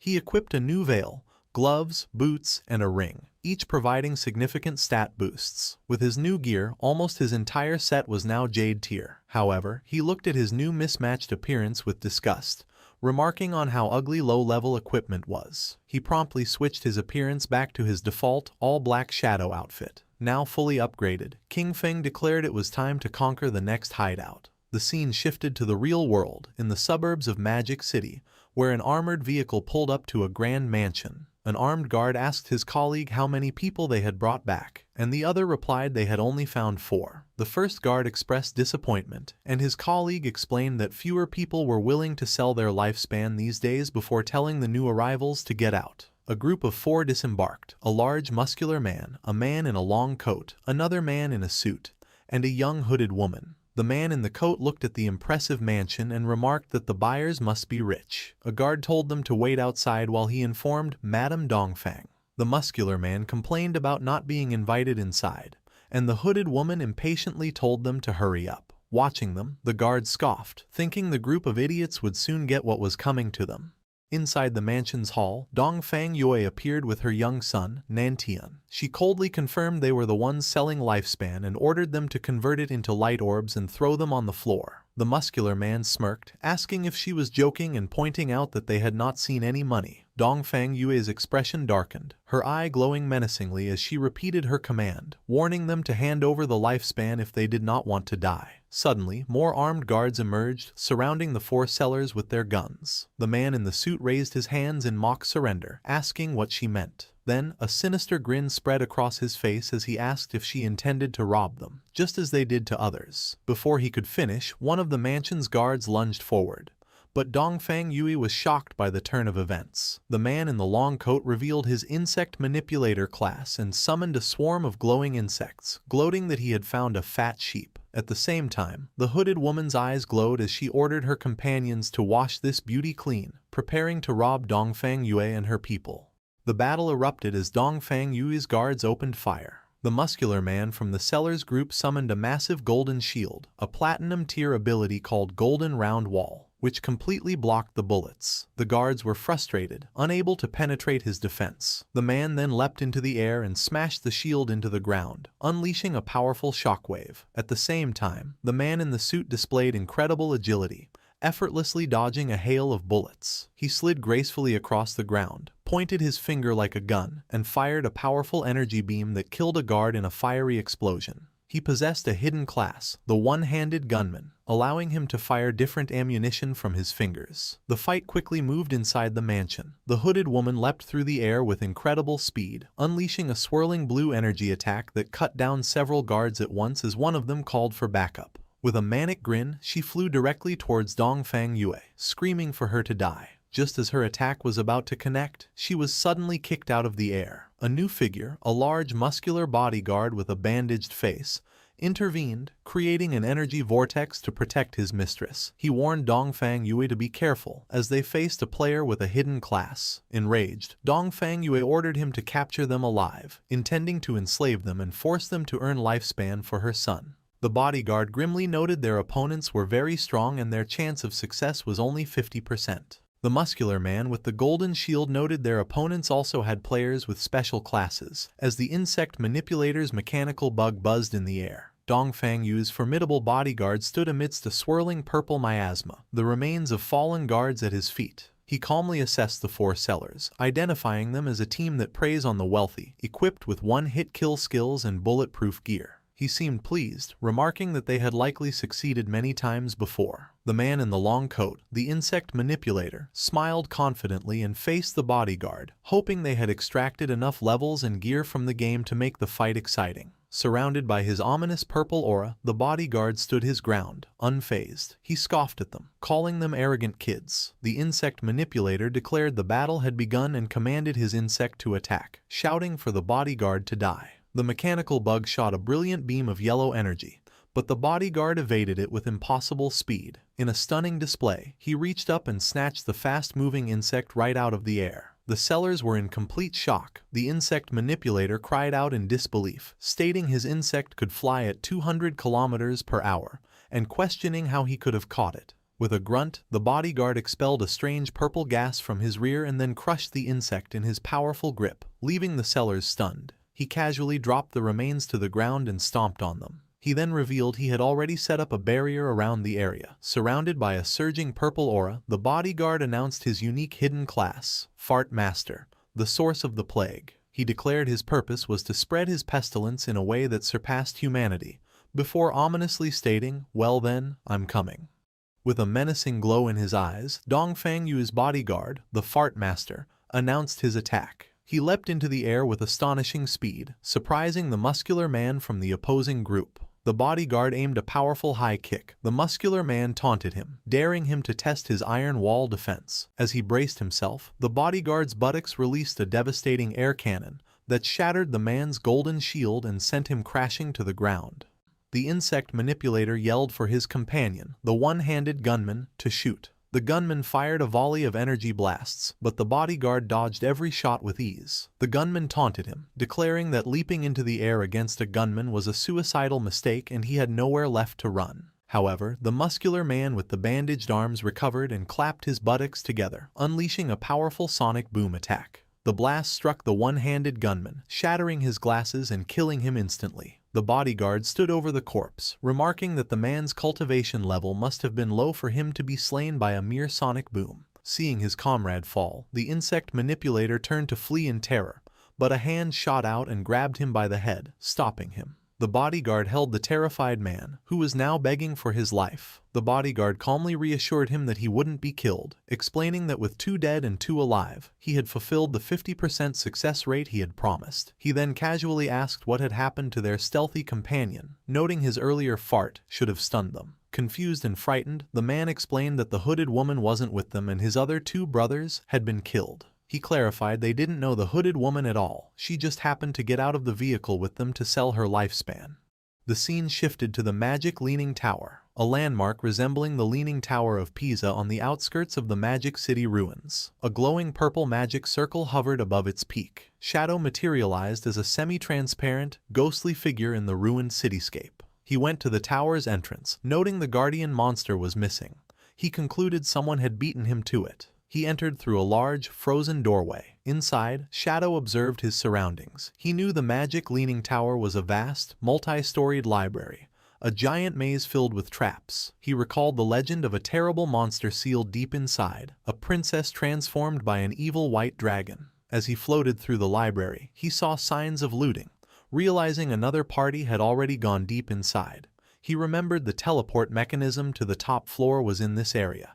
He quickly found a glowing book titled Postpartum Care for Sows. He knew pulling this book would trigger the teleportation magic. As he pulled the book, he was instantly engulfed in light and teleported away. He materialized on the tower's rooftop, floating behind two players who were shocked by his sudden appearance. Looking over the rooftop arena, he saw a large group of players battling the tower's guardian, a massive, tentacled monster called the Desperate Princess. Shadow assessed the situation, noting the players' equipment was subpar and their casualty rate was high.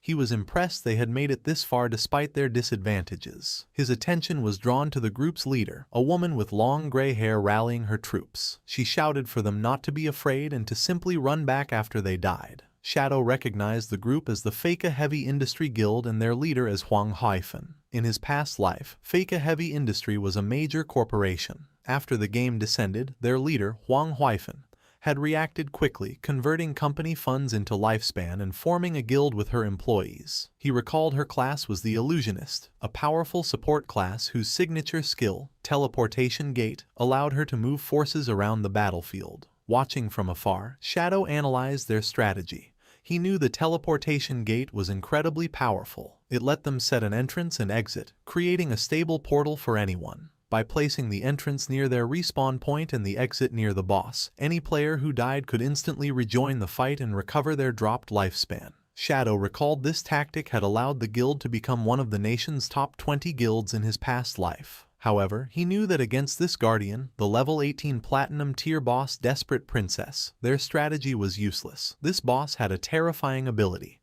She absorbed the lifespan of players she killed 100 times faster than any other monster. This meant every player who fell became fuel, powering her up. Shadow could see that if they continued this war of attrition, the princess would soon evolve into a Jade tier boss and regenerate her health. He realized this would lead to a total party wipe, and the lifespan cost would destroy the guild. He decided to intervene.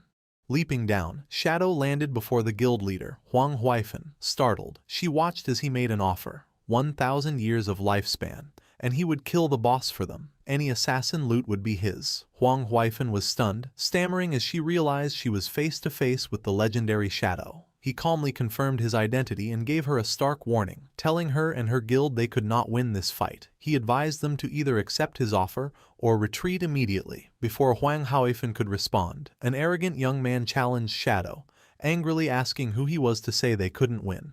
He scoffed at the demand for 1,000 years of lifespan, calling Shadow crazy and telling him to get lost. Huang Haifeng tried to stop him, shouting, "Huang Ziking, don't be rude," but it was too late. Before she could finish, Shadow grabbed Huang Ziking by the face. With a fluid motion, he threw the young man into the guild's teleportation gate. As Huang Ziking emerged on the other side, Shadow unleashed his Dark Night Ring Blade skill, a wave of dark red energy that sliced him in half and shattered the teleportation portal. As the remains of her subordinate fell, Huang Haifeng screamed, "Son!" She turned on Shadow, demanding to know why he had destroyed her portal. She acknowledged her son had offended him but argued a simple lesson would have been enough. With glowing golden eyes, Shadow looked down at her and calmly said she would soon understand. He repeated his offer, 1,000 years, and he would solve her boss problem.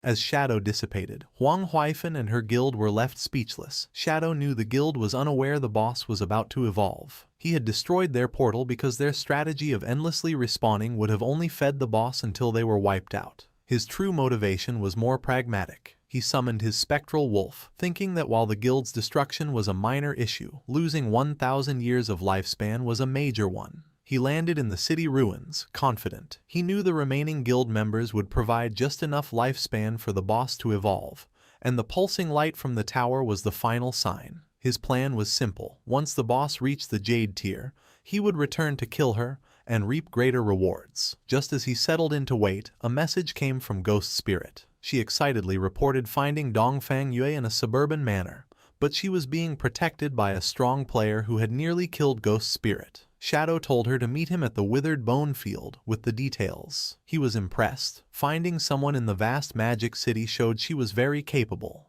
Not long after, the two assassins met in a desolate, bone-littered landscape. Shadow asked her to describe Dongfang Yue's guard. Ghost Spirit explained he was a fast, powerful melee fighter whose main attack was, bizarrely, farting. She added he could see through her stealth and was surrounded by a 10-meter smoky aura. Shadow understood immediately. He explained she had encountered a player with the Source of the Plague hidden class. The aura was a first-tier ability, a plague field that could sense any physical body within it, countering her stealth. He explained the class could strengthen its body and regenerate using plague abilities, and at higher tiers, it was rumored to be nearly immortal. Hearing this, Ghost Spirit was horrified, despairing if she would ever get her revenge. Shadow then revealed the class's critical weakness. While the plague strengthened the user's body, it also corroded their mind. A weak mentality, he explained, was its greatest flaw. He then told her the Blade of the Underworld class had its own evolution. At Tier 2, it would become the Yellow Spring Evil Ghost. As he spoke, a massive spectral green demon materialized behind her, its eyes glowing.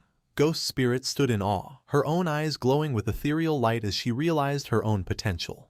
In a desolate field of bones, Shadow advised Ghost Spirit to advance her class to Tier 2 to overcome her limits, as it was her true path. Amazed, Ghost Spirit asked how he knew so much about her class. Instead of answering, Shadow leaped to the top of a large tombstone. From there, he explained that the game was profound and encouraged her to be persistent, as a solid foundation was key to greatness. Inspired, Ghost Spirit was filled with determination. Understanding his incredible power came from constant hard work. Shadow revealed that this graveyard was the perfect place for her to level up, as the monsters respawned quickly and would also allow her to upgrade her class weapon, the Underworld Chain Blade. However, he warned her the place was dangerous, as all the monsters were elites with triple the health, defense, and attack of normal enemies. To show her how it was done, he said that with the right technique, it was not so difficult. He then leapt into a group of monsters and annihilated them effortlessly by striking their weak points. Ghost Spirit watched, blushing and astonished by his strength. Appearing by her side, Shadow urged her to give it her all, explaining that only by betting everything could she complete her path of revenge. With that, Shadow disappeared in a flash of blue energy, leaving Ghost Spirit alone. She was left thoughtful, realizing that for an instant when he mentioned revenge,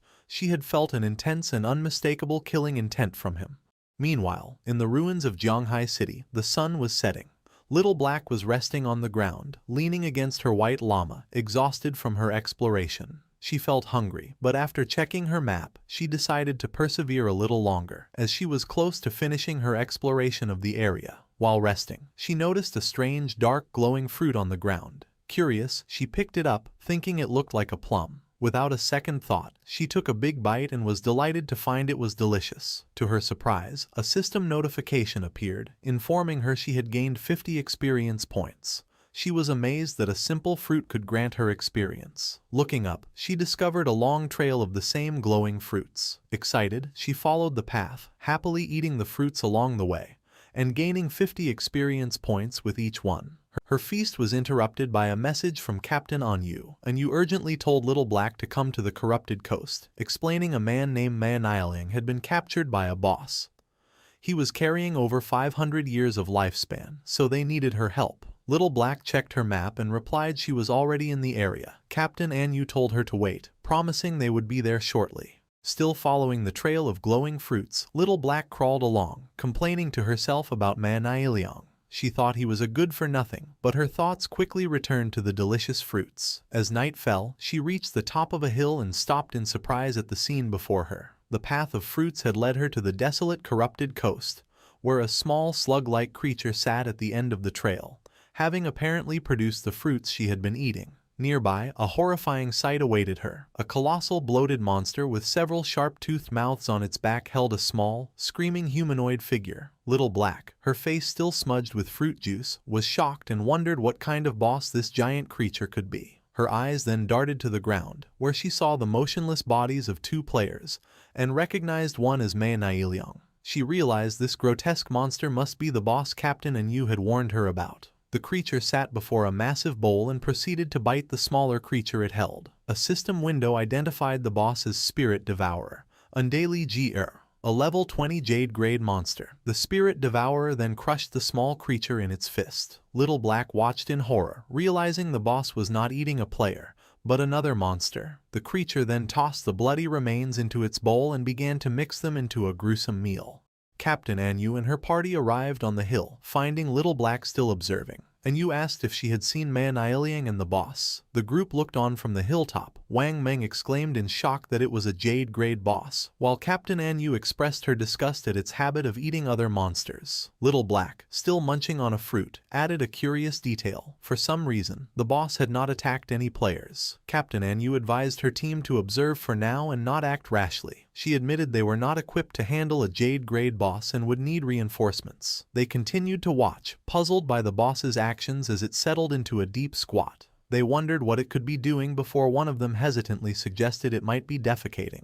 To their shock and horror, their suspicion was confirmed as glowing purple fruits began to emerge from the monster's rear. Little Black screamed in disbelief. Examining one of the new orbs, they commented on its peculiar shape, realizing it looked exactly like a plum. The terrible realization dawned on Little Black as she looked from the fruit in her hand to the boss. The delicious plums she had been eating were the monster's feces. Her face drained of color as Anu and Wang Meng stared in stunned silence. Little Black let out a silent, horrified scream, dropping the fruit as she processed what she had done. She frantically wondered what she had just eaten, while Captain Anu and Wang Meng desperately tried to quiet her. Her scream was too loud, and the massive Spirit Devourer slowly turned its head, its attention now fixed on them. The colossal boss loomed over them, and as it opened one of the mouths on its back, it let out a terrifying roar that seemed to echo with the whispers of an ancient, gluttonous god. The party was frozen in terror, knowing they were in grave danger. After the Spirit Devourer's terrifying roar, the world seemed to distort around Captain Anu and Wang Meng.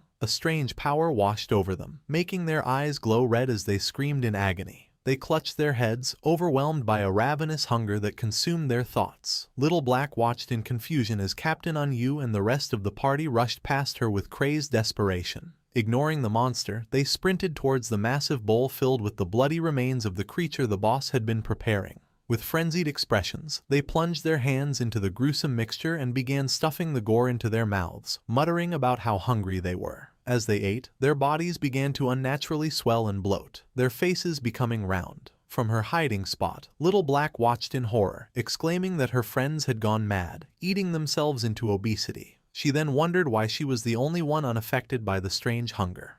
Her question was answered in the most horrifying way. The massive Spirit Devourer loomed over one of the now bloated party members, grabbed him effortlessly, and shoved him whole into one of the gaping mouths on its back, devouring him completely. Watching this, Little Black finally understood the boss's horrifying mechanic, screaming in terror that the boss ate the fattest person it could find. Panicking, Little Black realized her elite team was not enough and concluded her only hope was to seek help from that man. She quickly contacted Shadow and explained they had encountered a Jade-grade boss, the Spirit Devourer, Undali Gyre, and that Captain Anu and Wang Meng were about to be eaten. Shadow's demeanor changed upon hearing the name. He realized this was the bloodline monster he had been searching for and thought Little Black was truly his lucky star. He told her to send him the coordinates and said he was coming immediately. The scene shifted to Shadow at the entrance of a glowing cave. He noted that he had already acquired the keys to 3 other platinum hideouts in Magic City. He decided this was the perfect time to deal with the bloodline monster, as the desperate princess boss should also be done evolving soon.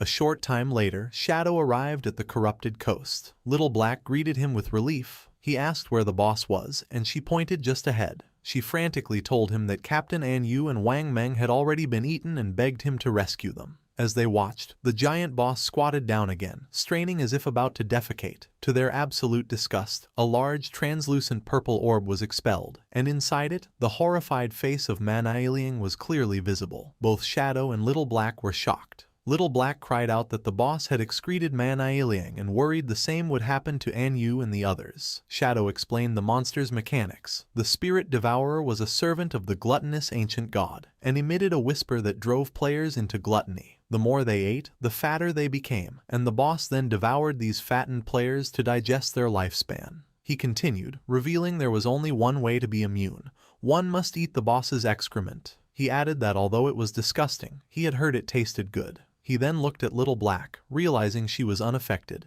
and began to ask if that meant she, mortified and crying. Little Black cut him off, begging him to stop. Still on her knees and horrified, Little Black tearfully begged Shadow to hurry and rescue her friends. Without a word, Shadow leaped into action, speeding towards the pulsating purple orb containing Manhwa. He snatched the orb out of the air and, instead of trying to free the man, hurled it directly at the massive spirit devourer. The orb, with Manhwa's terrified face trapped inside, smashed squarely into the monster's soft belly.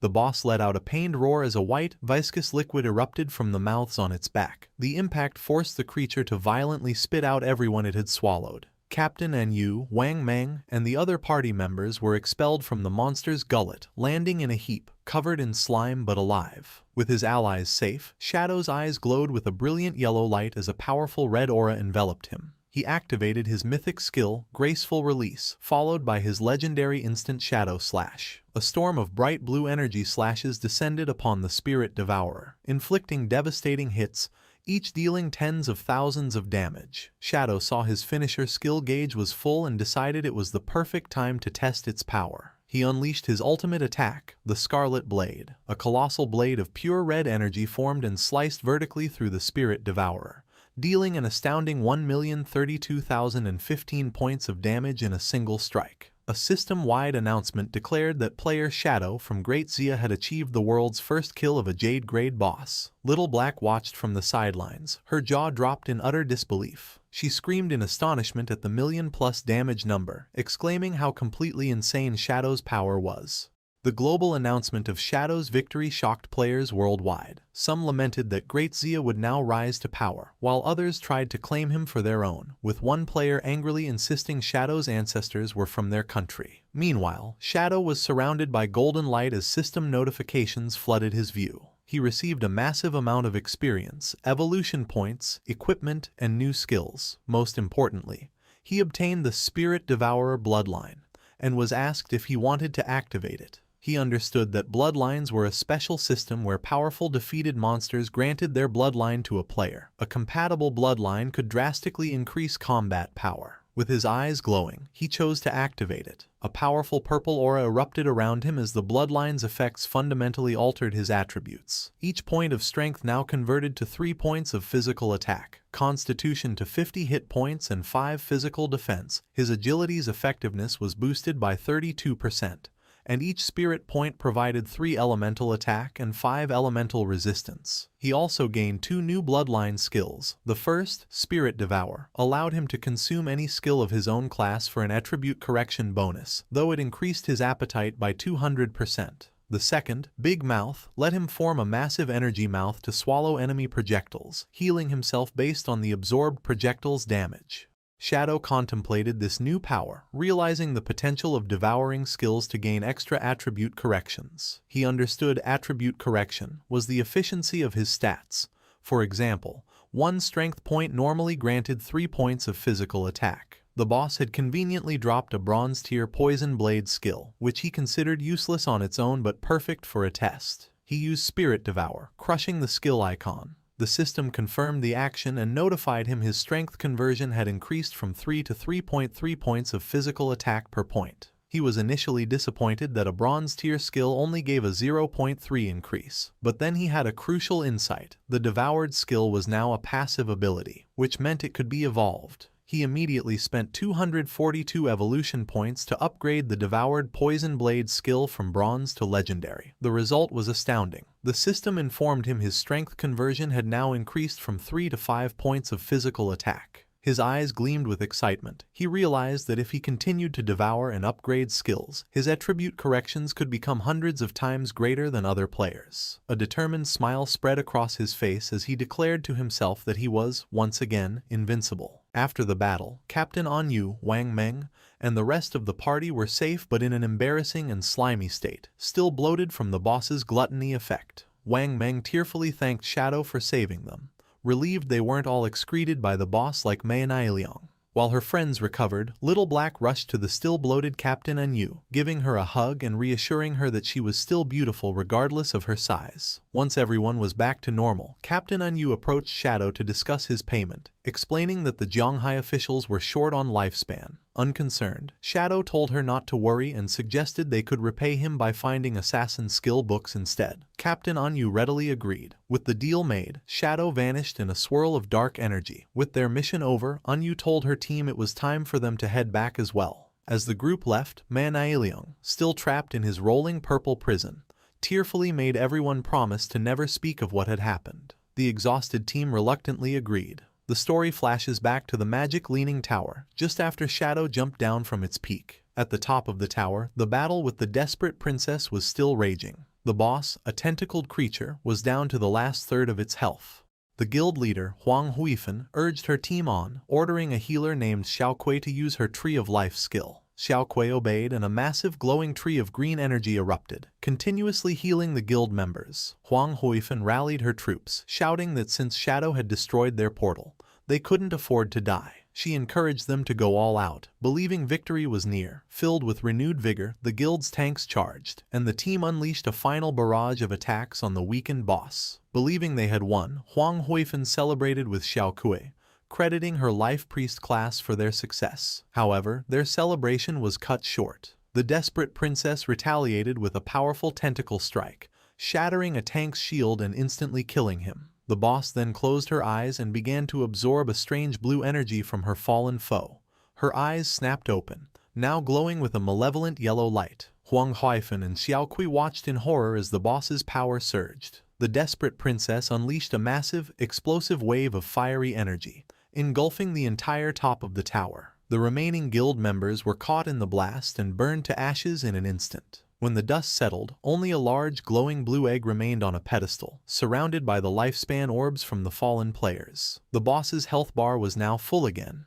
The desperate princess had evolved. Inside the large glowing blue egg, a woman with long, light blue hair was curled up. A system window identified this new form as the Desperate Egg, a level 30 Jade grade boss with a massive 10 million health points. Meanwhile, at the Fake Heavy Industry Guild hideout, the defeated members respond. Wang Ziking, Wang Huifan's son, rushed to his mother in a panic, asking what happened and if they had defeated the boss. Wang Huifan explained that they had gotten the boss down to a sliver of health, but it suddenly restored all its health, transformed into an egg, and then unleashed a devastating attack that wiped them out. Shaken, Huang Huifan realized a full health recovery only happens when a boss evolves. Her mind flashed back to her encounter with Shadow, recalling his offer and his warning that her strategy would fail. The truth dawned on her. Shadow knew from the beginning that the boss would evolve. He predicted their human wave tactic would fail because it would only fuel the boss's transformation. She understood a platinum boss evolving into a Jade grade 1 was something her guild couldn't defeat. With resignation, she concluded her only option was to seek Shadow's help. Back at the silent peak of the magic leaning tower, Shadow's invisible form reappeared before the large blue egg. Shadow observed the desperate egg, identifying it as a Jade grade boss but finding its transformation strange. He knew a simple evolution shouldn't cause such a drastic change in form. He noted the egg had no offensive capabilities and wondered if it was a transitional stage before an even more powerful boss hatched. Deciding to act, Shadow leaped into the air and threw a dagger charged with dark energy at the egg. The blade struck, dealing over 28,000 points of damage. However, this barely dented the boss's massive health bar. In his spectral form, Shadow noted its 10 million health points were comparable to an epic grade boss. He sensed the egg was strange and couldn't allow it to continue incubating. He realized that despite its high health, the strategy to defeat it was simple. He knew the egg had no anti-invisibility capabilities, meaning it was completely blind to his presence. His plan was to continuously attack with his skills to charge his ultimate finisher. Once his ultimate was ready, he unleashed the Scarlet Blade again. A massive wave of crimson energy slammed into the egg, dealing over 100,000 damage and causing large cracks to spread across its surface. Shadow stood confidently amidst the shattered egg, knowing a stationary, blind opponent's defeat was only a matter of time. Suddenly, something caught his attention. After shattering the desperate egg, Shadow was surprised by what he found. Instead of another monster, a young woman with long, light blue hair lay unconscious on the floor. A system window identified her as the desperate princess, but she was only level 1 with a mere 10 health points. Shadow materialized near the girl. Puzzled, he realized this must be the princess's true form, confirming a legend he had heard about a princess cursed by a white dragon. Seeing her 10 health points, he wondered if he had to kill the defenseless girl to officially defeat the boss. He summoned his dagger to end the fight but paused, contemplating the strange situation. His hesitation proved critical. Suddenly, a dark, swirling vortex with intense blue lightning formed in the sky above him. To his shock, a massive skeletal dragon emerged from the portal. A system window confirmed the new threat. It was the cursed white dragon, Ates, a terrifying level 100 mythical grade monster.